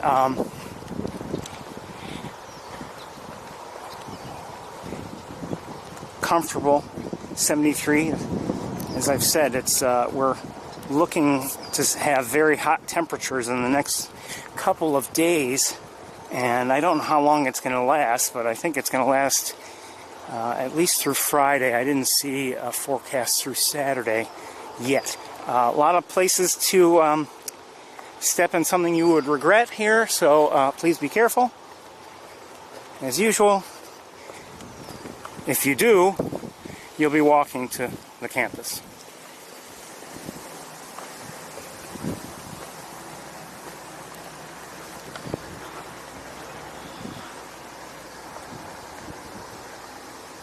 The lab, from what I was told, was reopened on, I think, Tuesday. And I did share that on MeWe. And, which is nice. And it does appear to be open, I think. Yeah. And Wild Birds Unlimited is showing hours in the sign here. So that's good to know, too. I didn't know if Wild Birds Unlimited would return or not. You know, there's a small Wild Birds Unlimited store within, or at least there had been. Again, the lab is, well, closed for the day, but it is now open. The visitor center. We'll come and we'll visit here one of these days. We just have to have the time.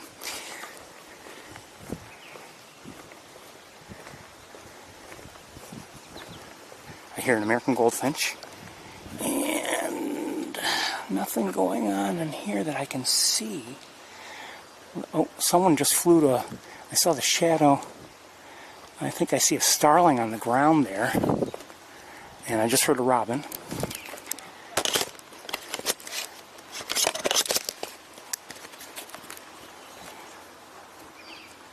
I may have tripod issues here today.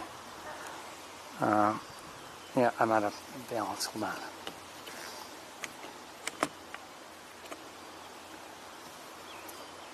That's better. Not great. Okay, I may have to make adjustments.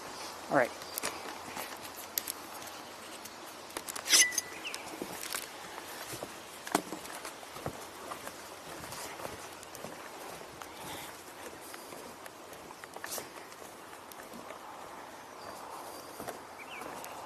was not happy with my tripod on Wednesday evening, and decided I have had enough.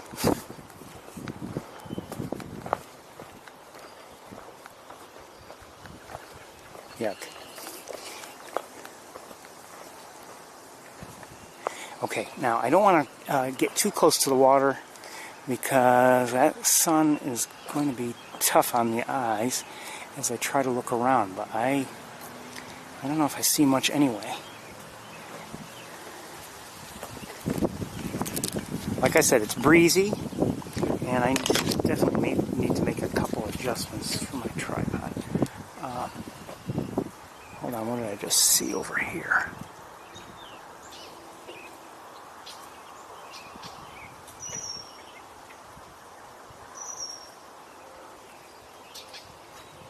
I heard a mourning dove just now, and I'm hearing an alert from a robin, and a robin singing.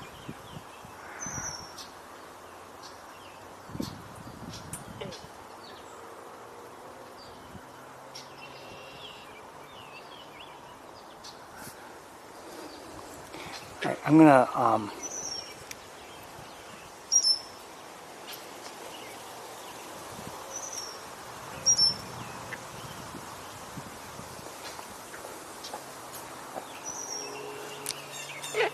blue jay.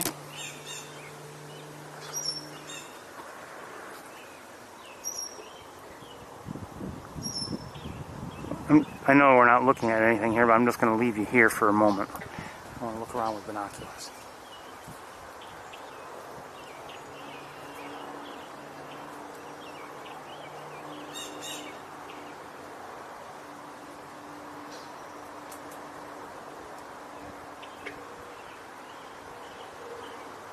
I don't really see anything. Song sparrow. Downey woodpecker. Just heard. Remember what I told you? It's a reminder of, Downey, that downward. Sounds like a downward spiral, or not a spiral, but like a downward sloping vocalization. We're going to move on. There's not really anything going on here. Not that I can see. There might be. Who's up there in that tree? Well, at least one of them. That looks like a common grackle here. And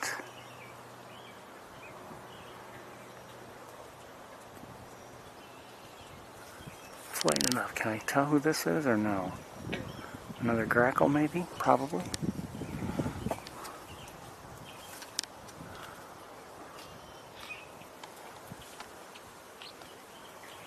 Alright, let's get to the trails. There's not much going on here, so we might as well move along. No Canada geese seen yet anywhere. In not last week, but prior weeks, maybe I would see them near the parking lot or something like that. And last week we only saw one Canada goose, an adult. Did not see any young. And I'm thinking they're still around, of course, but and judging by the droppings in the parking lot, there's still some geese around, certainly.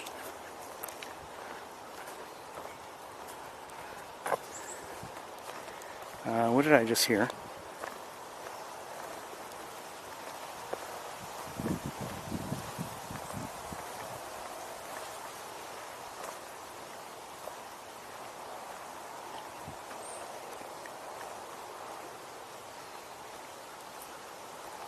Something like this. This is dangerous here, a dangerous route. Oh, I did hear a swamp sparrow on the way in, and I may have just heard another one. I forgot about that. I hear a crow in the distance, American crow.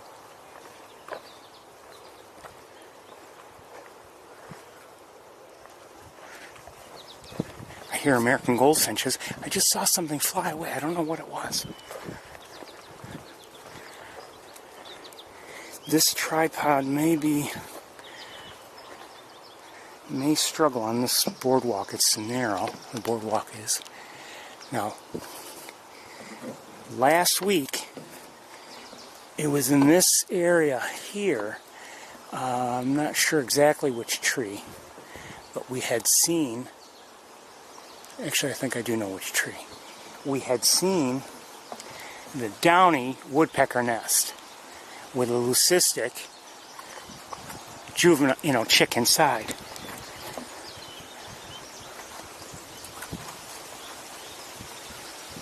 This thing.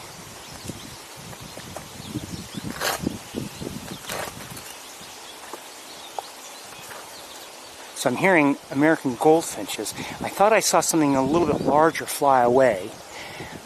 May have been a robin or something, I'm not sure, but I never got a look at it. So, let me look up where the nest was.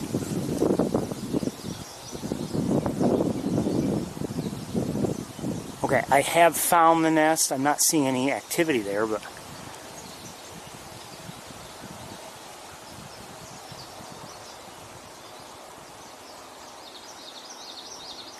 Oh, just heard a common yellowthroat.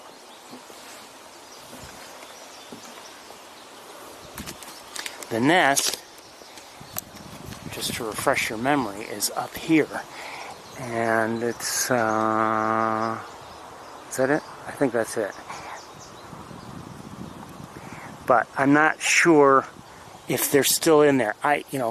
Judging... Something's going on, I think. I'm hearing a lot of alert calls from...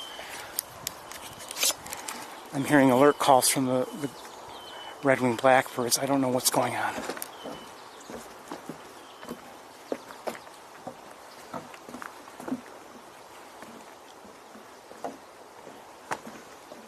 And now I'm not. So maybe it was just, I don't know. Sometimes they can be that way.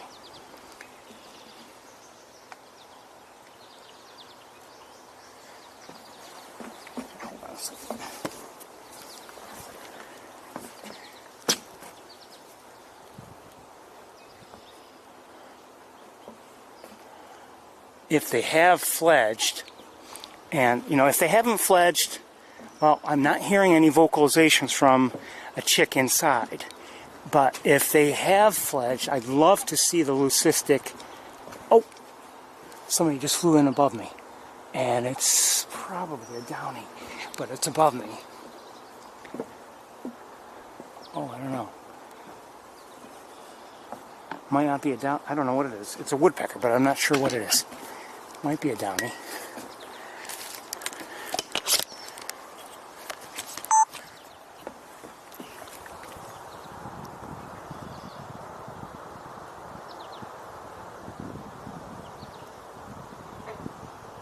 Is it drinking? Hey. Hey. Come back here, you. I've lost sight of it. I don't know where it is. Oh, there it is. It's a Downey woodpecker, but definitely not the leucistic one.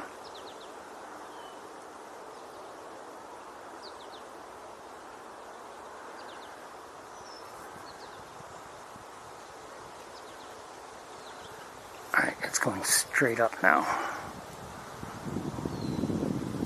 Okay, I can't really stay with it. Well, as I said, I'd love to see the leucistic one if possible.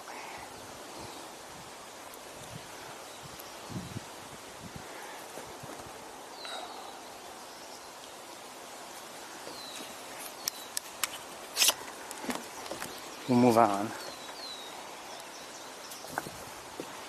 Still hearing American goldfinches.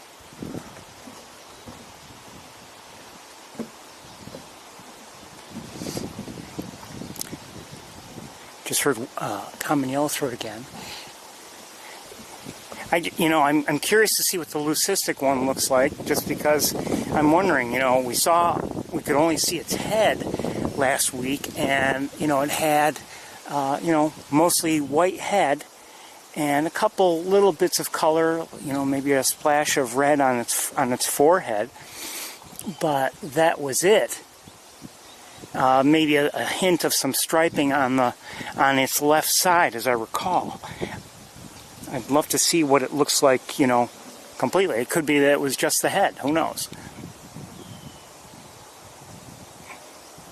Just the head that was leucistic. Sometimes you'll see. I always think of a robin I once saw that had some splashes of white, but was otherwise normally colored.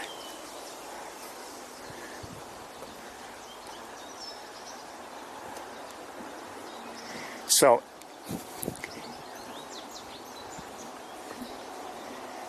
I'm not going to hang around watching that nest for too long. It's in the air I see, I think I see a hawk in the air distantly. 1 second.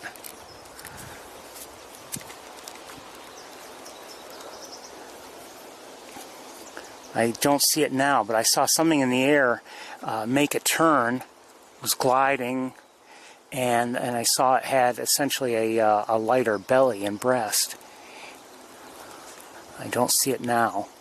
All right, let's go. We're maybe spending more time here than we should.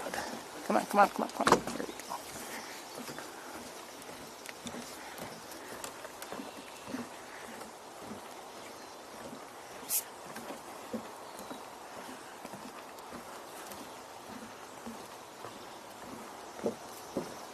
Swamp sparrow again, distant.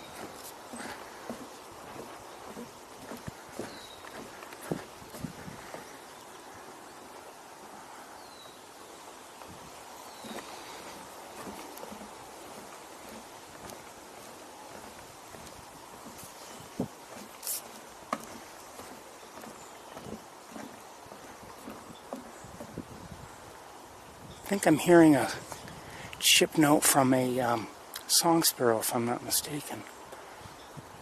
Maybe.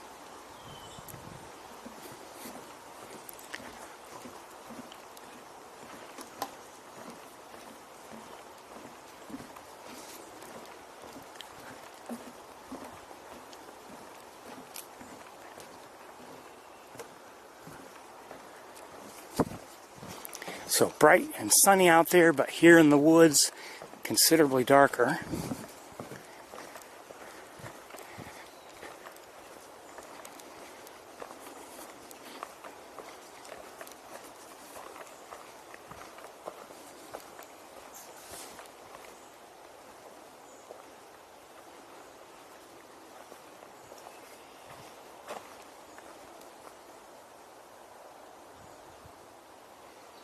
Thought I heard some noise of some sort.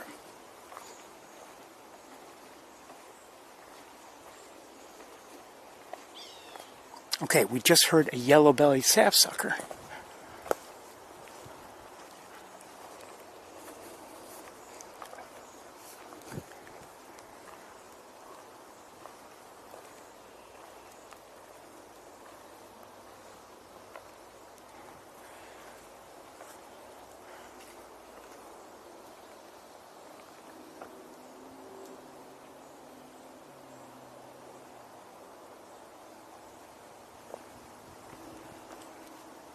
Only vocalized once. I don't know where it is. Keep going.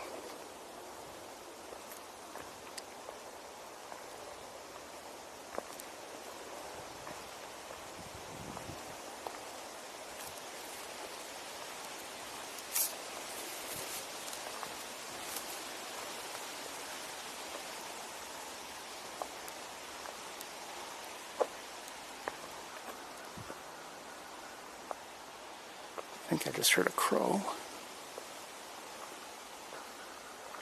Yes, American crow.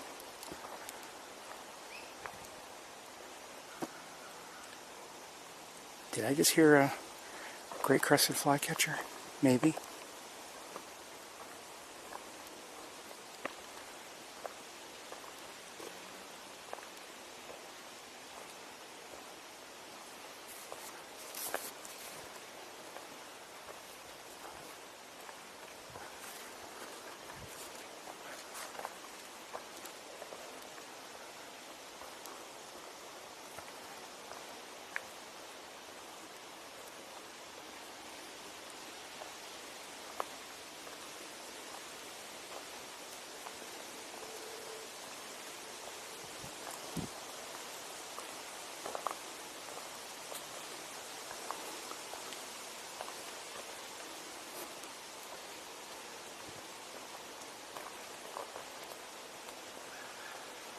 American crow.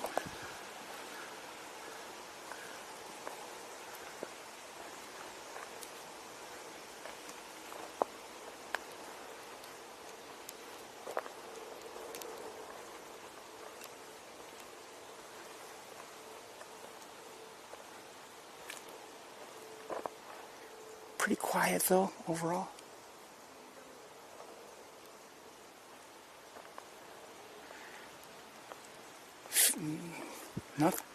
Nothing really nearby vocalizing.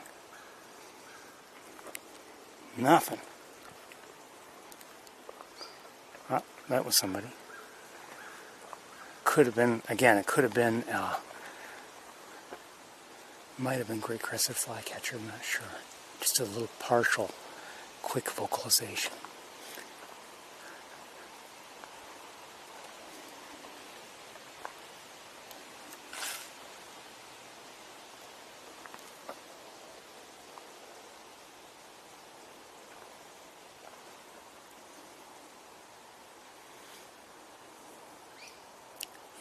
Yeah, that's what I think that is.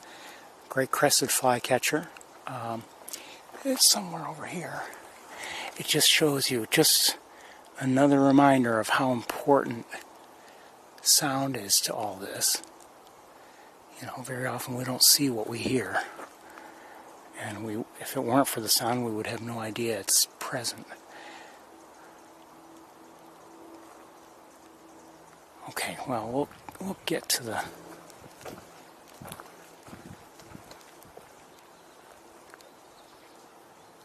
I think I'm hearing American goldfinches, I think. Yes, I believe so.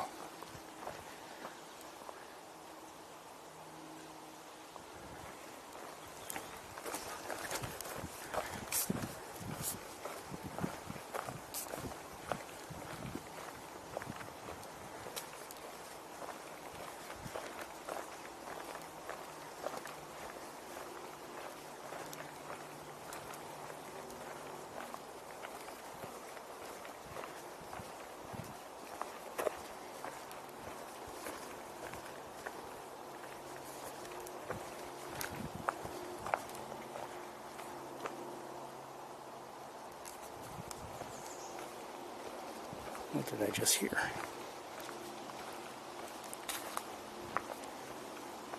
Don't know if I just heard a redstart or not. I might have. Yes, I believe I'm hearing an American redstart.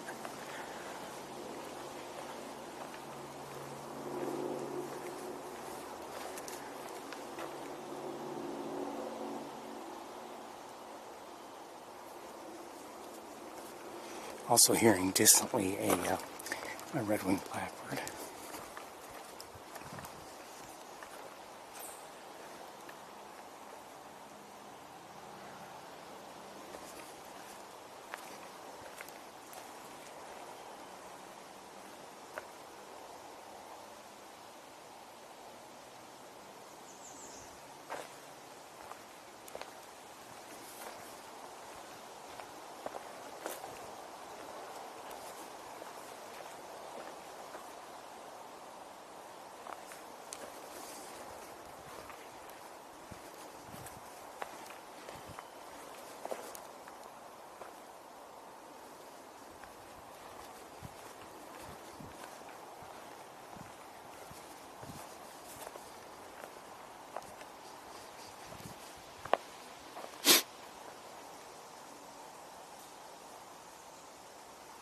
Still hearing a little bit of that American redstart. It's a very high-pitched, from here, that's all I'm hearing is a high-pitched vocalization.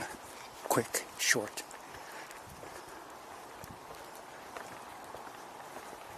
Hold on, I gotta make an adjustment.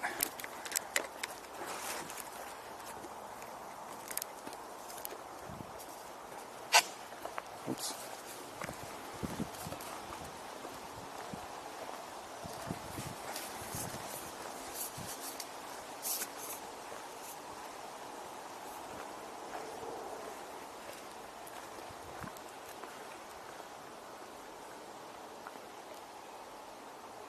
Uh-oh. Bugs found me.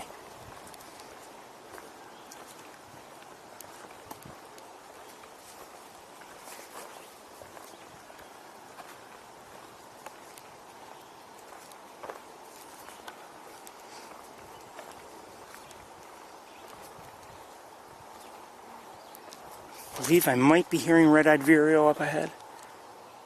Yes, sounds like it.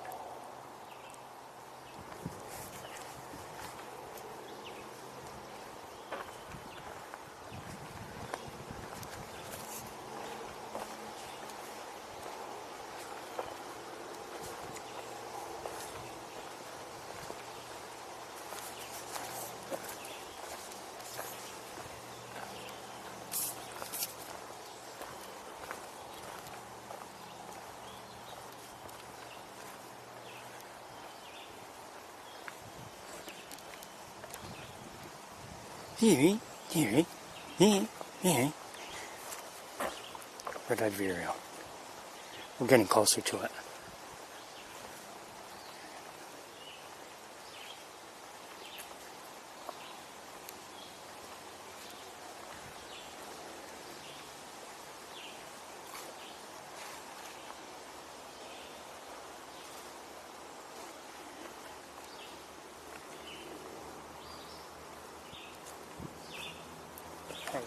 Here you go. Come on. Leave me alone.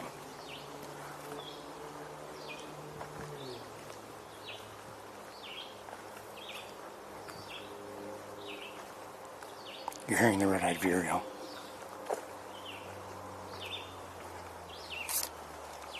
It's up there somewhere.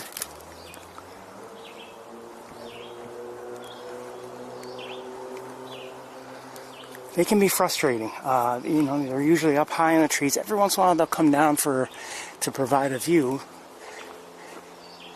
And they're frustrating for a couple of reasons. Sometimes, you know, you're trying to find them, you can't do it. And it's a hot day, and they just keep singing, and you can't find anything else.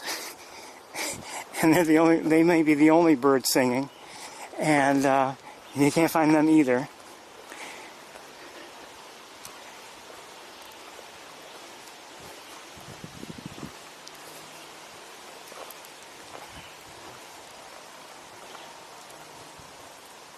We've seen them a few times over the years. You know, maybe one comes down and gives us a look. Haven't heard any wood thrushes today here, and certainly no veeries either.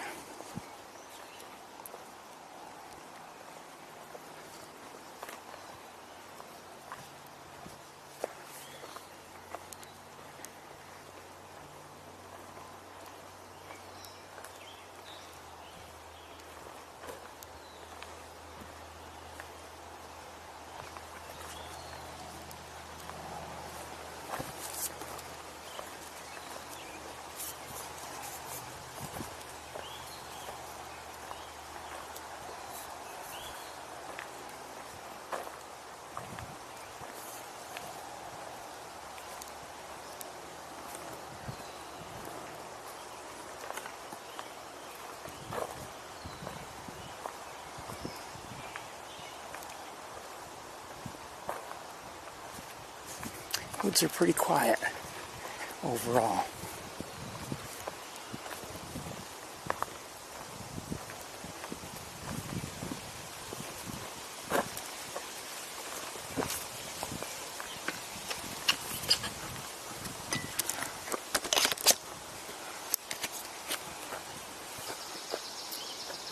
Swamp sparrow, and who is...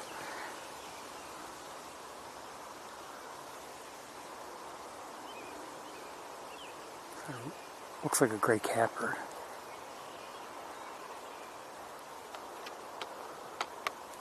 Hold on a second.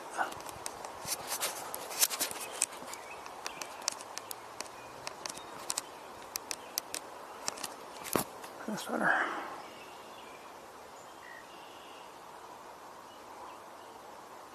Gray catbird. Anyway, I've got to make an adjustment to my tripod. 1 second.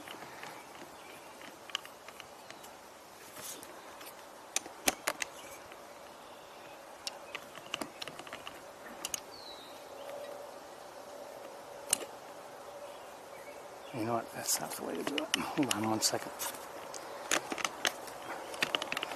I intend to make further adjustments in the coming days, but Not just yet. 1 second. Sorry about this. Well, I guess I can't do that either. Okay, never mind.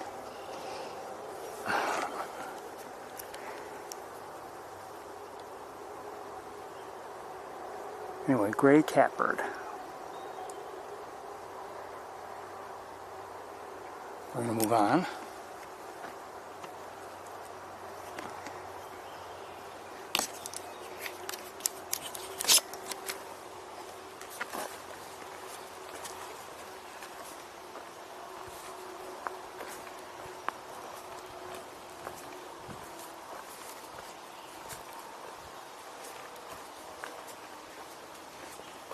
We've heard a few gray catbirds today. You know, they're complex vocalizations as they were singing, and but that's the first we've actually seen, I believe.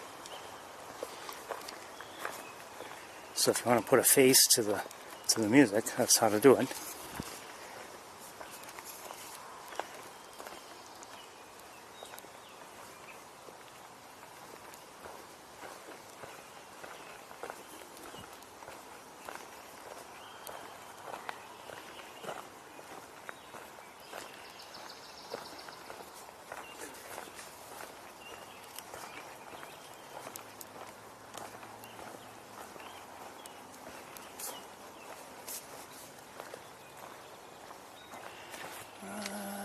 See anything going on here. Let me look with binoculars 1 second.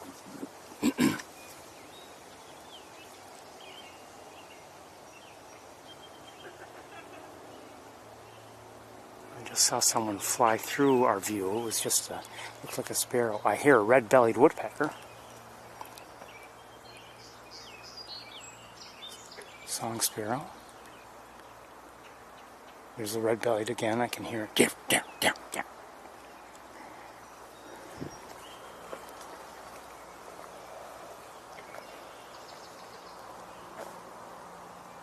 All right, we'll move on, just because we're short on time.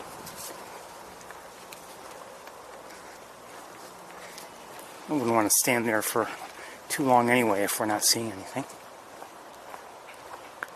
Used to be had a more open view on the pond, but as vegetation has grown in and everything, it's a little bit more difficult to see anymore.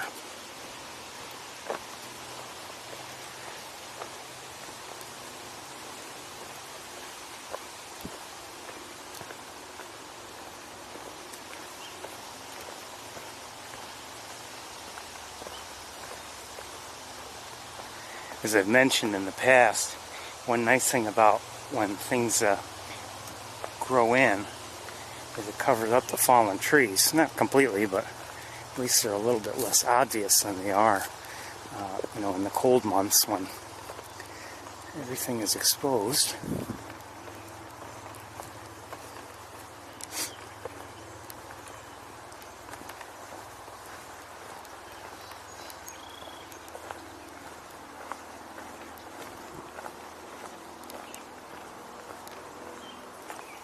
Couple crows in the air.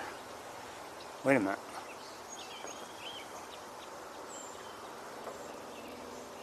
Okay, well, they're just flying together. Were they crows? Were they... You hear that? I don't know if... Were they regular American crows, or were they, by any chance... I don't know if they could have been fish crows or not.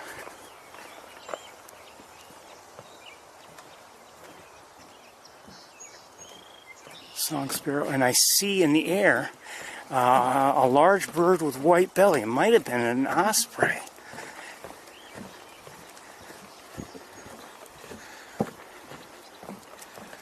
Yeah, I think we've got 2 ospreys here.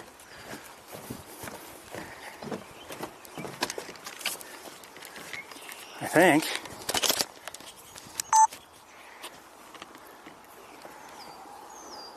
Come on, Ferris, come on. Oh, sorry. Here's one. And the other one's up higher.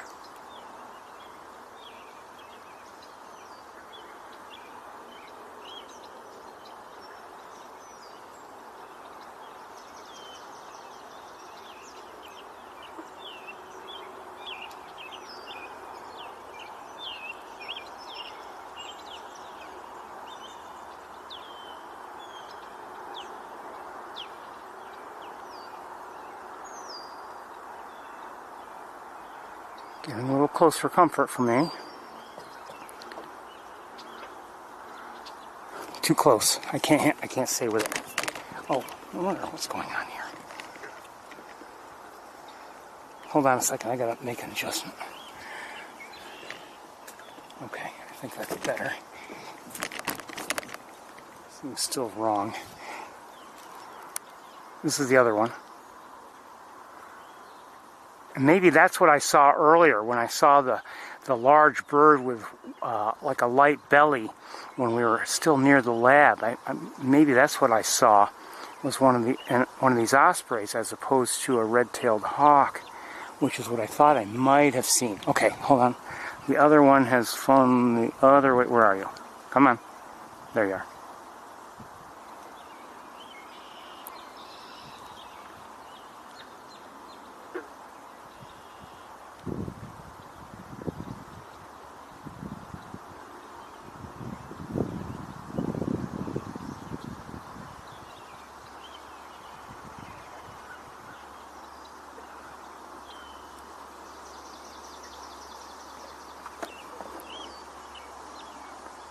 So we have 2 ospreys here at Sapsucker. We don't usually see ospreys here. Sometimes we do, but not usually.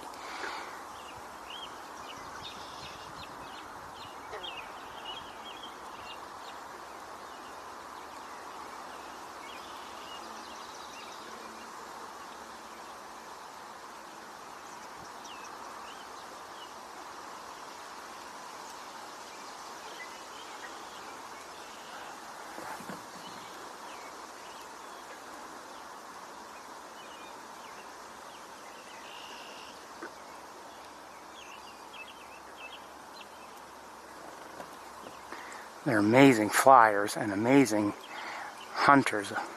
They're going for fish, and they're just amazing to watch.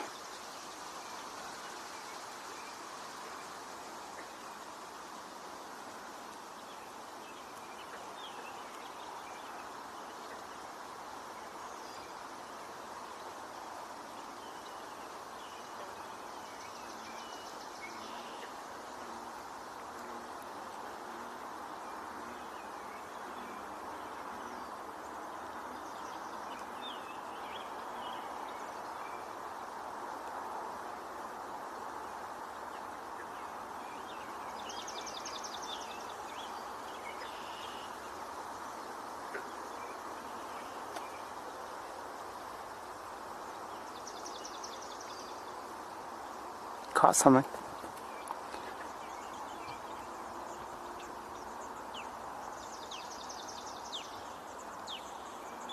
Hear that sweet dew, dew, dew. That's the other one calling. Too close for comfort. Hold on. Oh no wonder. Just flew over my head, and out of my view. Oh, I see a belted kingfisher in the air also. Just flew by. Here's the other one that does not have a fish.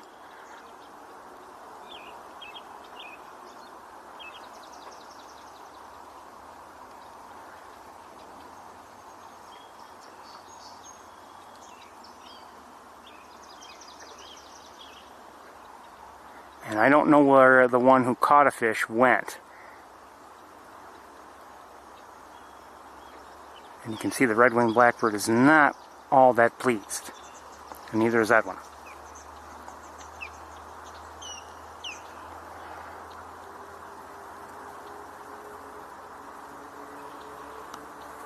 Right over my head, giving me a problem. And I wonder if they're now flying out of the area. Bye, Osprey. Good to see you. Okay. Oh, hey. Oh, come on. Cheap shot. Just had a mosquito biting my hand. You know, I'm busy and everything, and then it does that. Okay. Since we're here, let's look around. I've got to make an adjustment or two. 1 second. First of all, this has to be tightened up. Secondly, let's move this forward again. No. Let's move 1 second, everybody. Sorry about this.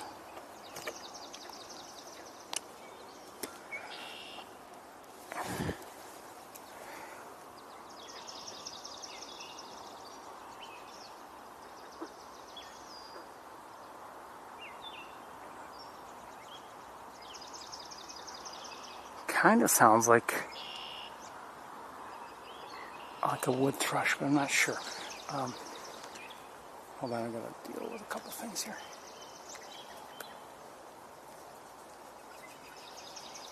So I did see while we were watching, you I don't believe saw, I did see a belted kingfisher just fly through my view, but I don't know where it went. I was paying attention to the ospreys.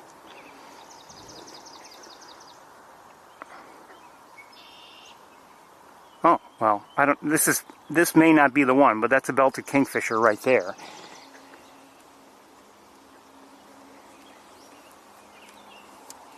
And looking out, I'm looking around now. I hear a black-capped chickadee.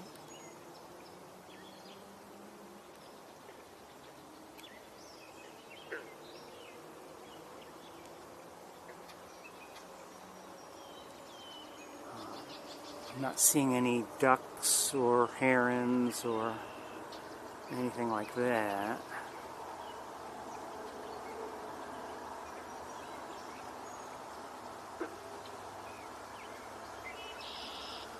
So maybe we'll get moving more quickly than I had anticipated.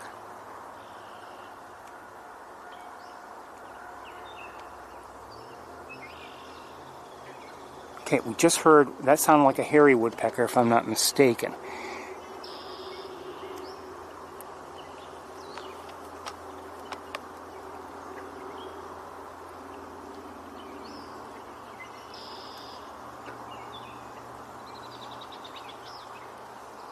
American crow. So, I mean, I'm not really seeing much else. The ospreys were the main excitement.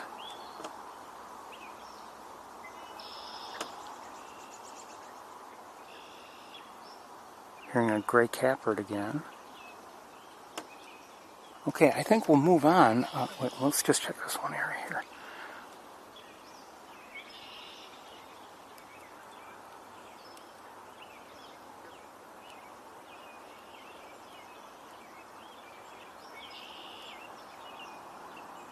Yeah, okay, nothing really going on here, so I think we'll move. One second. Yeah, I think we're going to move on. Wait, one second here.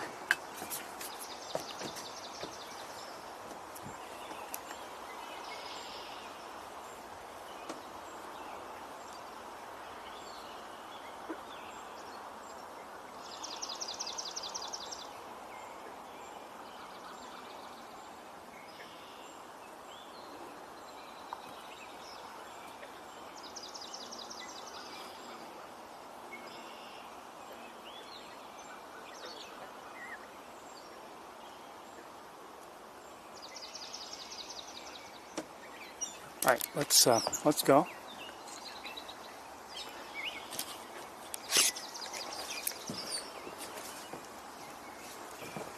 Oh, I see. What is that? Is that a catbird, or is that something that looks a little dark to be a catbird? Maybe it is. Okay, it just took off anyway. Never mind. You know, it might be a catbird. I think I'm hearing it actually.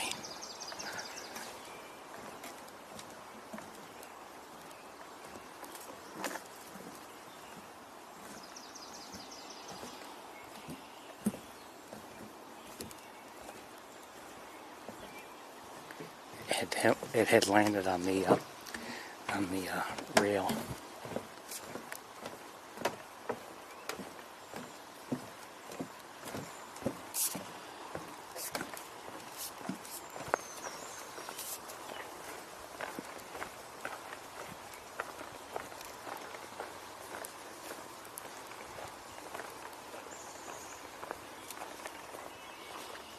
I think that was a chickadee I just heard.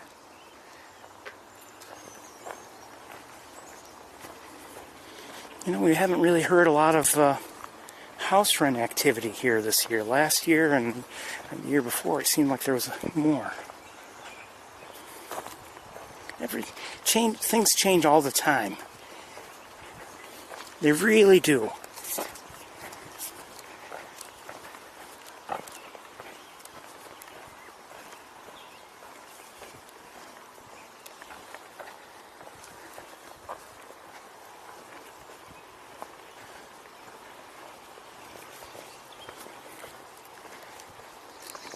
And you know, I've often wondered if many of the people who work at the lab, they just, you know,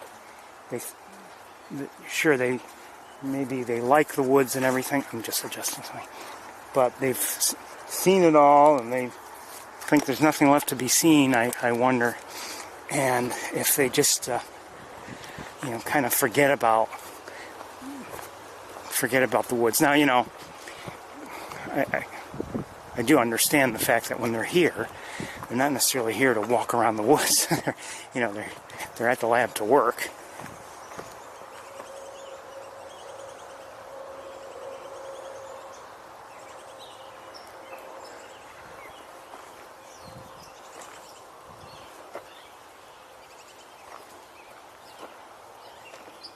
I hear a catbird, but somebody else is vocalizing.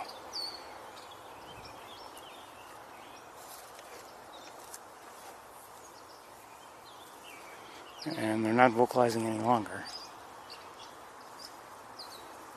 It sounded like maybe a youngster of one sort or another. We'll move on.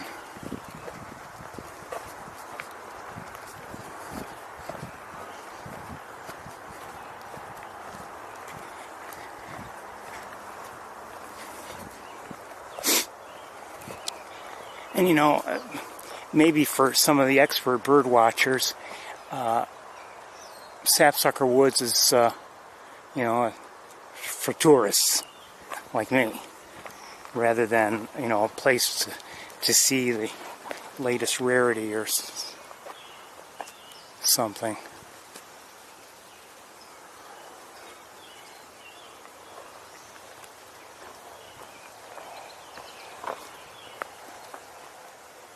Even this, I mean, it never used to grow in like this. This whatever these plants are. So things are changing all the time here.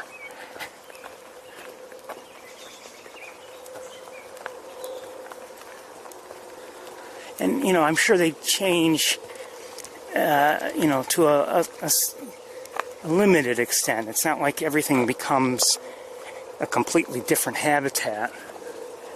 It's not like this goes from, you know, wooded areas to desert in the, you know, in the span of a year.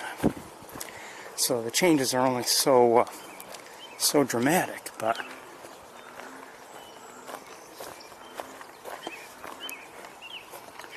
within that,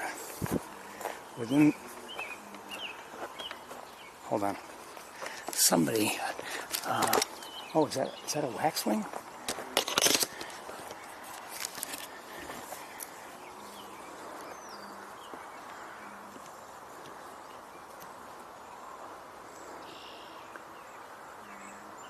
Where are you? Where are you? Where are you? You're still there. There you are. Yeah, cedar waxwing. And I think I hear some. Hey, so that was a cedar waxwing. And you're hearing frogs. Quite honestly, I'd rather hear birds.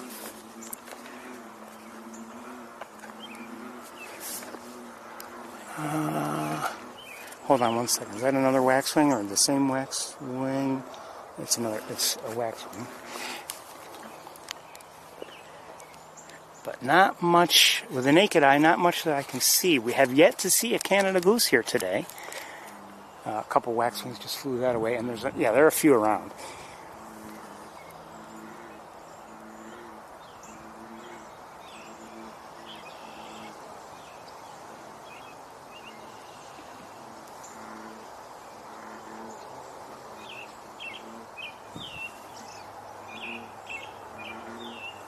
There's a belted kingfisher.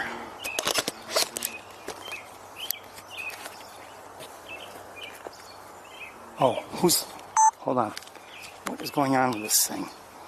That's not good either. I've got a problem with my tripod. Actually, not the tripod itself.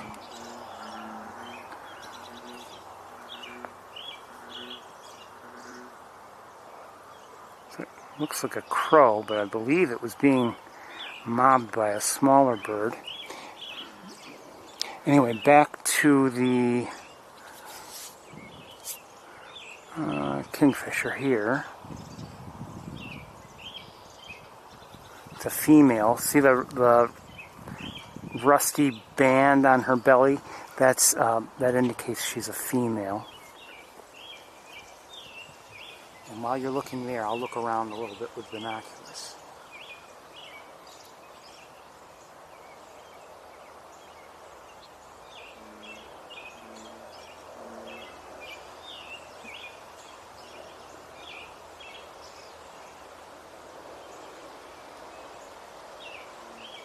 Well, there's really very little going on, so let me tend to a couple things. And, oh wait, 1 second.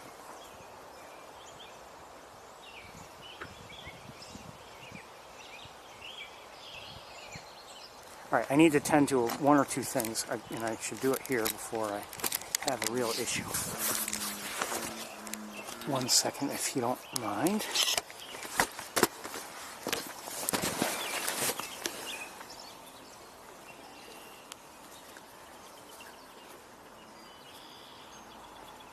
And I don't know if I can completely solve my issue, but I've got to at least look at it. Shoot, can't solve it at all. Can't solve it at all. Alright.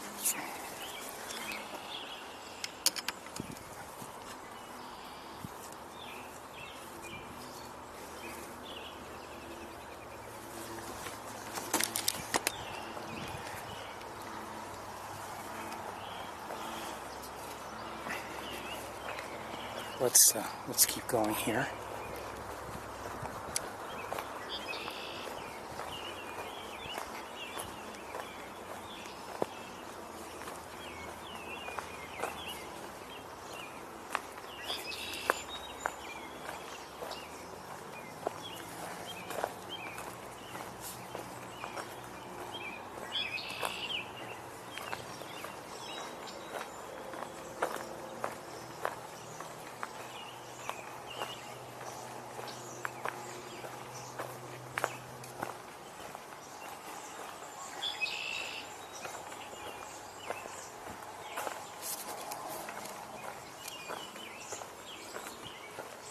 So we've seen no geese. Not yet. We might still see some.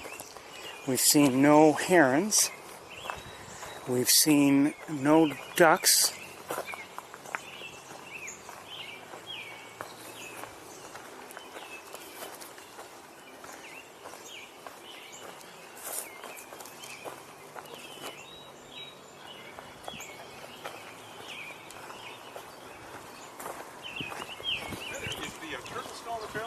I didn't see it. Okay, there was a big old snapper. Okay, didn't see it.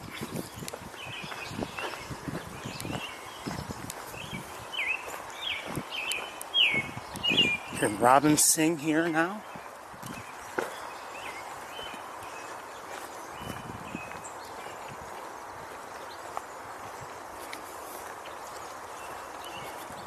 In fact, I haven't seen a snapping turtle the whole time here. That, I believe, was a hairy woodpecker.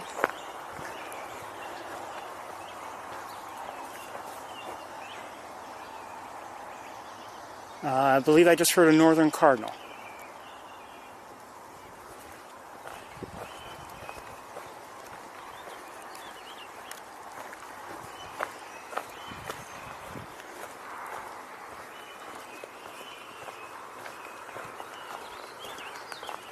And I believe up ahead, warbling vireo, if I'm not mistaken.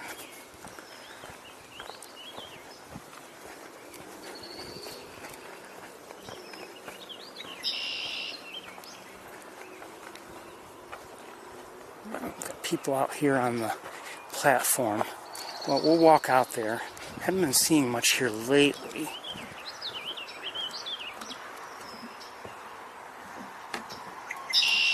Red-winged blackbird.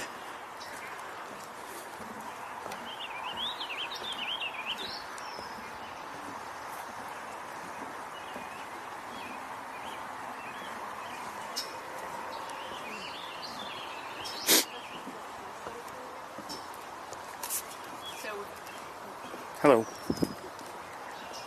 Snapper right here. Yep, moving on.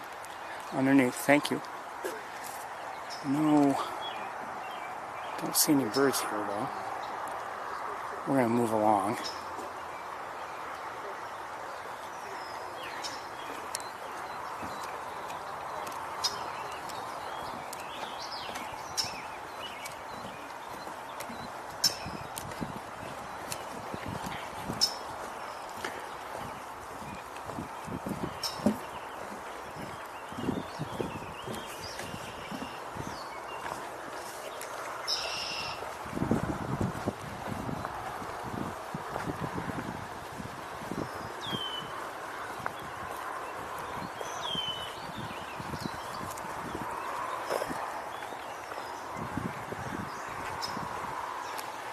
We may not see geese here today.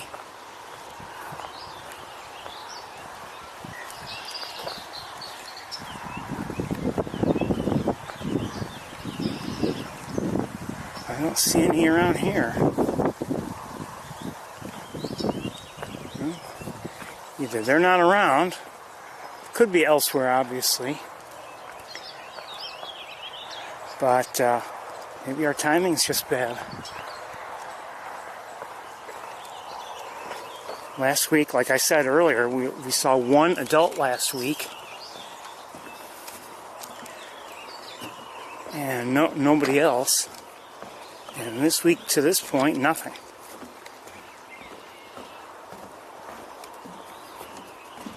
And it could be I drove right by them on the way in or something. Who knows?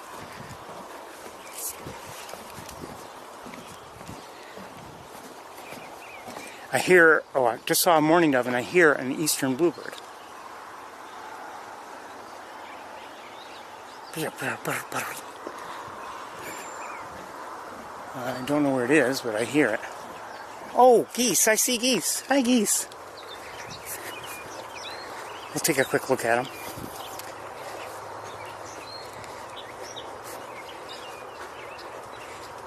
We won't get too close.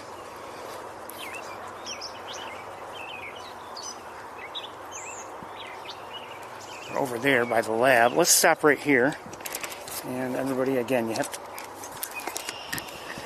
My goodness, this thing is... Oh, okay.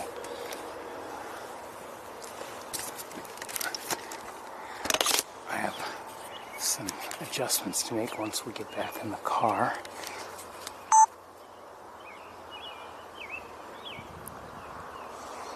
Hearing a catbird nearby. So we're looking at Canada geese. They're you can see they essentially have their adult coloration, and they've grown to the point where it's getting difficult. It is difficult to tell the adults from the young, at least, you know, if they're not side by side.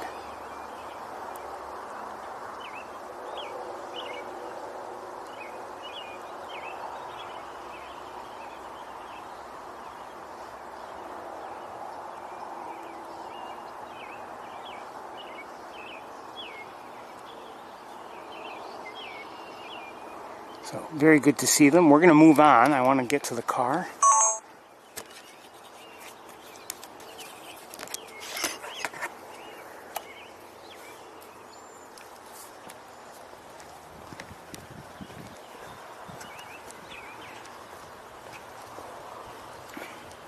There's something that's loosened up, and I was hoping I could tighten it up myself there on the trail, but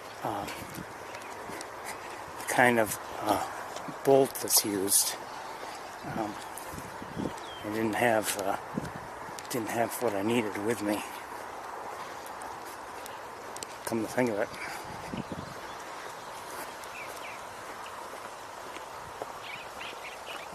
hearing... Oh, there it is. There's the bluebird. Whoa, that is not good. Hold on 1 second. Shoot. I've got a problem here.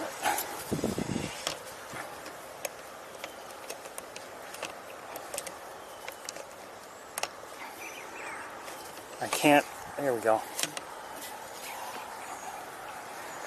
And didn't realize how much of a problem I have. But I see the eastern bluebird. Let's see if we can get a look at it while it's in the beautiful sun.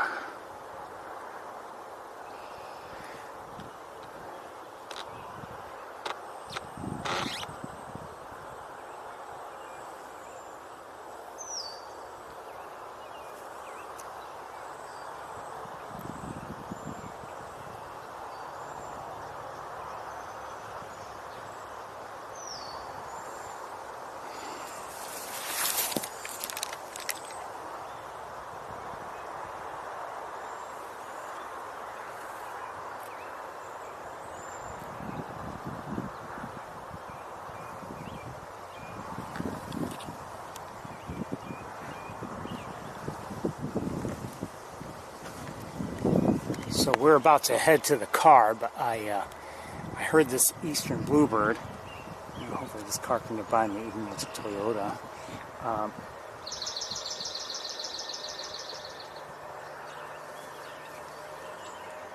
I had to wave him along.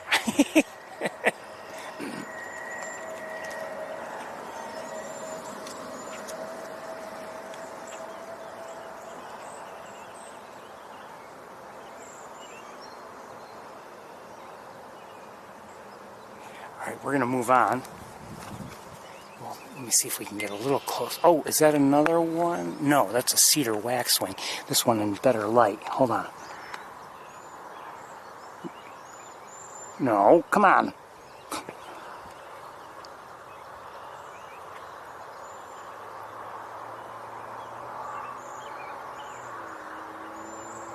Okay, they flew on. There were a couple of them.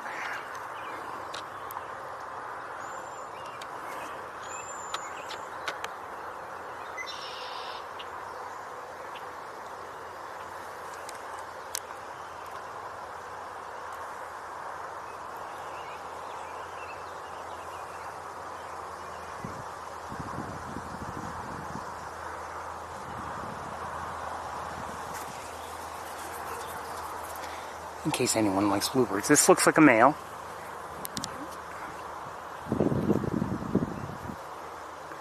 The females are paler in coloration overall. They don't really have that chestnut coloring on the breast and belly, or at least not much of it. Alright, we're going to move. Or actually, wait, who's this? We're going to head to the car. Wait, where are you? There you are.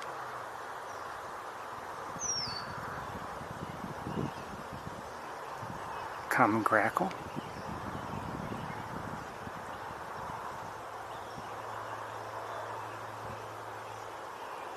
Beautiful lighting, really. Oh, hold on. And another one. Oh, no.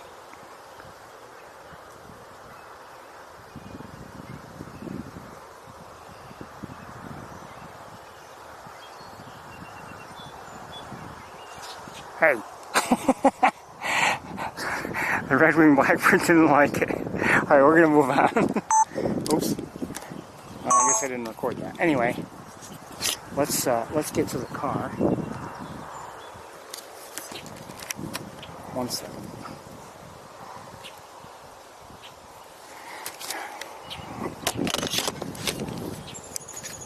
Just heard a Downey woodpecker.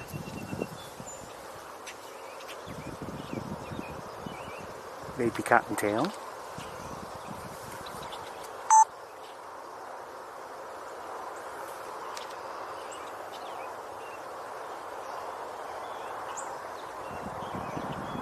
All right, let's get to the car. I've got to make some adjustments, and we've got to configure for a little bit of travel, and then we'll get to the campus as quickly as we can.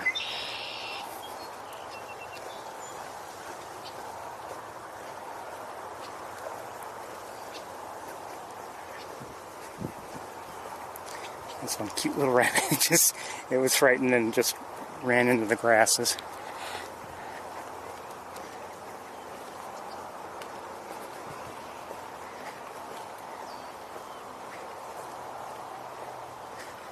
I'll put you in. I've got to, like I said, I've got to deal with some things if I can. I'm not sure if I can or not.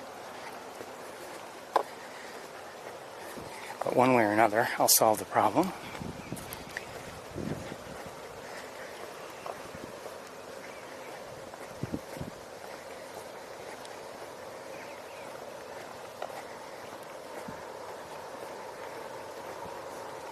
It's a good thing that that eastern bluebird sang for us, because I probably wouldn't have been on the lookout for it had it not done so. Alright, I need a couple minutes if you don't mind.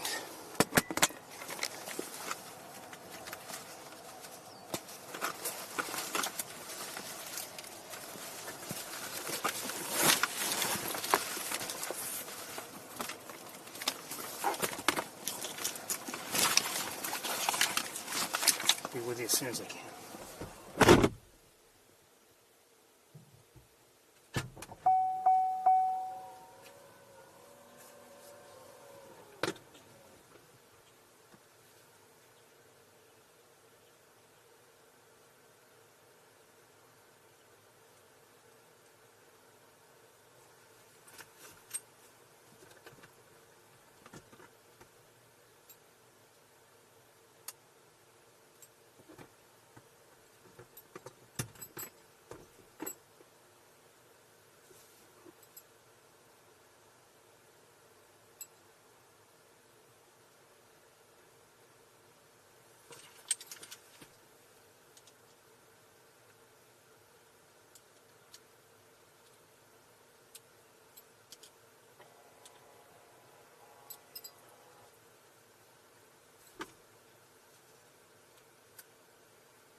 Okay, I think we're back in business.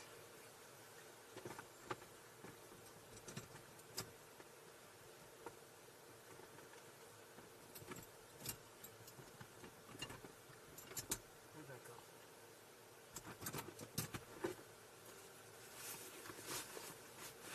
Where'd the tools go?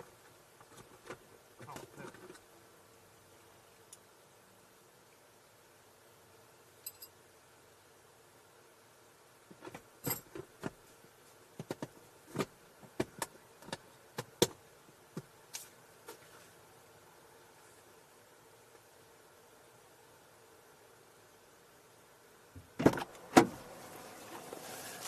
I'm getting there, I'm getting there.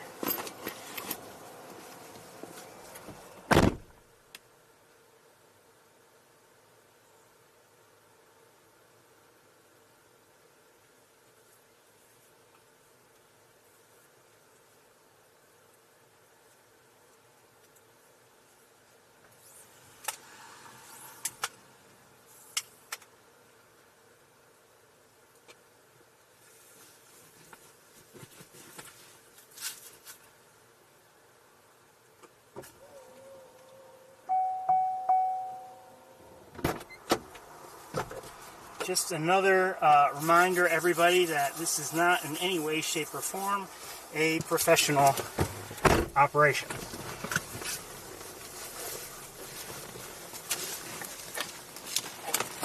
But I think we have some fun every once in a while.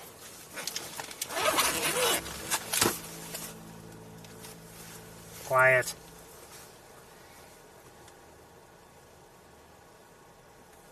This won't work, will it? Nope.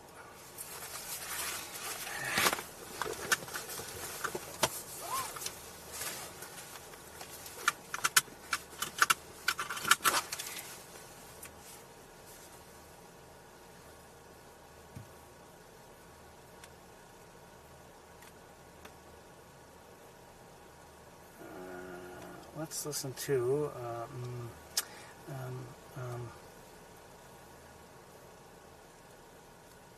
we put no order of any sort.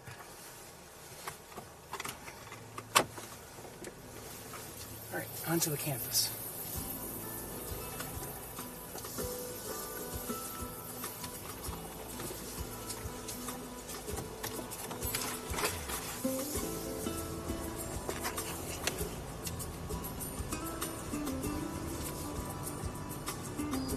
Hi, Sapsucker. Thank you.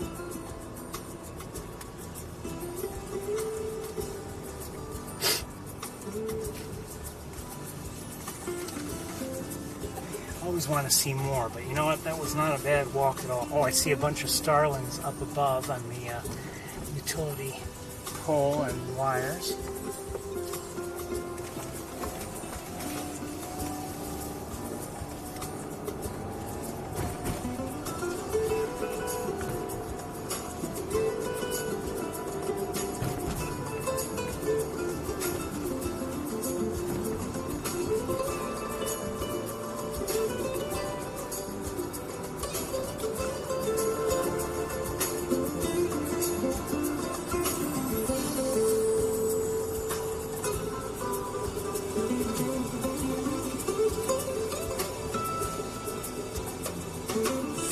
Showing 68 degrees. You need your sunglasses, so put them on.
Baja California by Niels. Good song, I like it. No, we don't want to hear this. Or this.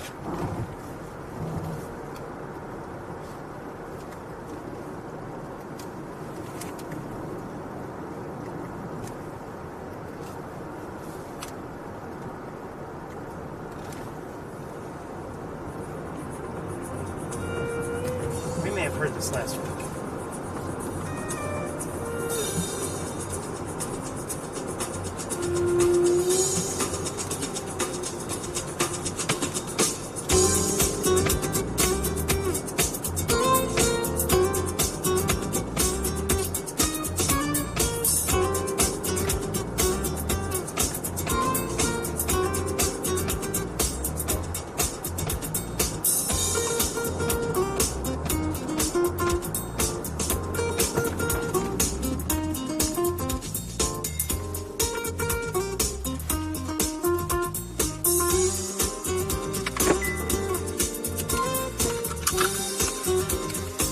Hold on, everybody.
I don't think I can help it. I saw on the side of the road a red-winged blackbird. It looked like a juvenile, judging by its coloration and everything, and I wonder if it was stunned. Maybe it bumped into a car, and I just kind of urged it along. It doesn't seem like it's really able to fly. Now, maybe it's a combination of being stunned and being young. I don't think there's anything I can do for it.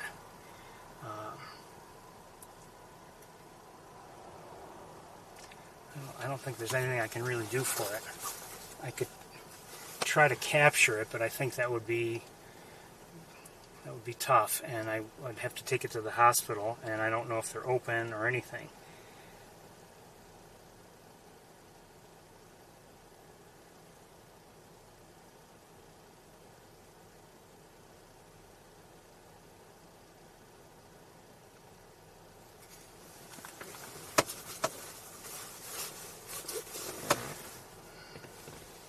I got it a little farther away from the road. I could probably try to get it a little farther still, but you know, you worry about stressing a bird also.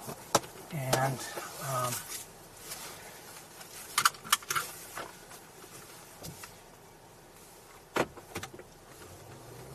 just want to turn around and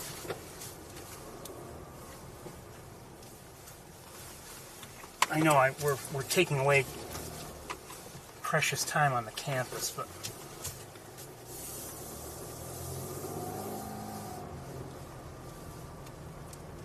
it's still there.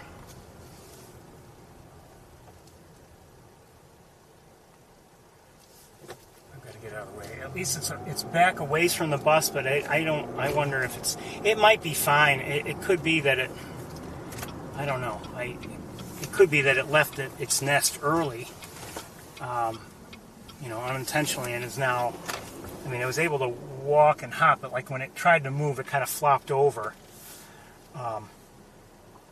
And I don't know if it was hit or not. I can't do anything for it.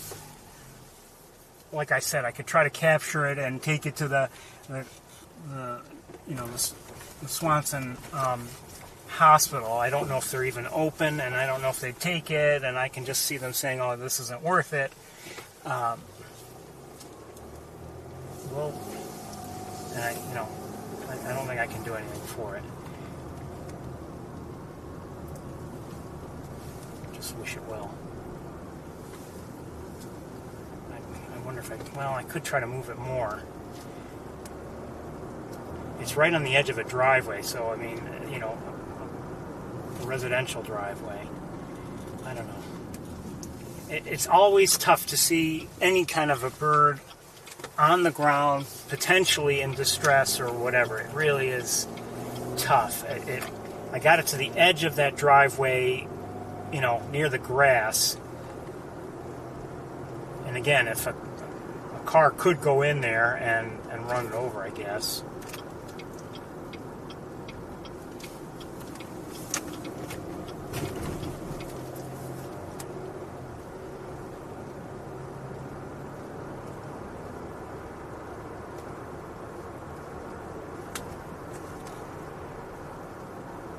Like I said, it seemed like a very young red-winged blackbird, and I'm hoping that it's just simply young and on the ground. Like you often will see a young bird on the ground, or just like looking around. And I wonder, it was right on the edge of the road. That's why I stopped.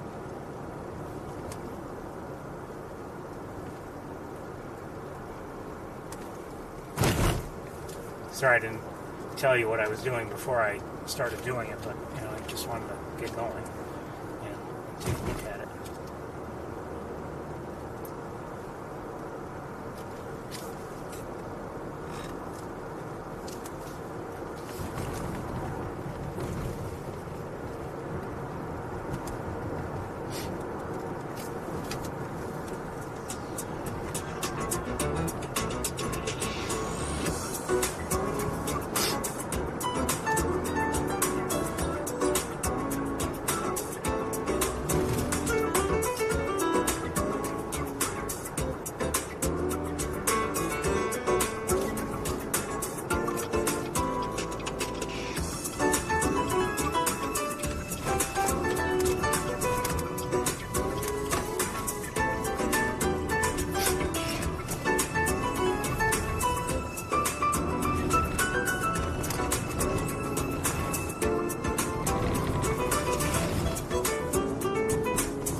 Whoa!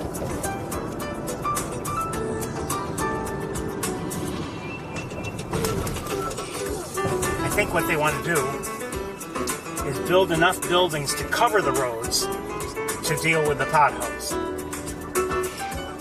They just have to have major contributions. Running nuts.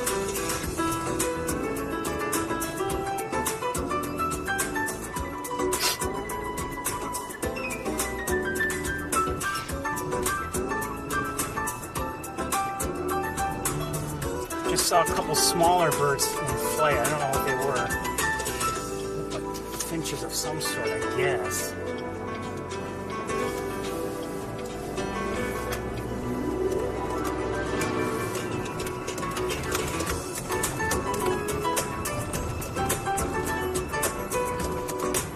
Nobody on the throne.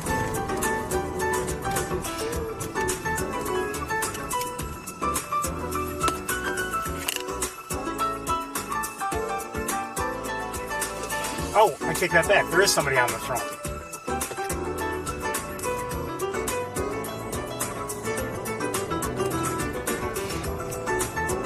I believe it looks like it might be Arthur, but I'm not sure.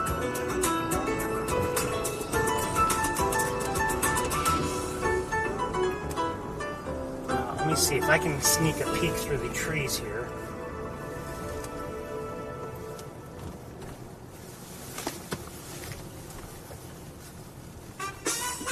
It is Arthur, by the looks of him. Okay, let's get parked and let's take a walk. I see a robin also, probably, maybe, possibly objecting to Arthur.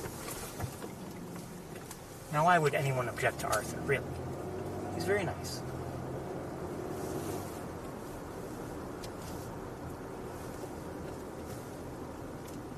Once you get to know him. Oh, and I see on Bruckner, I see somebody.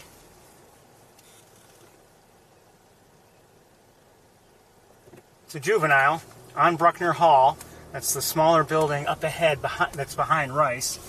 And I need a minute or two. I've got to get out of the car. Sorry. All right, I'll get out and get things going as quickly as I can.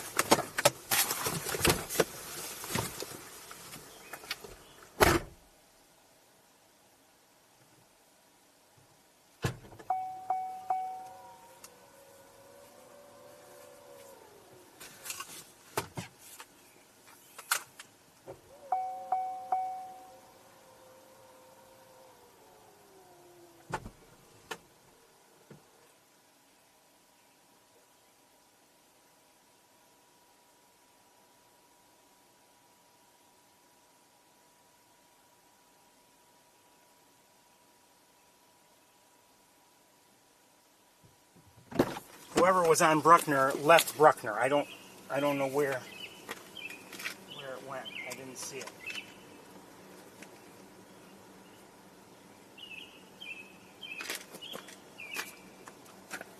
So I don't know where it went. And the robins sing beautifully. How'd that happen?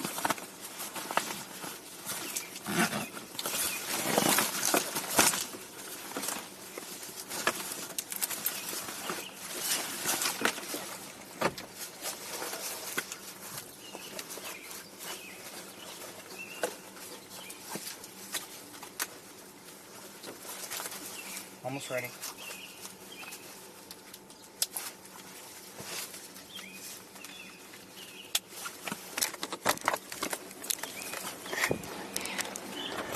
So the juvenile who was on Bruckner Hall is no longer within my view.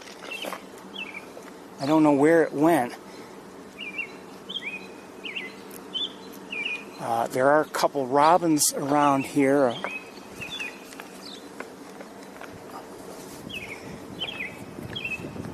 One up here on the chicken coop singing, the other at the top of this pole. Oh, I see somebody up on Bradfield. I'm guessing it's Big Red, but I don't know for certain. Let's see. Whoever it is up at the top. So I've seen, that is Big Red. I've seen Big Red now, and I saw Arthur on the throne on the other side of Bradfield, and I've seen one youngster. Again, I don't know who it was, and I didn't get the sense that I didn't hear anything. Granted, I was dealing with stuff, but didn't get the sense it flew very far.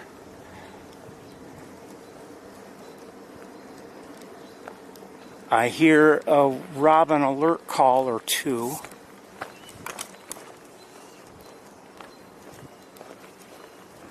And I think I see somebody on Furno Hall. Oops.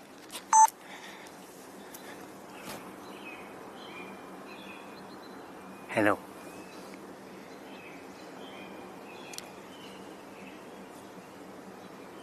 We'll move.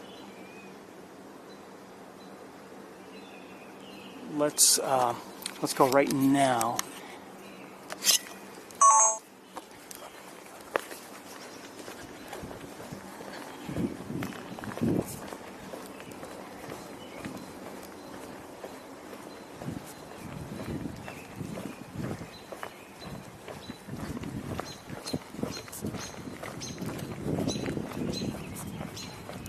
The lighting would be better from this angle, I believe. Now, this could be the one I saw on Bruckner.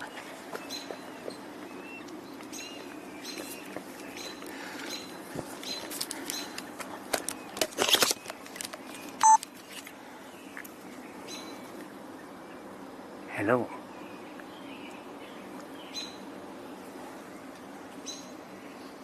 Ooh, something smells. Not me.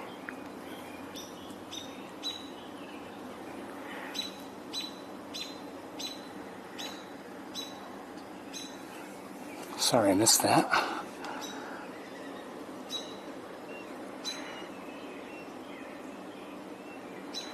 I was looking around to see if I can find somebody else. So this one is here. This is a juvenile, and then we have their mother, Big Red, up here.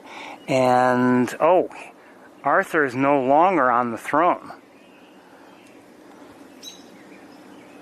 Hello. Yes, if you want to come, I'll show you.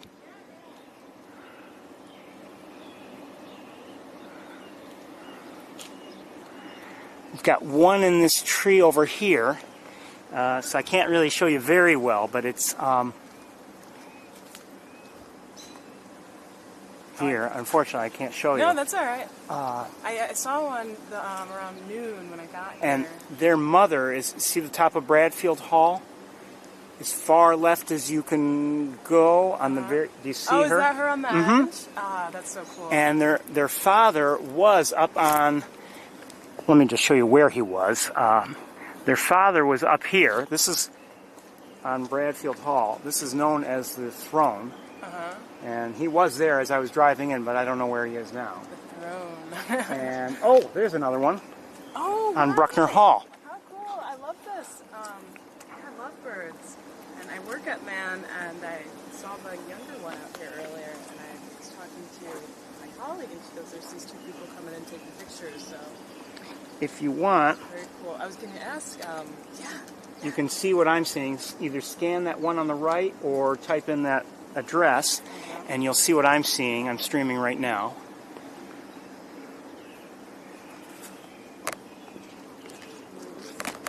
No, you're okay. You're okay. So this was, Oh, nice. and there's a little bit of a delay. Just that's the way cellular works. But I mean, oops. So I don't know which is which, but this one I think was on the building and was standing up, and now decided to go and rest there. Now the other one is still up there, but oh yeah, you see it? Yeah, he's definitely just still having a hard time, I think, learning how to balance himself. Well, do you know how to fly? That's a great question. There, see? I'm still learning. I haven't mastered it yet. And again, I don't know where their father is now. They'll stay in the area for a bit, but they start to expand more and more the area they'll cover, and eventually they'll leave the area. Right. Did you work for, or you can tell me if I'm distracting you. Oh no, not at all. Do I work for the lab? No. I'm just having fun. I've been doing this for a long time. Yeah. I love this stream. And there's a chat room also. On the car? No, it's part of the stream. Yeah. So I'll try to get a little closer to this one. Do you go all around Tompkins County, or is it just like a hobby for animal photography? Oh, it's I go to mostly a few different places. Every once in a while I'll do something different, but I'm here on the campus now, and this is where a lot of my streaming really started, here and Sapsucker Woods. Do you know where that is? Yep. Okay. And so I was just there actually. Yeah. And then came here hoping to see the hawks. And but I also go to Montezuma. Do you know where that is? Yeah, I actually went about 2 months ago. Oh, okay. But they were closed because they didn't have enough volunteers to. Oh, yeah, that happens. In fact, it just happened a couple weeks ago too. But it is what it is. Yeah. And but you can still, you're still able to go on like Wildlife Drive and other areas. And like Wildlife Drive will close for winter. Usually December 1st it's closed, and it doesn't reopen until April 1st, weather permitting. But there are a lot of other places to go up there, and it's definitely worth it. Yeah. Oh, here we go. Wait a minute. Where are you? Still up. There you are. Kind of.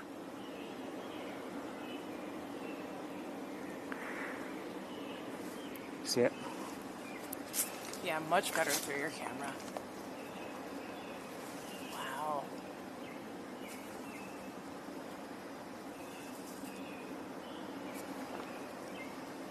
Thanks for letting me. Oh, my pleasure. And thanks for having and giving me a card. I've definitely checked all this. Absolute pleasure. It's really great to meet you. Nice meeting you. Good luck. Take care. There we go. Look at that beautiful bird.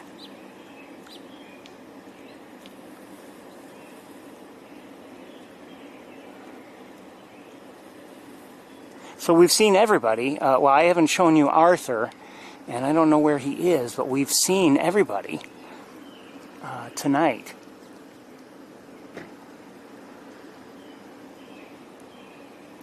Something still reeks here. Something's rotted.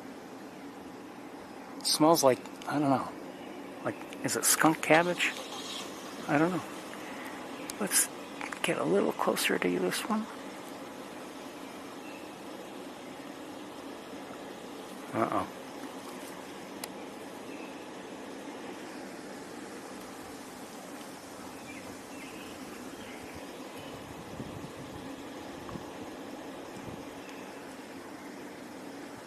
So we saw, I think the one that's on Bruckner was probably the one that I saw on Bruckner first, the one that was on there. And this one had been on Ferno Hall, and then flew over to the tree. I'm hearing some house sparrows. There's a robin singing in the distance.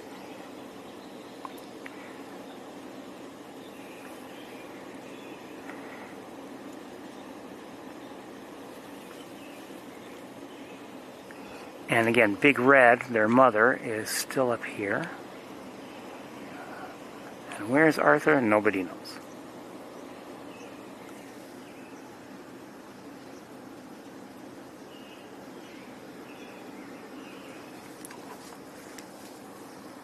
I hear a gray catbird.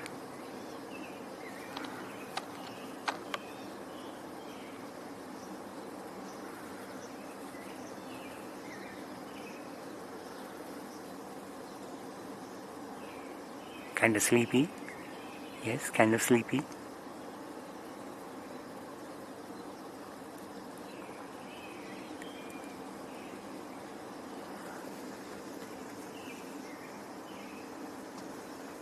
Being cute is a lot of hard work. I think I'm hearing, I'd love to see them one of these days, chimney swifts up above us. Often hear and see them here.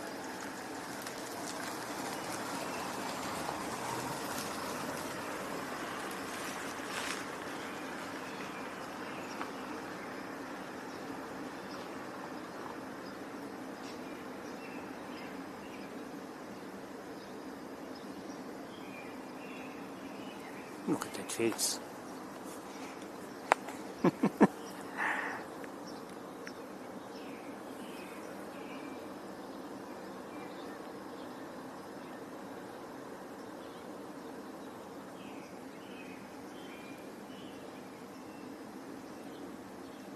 Okay, back up to the one in the tree. Uh-oh, the one on Bruckner is now vocalizing, and I think this one was vocalizing too a moment ago. Oh, hold on.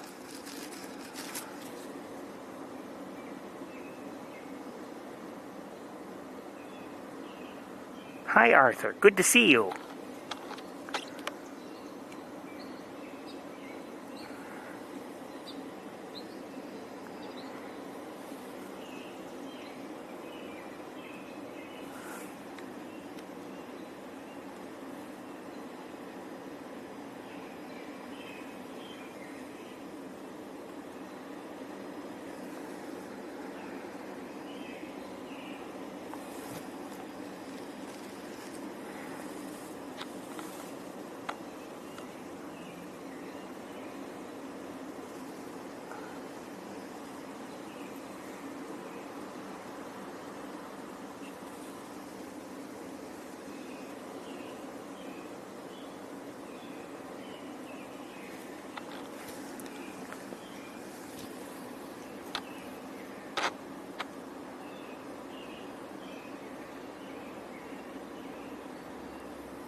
What a beautiful evening. It really is.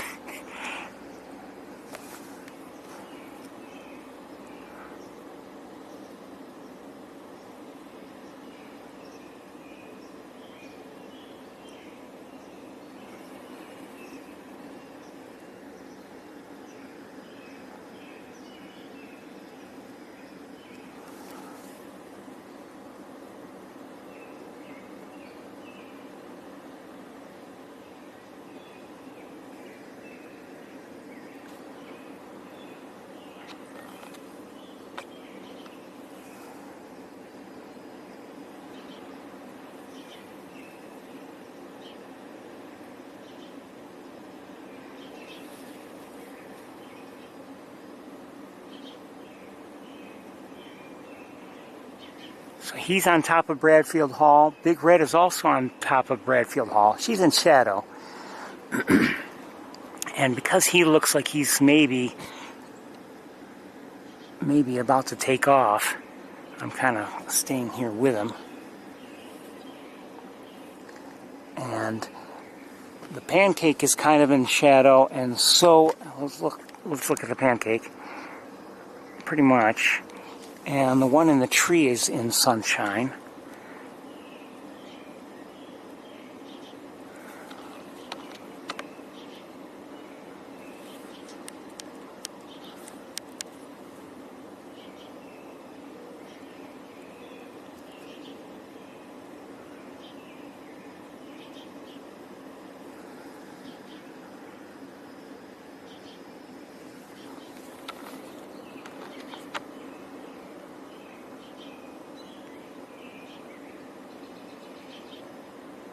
So I can see all four right now from where I stand. That's kind of nice. Nice luxury.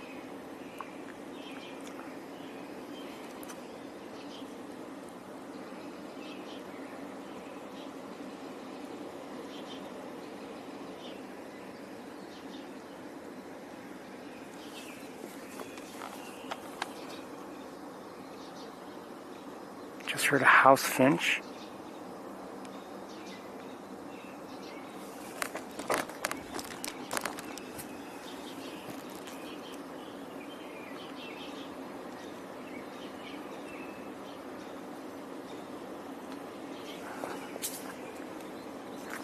Still see him. He just flew on the other side of Rice Hall. And he's out of my view right now. He must have seen something. Where did he go?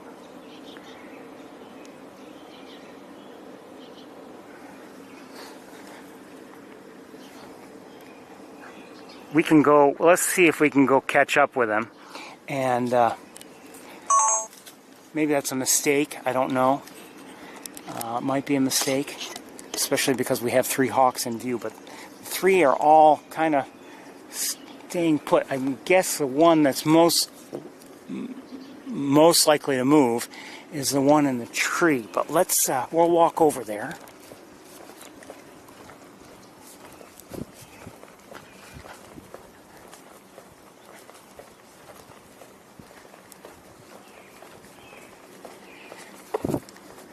I was watching him in flight, but then, you know, these buildings here to my right, one of them got in the way, and then didn't catch up with it with Arthur as he came back into my view, but then he was behind Rice Hall, so that was that.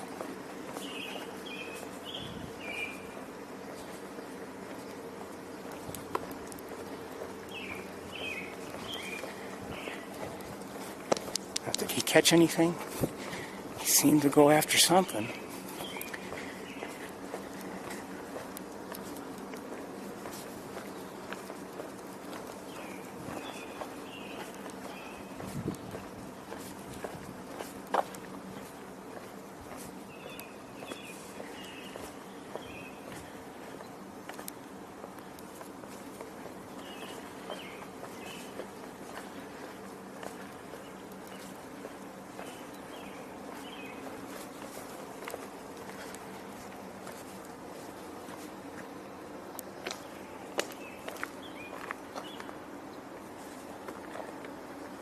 I don't know.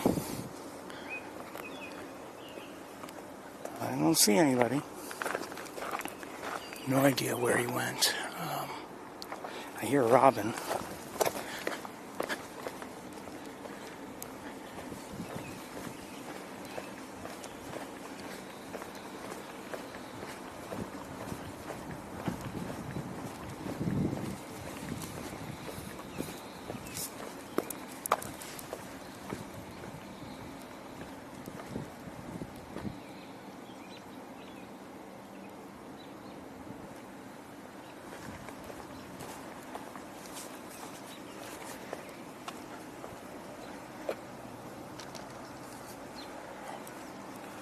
I'm going to look around with binoculars.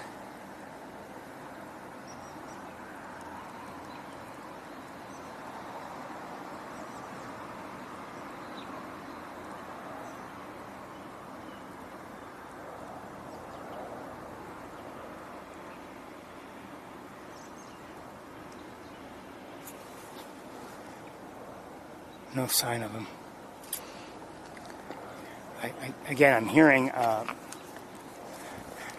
1 or 2 robins, and just saw a crow, I think, and I heard it definitely.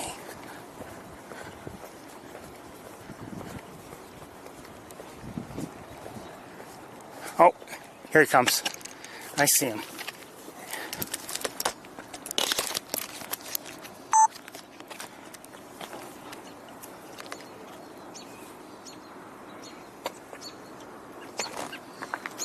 Shoot.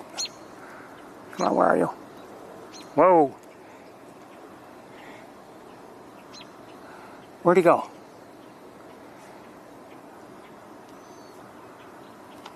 Oh, no one. Wait. Hold on a second. I'm confused here.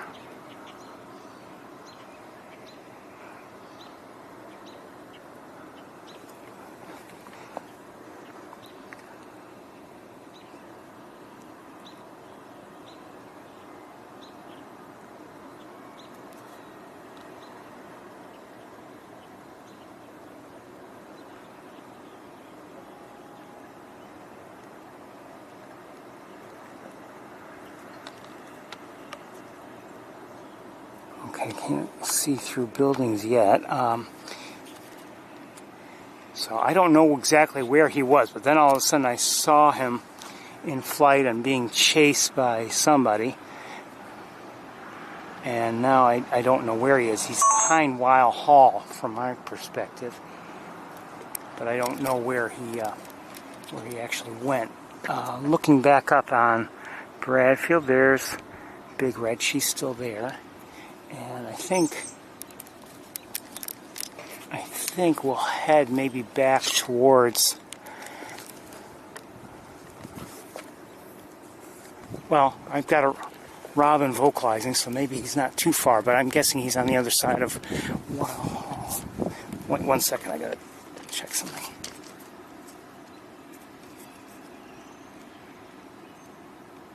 Yeah. Wait, hold on.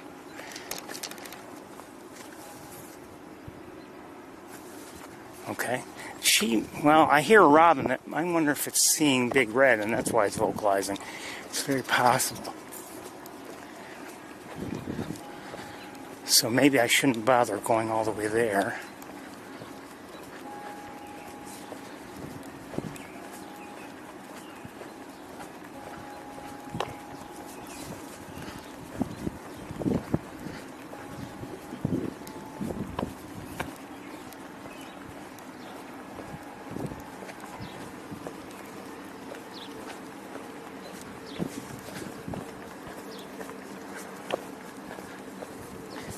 I tell you, I'm going to be missing this nice cool temperature in a couple days. It's going to be nasty hot. And I'm concerned, actually, like I said, I'm concerned about the birds. And you worry about the young keeping cool. And there's a chipping sparrow there. You worry about them keeping cool enough and also getting enough water.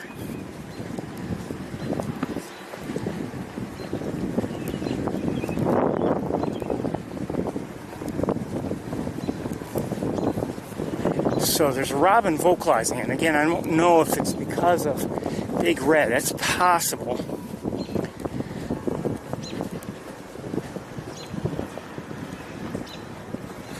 I don't know if I can even see Big Red, actually, given where it is. Maybe I can.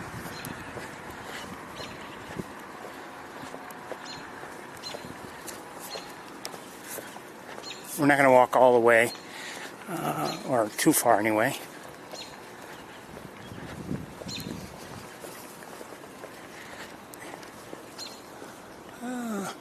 I don't know. I don't know if this robin could see Big Red, so why is it vocalizing? It might be able to. I mean, it's up on a pole. I can't see her from here.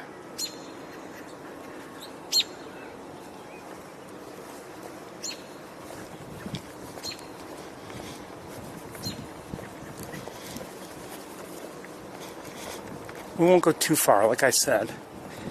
I don't know where Arthur went. And I'm not hearing anything in terms of like other alert calls. So maybe we'll go back.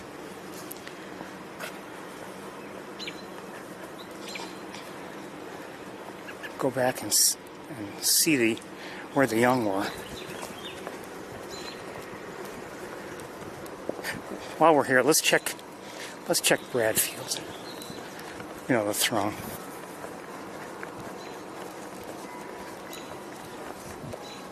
Okay, he's not up there.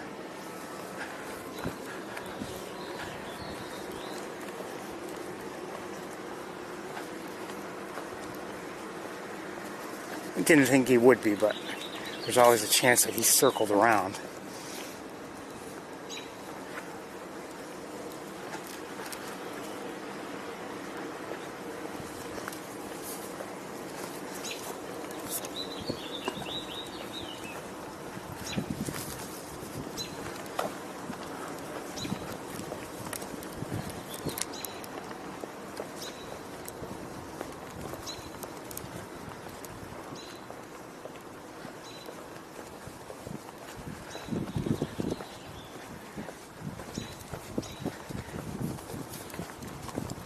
Actually, if you think about it, the hawks have been fairly quiet.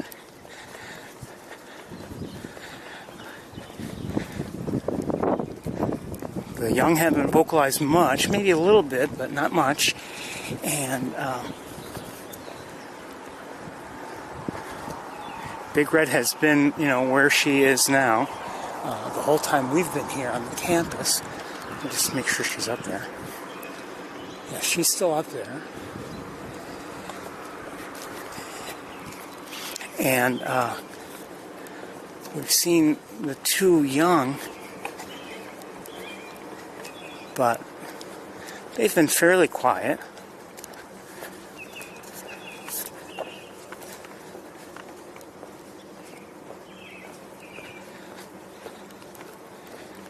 But let's see if we can go catch up with them again. Things may pick up a bit just as things get dark and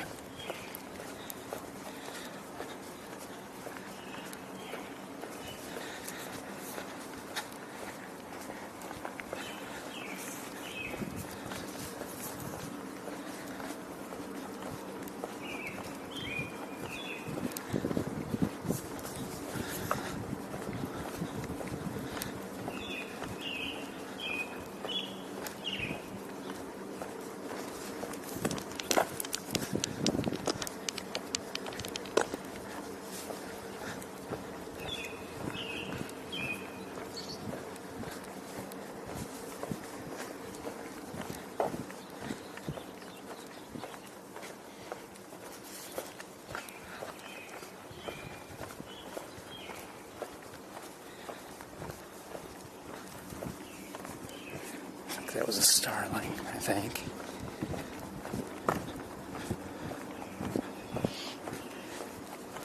Another starling.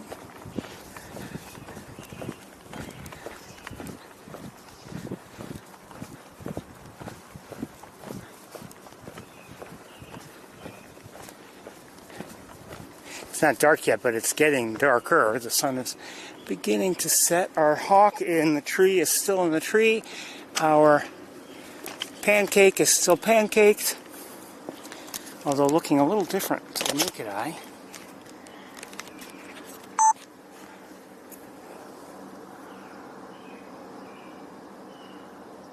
Hello.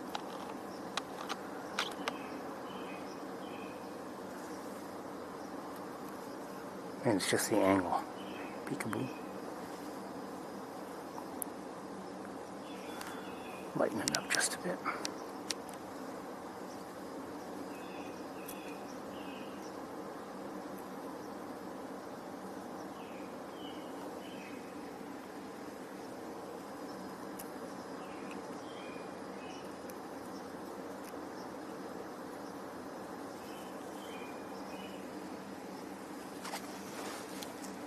So again, this one's on Bruckner Hall. And the other one in the tree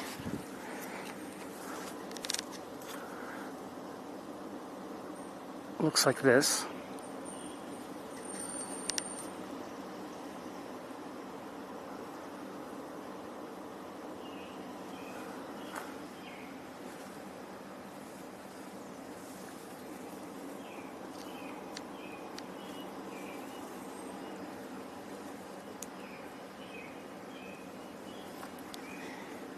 And Big Red looks like this.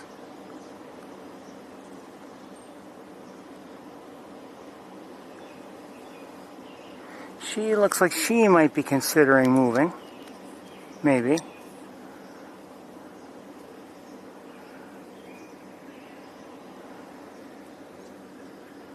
Now, we haven't seen Arthur in a little bit. Last we saw him, he seemed to be going after something, and then he maybe was unsuccessful or ate it quickly, and then moved on.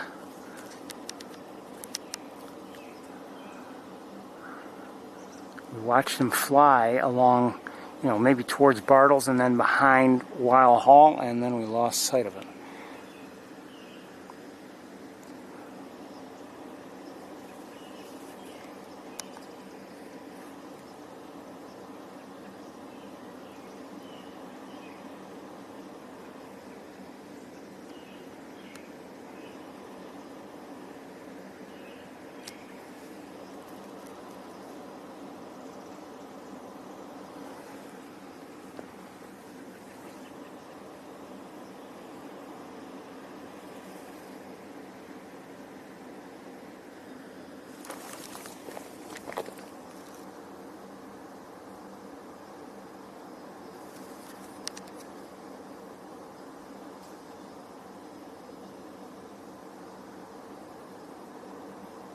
Oops.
Okay, out of my view and into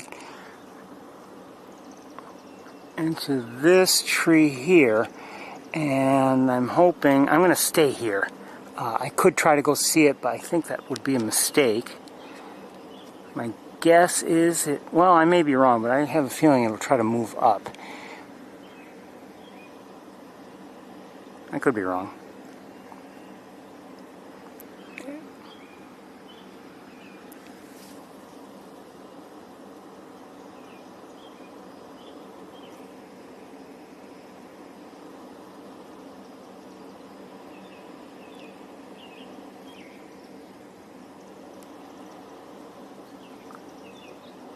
I've forgotten where he is exactly.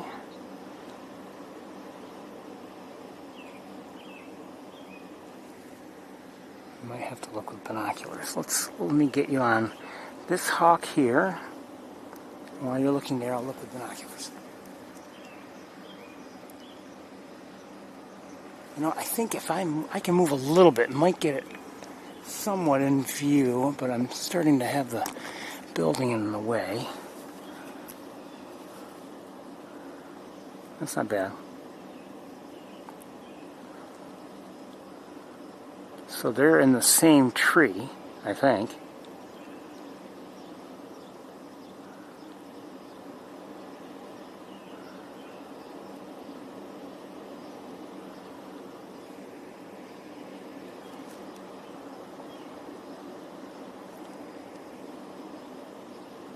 Oh, yep, see?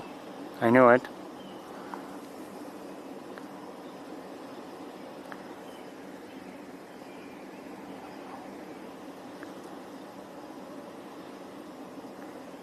If I could move over a little bit more to try to get the tree in the foreground out of the way, but then the former chicken coop, poultry barn, gets in the way. I can't move too much farther. You know what? Maybe can I move back?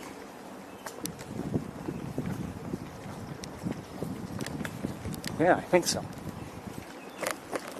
Yeah. Hi. Hello, Blue Jay.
Where'd it go? There it is.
Let me leave it there for a moment and look with the... Oh, okay, here we go. Just flew up here.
Just waiting to see if this one moves or what. Big Red is still where she was on Bradfield.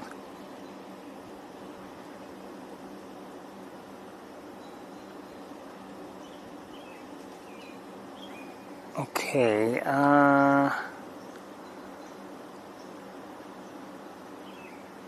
should I move? Maybe. I don't know if there's a better spot, really.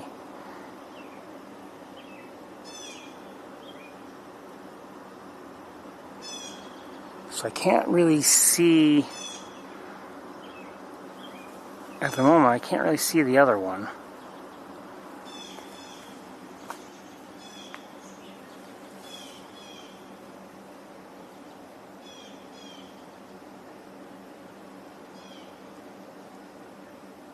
We'll try moving. Maybe I can see, but in the meantime, right here, again, Big Red. And we don't know where Arthur is.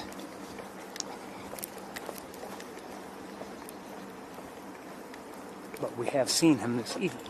Okay, I'm not going to go too much further over.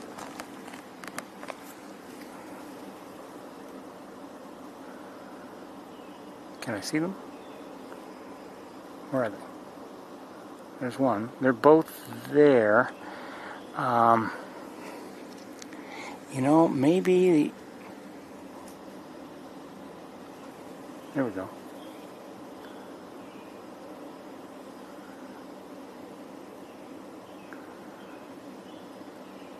Aren't they beautiful?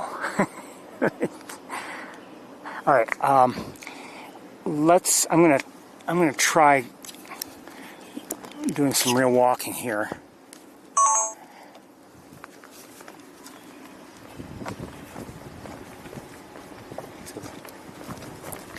This side of the tree, maybe I'm hoping to get a view of both of them, but I don't know if that's going to happen. Oh, maybe.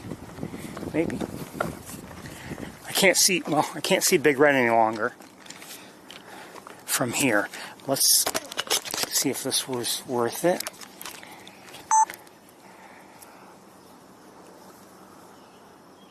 Maybe. Maybe not. Lighten it just a bit.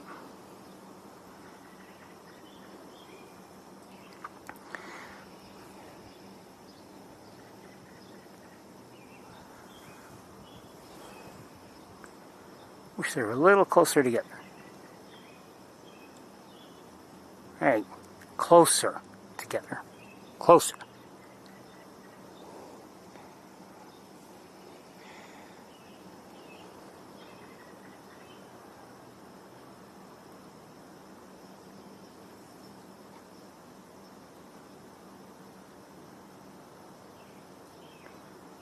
That's better.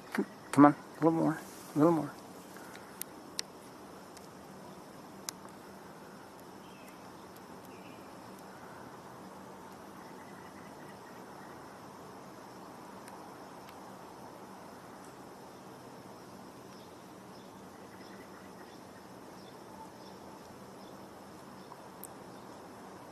I don't know who is who. One is N1, one is N2.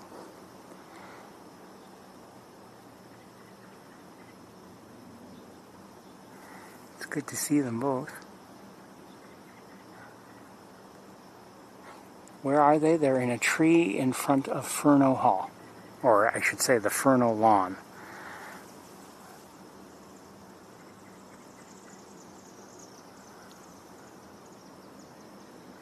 No, you stay there. No, no.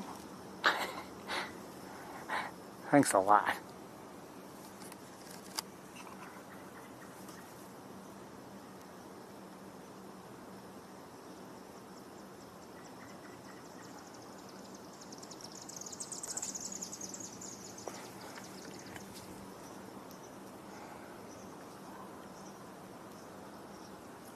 Chimney swifts.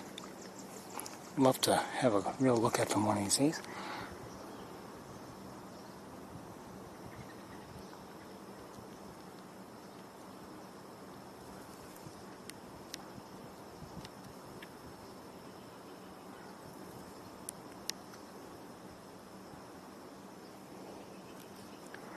Really can't see either one all that well from here. I could walk a few steps, might get a better look at this one.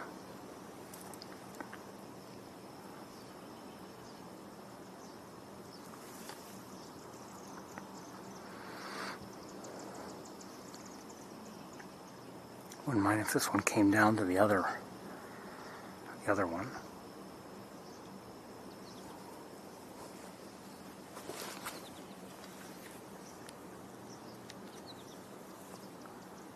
Here an American goldfinch.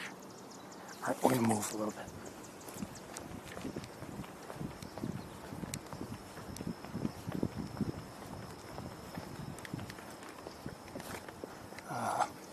Don't know if this is much better.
Again, you're hearing chimney swifts.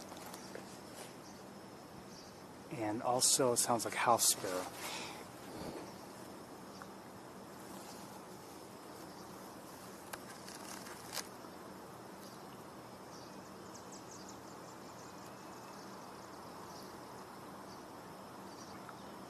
And I believe I just heard a northern cardinal.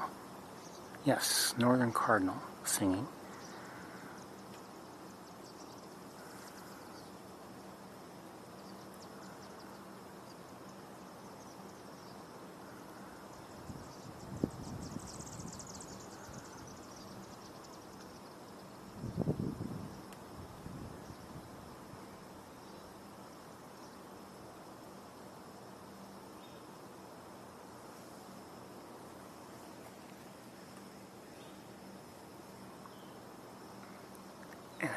think I might be hearing a gray catbird.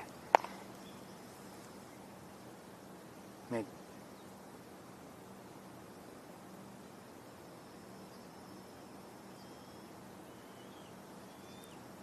I hear somebody. Oh! I just saw an adult in flight. Over my head. Or, I'm sorry, to my right. Yep, here we go.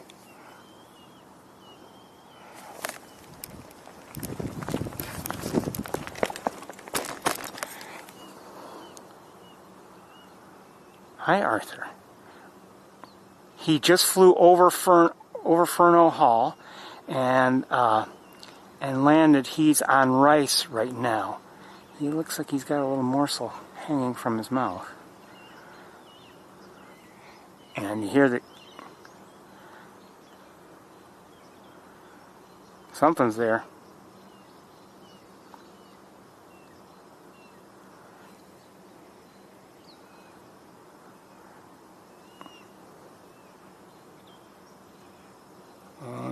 Okay, he's looks like he might be heading towards Bradfield. How about the other one in the tree here? The one at the upper perch. Now, I don't know if they never moved, or if maybe the one on the upper perch was on the lower perch, but now is on Rice Hall. And I think it seemed like there might be something there. And I did see some mantling. Yeah, there's something there.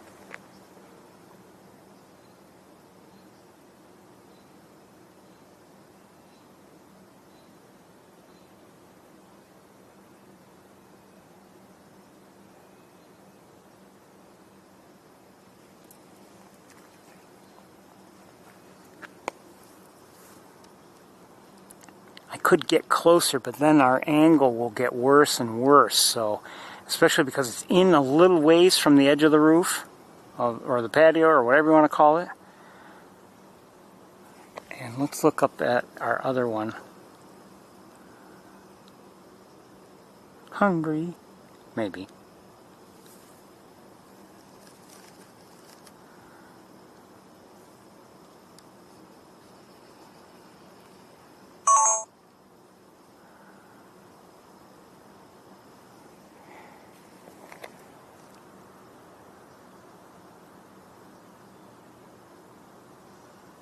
So, but judging by what I saw, it looks like it was a bird of some sort. It looked like feathers that were being released into the air.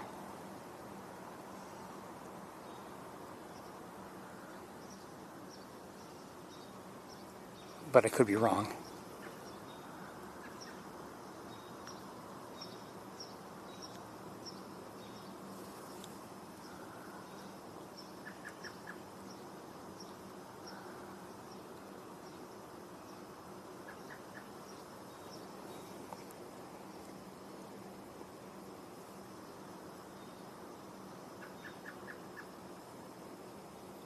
You know, I didn't, just in case there is anyone new, we're looking at red-tailed hawks here on the campus. And right now this is a juvenile red-tailed hawk, just left its nest a few days ago. And same thing with this one, another juvenile. Its father just dropped off food, and it seems to be eating it now. Again, another juvenile red-tailed hawk. We've seen both parents and both young now. This one's not eating with a lot of gusto. I think that sometimes,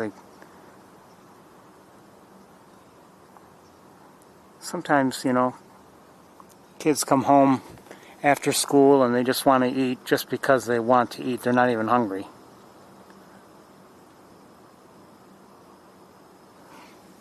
I'm not saying that's the case here, but, you know. All right, because of where everybody is, I think I'm going to move back a little bit.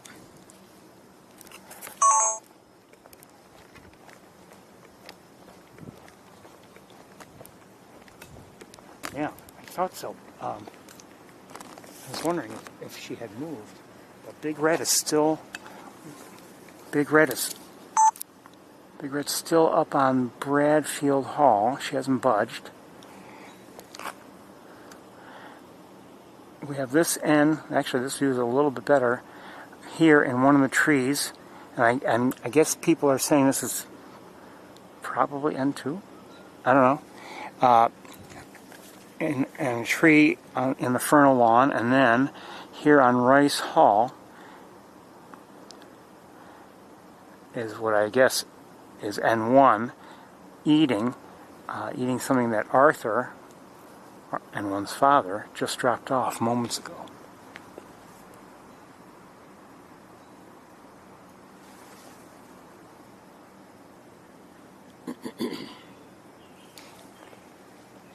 I'm guessing that Big Red will be moving in the near future. It's getting dark. And judging by the way he was flying, now he may have, obviously he could have changed direction, but it seemed like Arthur might have been heading for Bradfield Hall. A lower perch, not the elevation that Big Red is on.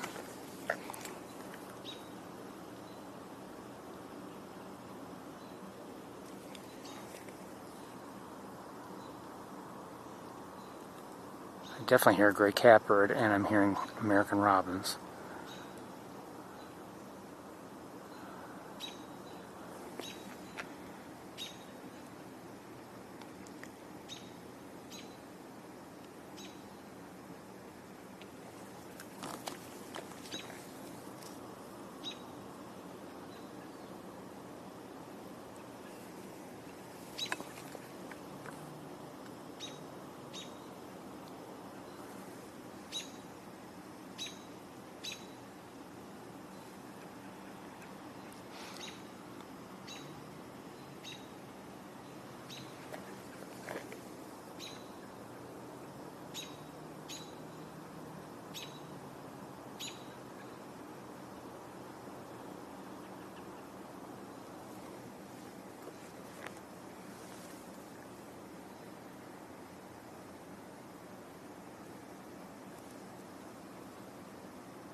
It's getting dark.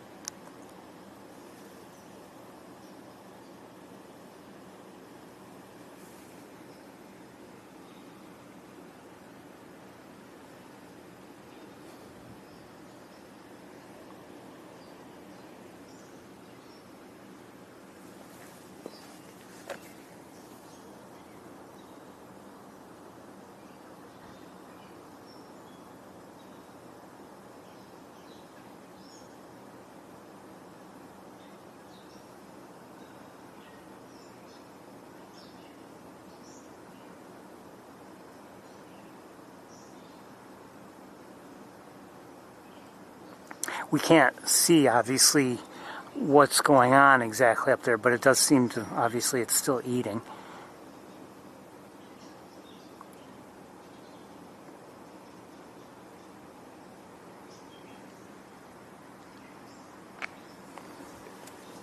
Did she change a bit? Oh, yeah.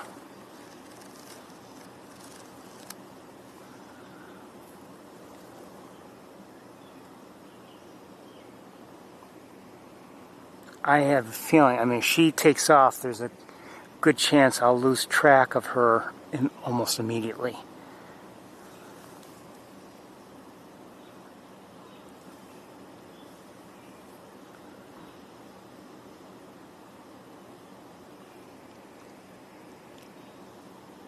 Just giving my field of view for her.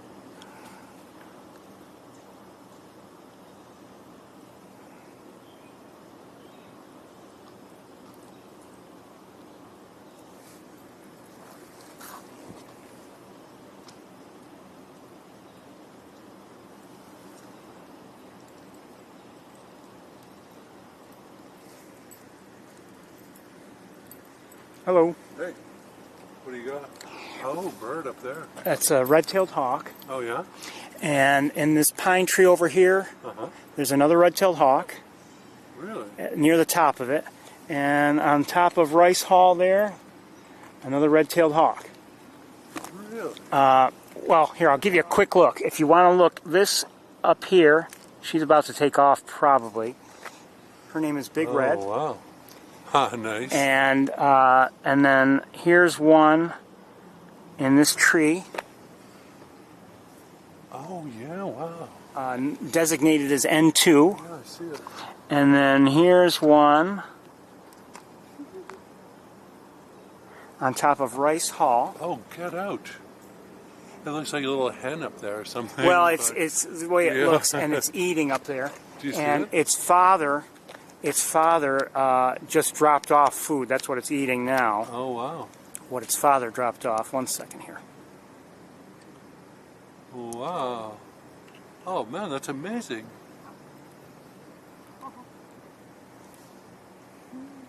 What kind of lens do you got on there? That's a scope, actually. Oh, okay. And if you want to see what I'm seeing better, scan that. Okay. And I'm streaming live right now. Oh, yeah? Mm-hmm. And I don't know where their father is. I suspect I know, but I don't know for certain.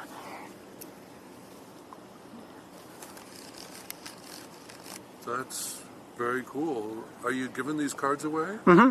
Oh, awesome. Thanks for showing me. I Oh, appreciate my it. pleasure. My pleasure. Take care. You too. So back up to Big Red. Only because I suspect she's going to be leaving shortly. And if she does, my suspicion is, like I said, I'll lose track of her almost immediately because I've got between the trees and Ferno Hall and the flight path I suspect she'll take anyway. She'll probably see. She'll probably fly back down to Bradfield if I had to guess. So I don't see her, and I'm not surprised. Although I wouldn't be surprised if she were to fly to one of the lighting towers and then eventually return back. But I haven't seen her. So we'll make our way towards Tower Road in a moment. In the meantime,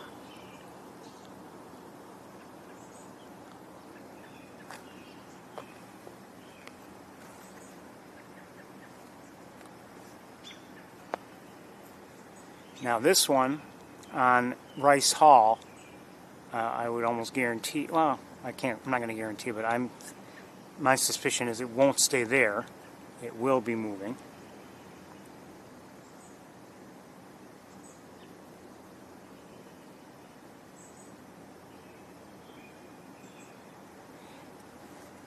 Oh.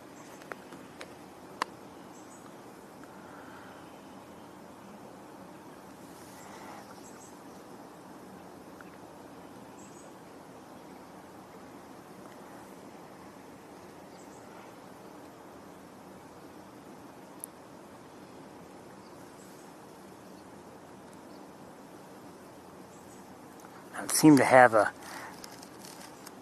well, it's still eating. It's a gray catbird you're hearing.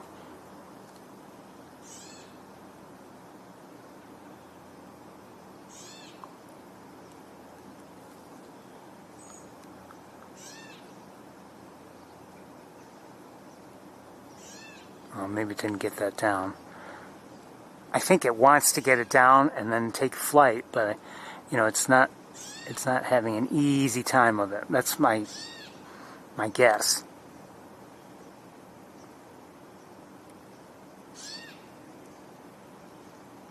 I think he wants to finish and then fly to a roosting spot. Let's look up very quickly. Oh, there we go.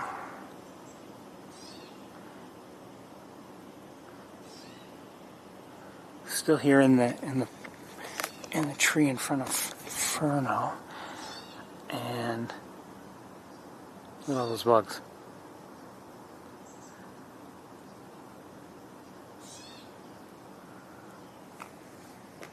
And I have, I have no adults in sight at the moment, and I don't expect to have any in sight. Unless Big Red, for instance, or Arthur flew to, one of the tower lights or something, and were to, come back towards Bradfield, and I find that unlikely anyway, but unless that were to happen, I might catch a glimpse in the air, but that's it.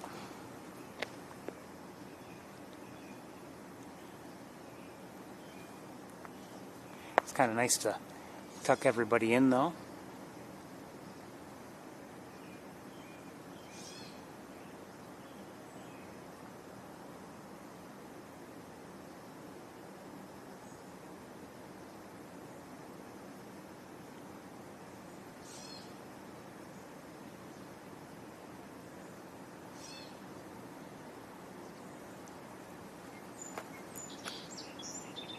Song sparrow.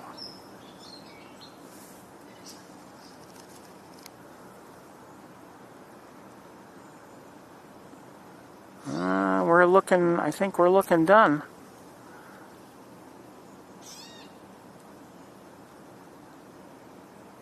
Might be a little bit left, yeah. I mean, maybe.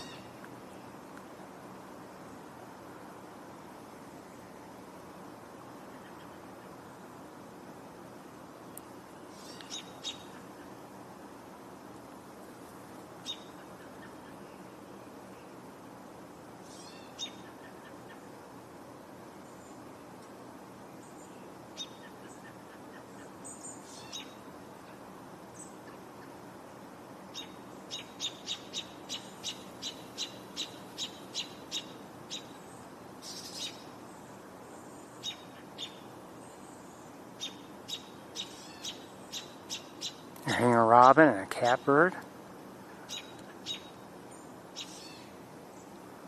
The one in the pine is still in the pine, I think. Just took a quick peek. I saw that.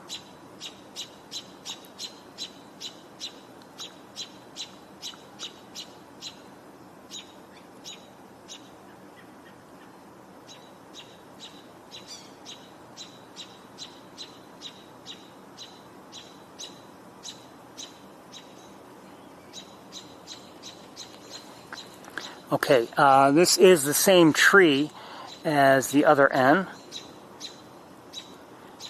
but now out of my sight. I'll move and see if maybe... Oh, wait, hold on.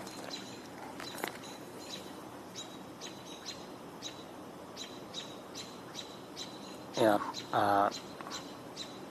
there's no moving and getting that, I think, in sight.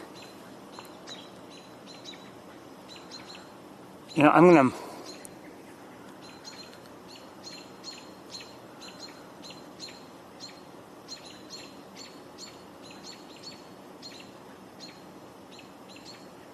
I'll wait here a moment.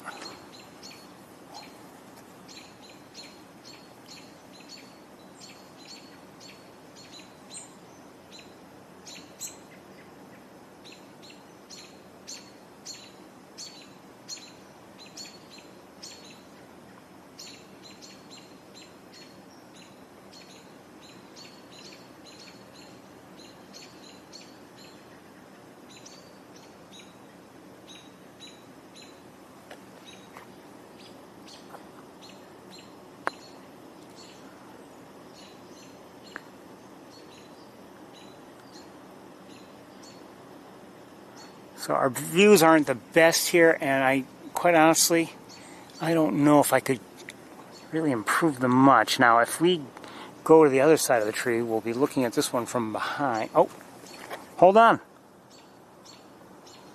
Hi, Big Red.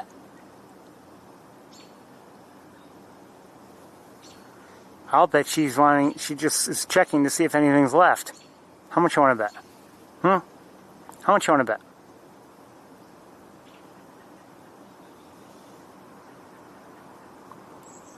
She wants to make sure the kids eat everything that is put on their plates. You know, I say that in semi-jest, actually, because we've seen her teach them, and to, you know, it seems when we've seen her teaching that they want, I should say, in prior years, we've seen her teach and try to push the young to be a little bit more aggressive sometimes.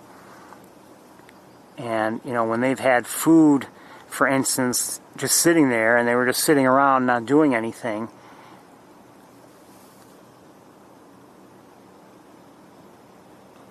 she would, okay, now out of my view, she would, I'm guessing she's heading to Bradfield now, she would, you know, try to take it and kind of let them try to take it back from her. All right, we're going to move, and we're going to go check on Bradfield. Oh, wait, hold on. What are you doing? You going up higher? What are you doing?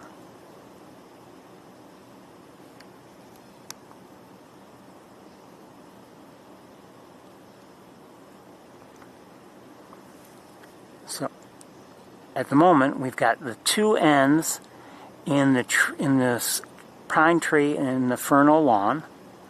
That's a little better. Yeah, let's move a little bit.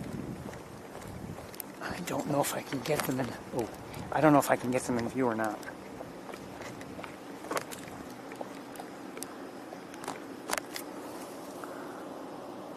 Hi.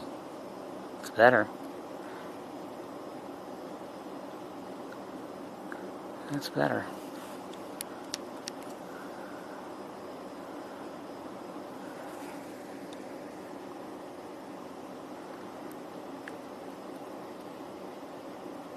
Will they stay there? I don't know. It is getting quite dark. The sky looks light behind them, but it is getting dark, and it's certainly dark here at ground level.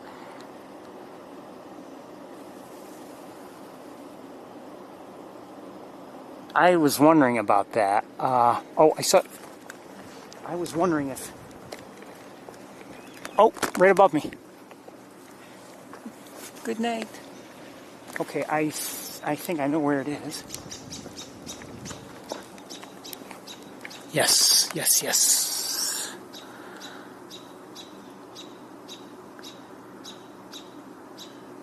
I was wondering, given how high in the tree it was, would it stay there? And I just thought, no, that doesn't seem quite right. I don't think they'd want to roost at the very top of a tree. No protection up there.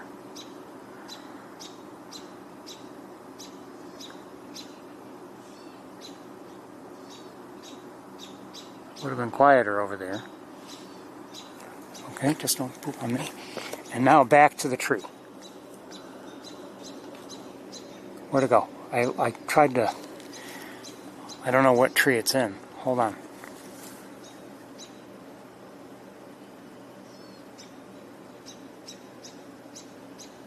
I lost track of it. That's my mistake. I could have watched it. I was hoping to stay with it in the air.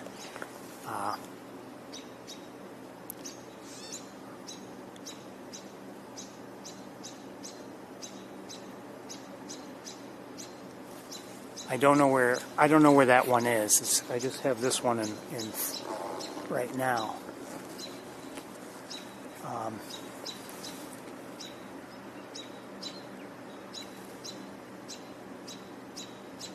right, we're gonna say goodnight to this one. Good night, and we'll say good night to the other one wherever it is. Good night, and we're going to. And I guess it was N1. I just saw it. I just saw it. I just saw movement, I should say.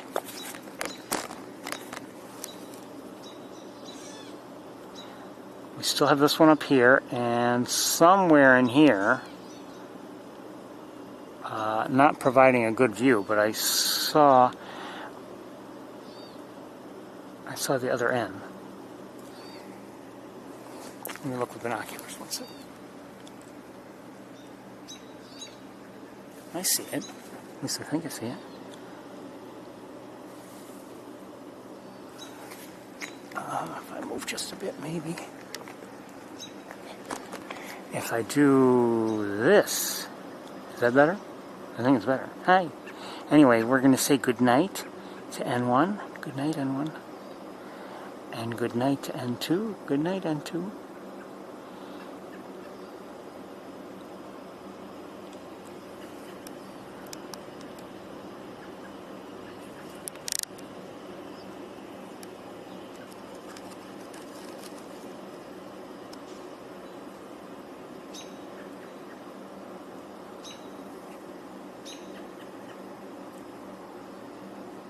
Good night.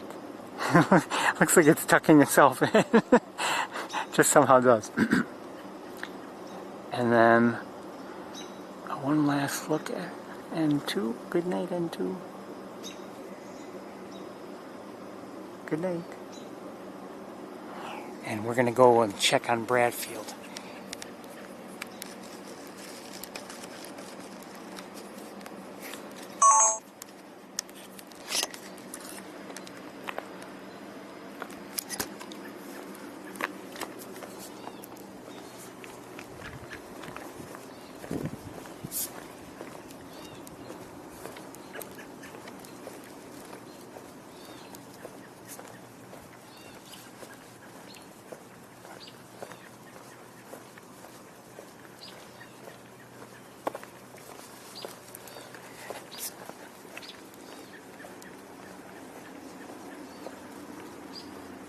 Hearing a robin, we're hearing catbirds, actually a couple robins, 2 robins. Well, one behind me was, no, maybe 2.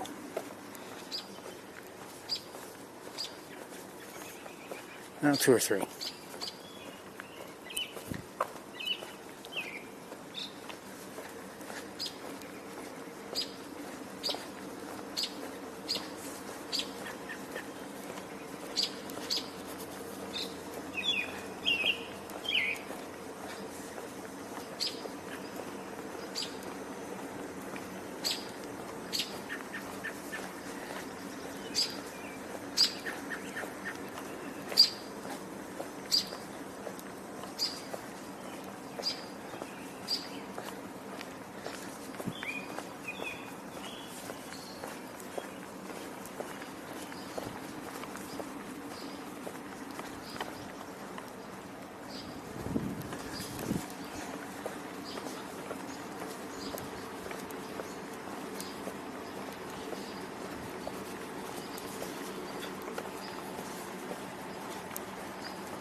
So let's see. Oh, I don't see anybody. I don't see anybody. Let me look with binoculars. Well, I do see somebody. I see one somebody. I'm going to have to brighten it up. It's dark. Oops.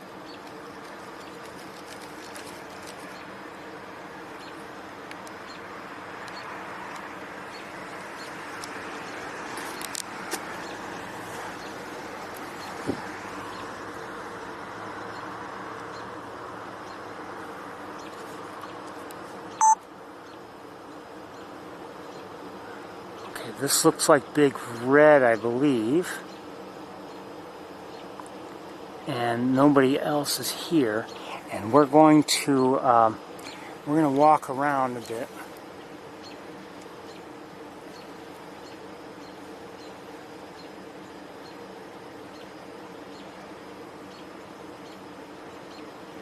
And we'll see if we can find Arthur. I wonder if he's on the other side of Bradfield. He very well might be.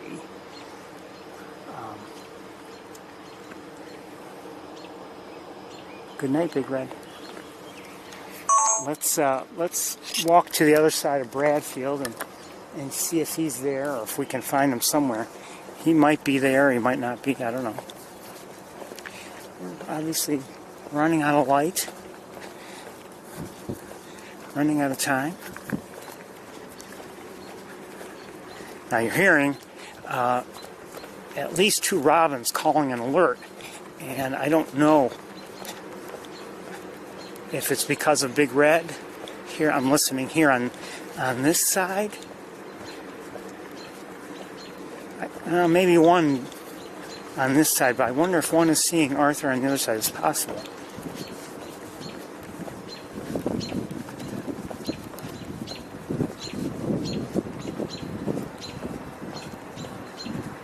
Yeah, I think we're going to cross the street. We'll see him better from there if he's there. Oh, come on. Come on. I'm not... These people just don't know how to drive.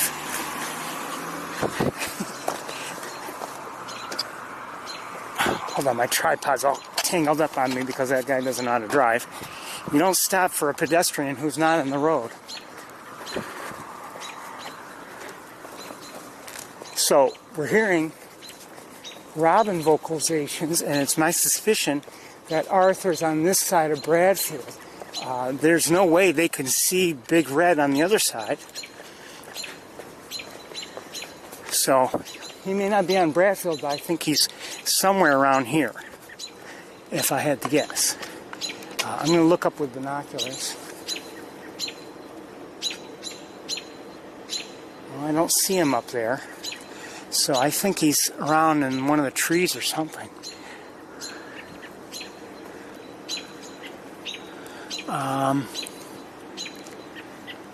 Okay.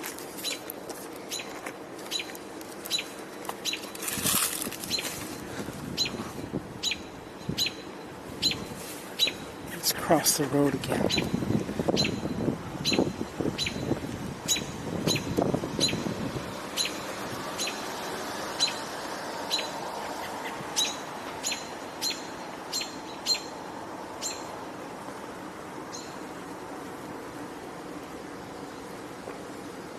Oh, wait a minute, wait. Do I see him? I doubt it. I do see him. He is on Bradfield. Different perch than I expected. I didn't check them all.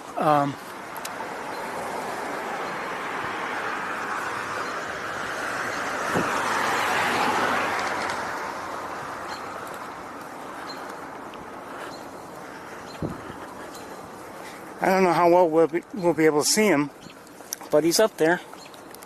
So we'll say goodnight to him.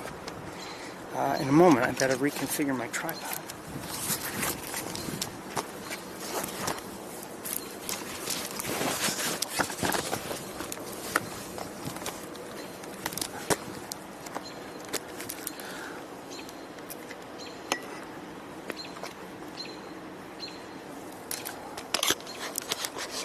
Come on.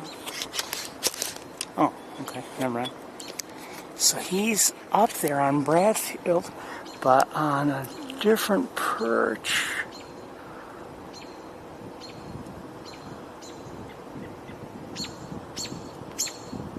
There he is.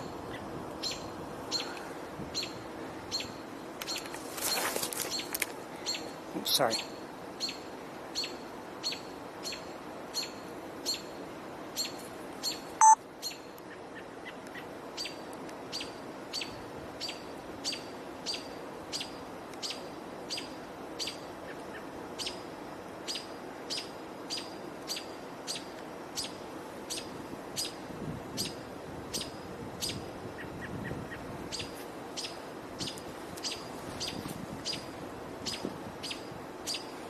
Boy.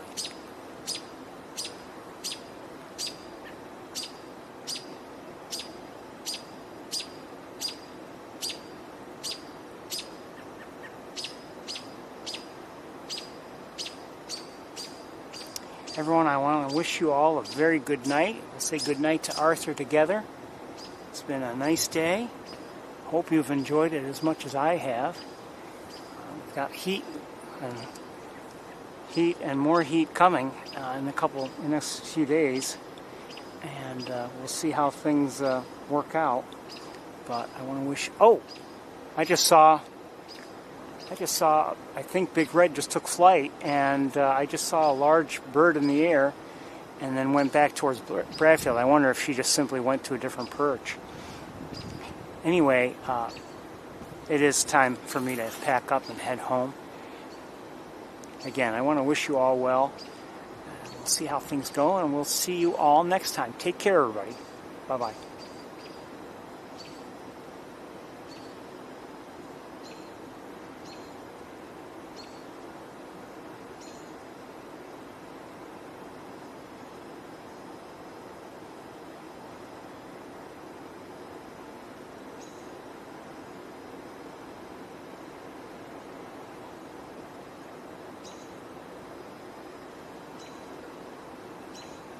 That's right. Happy Father's Day, Arthur.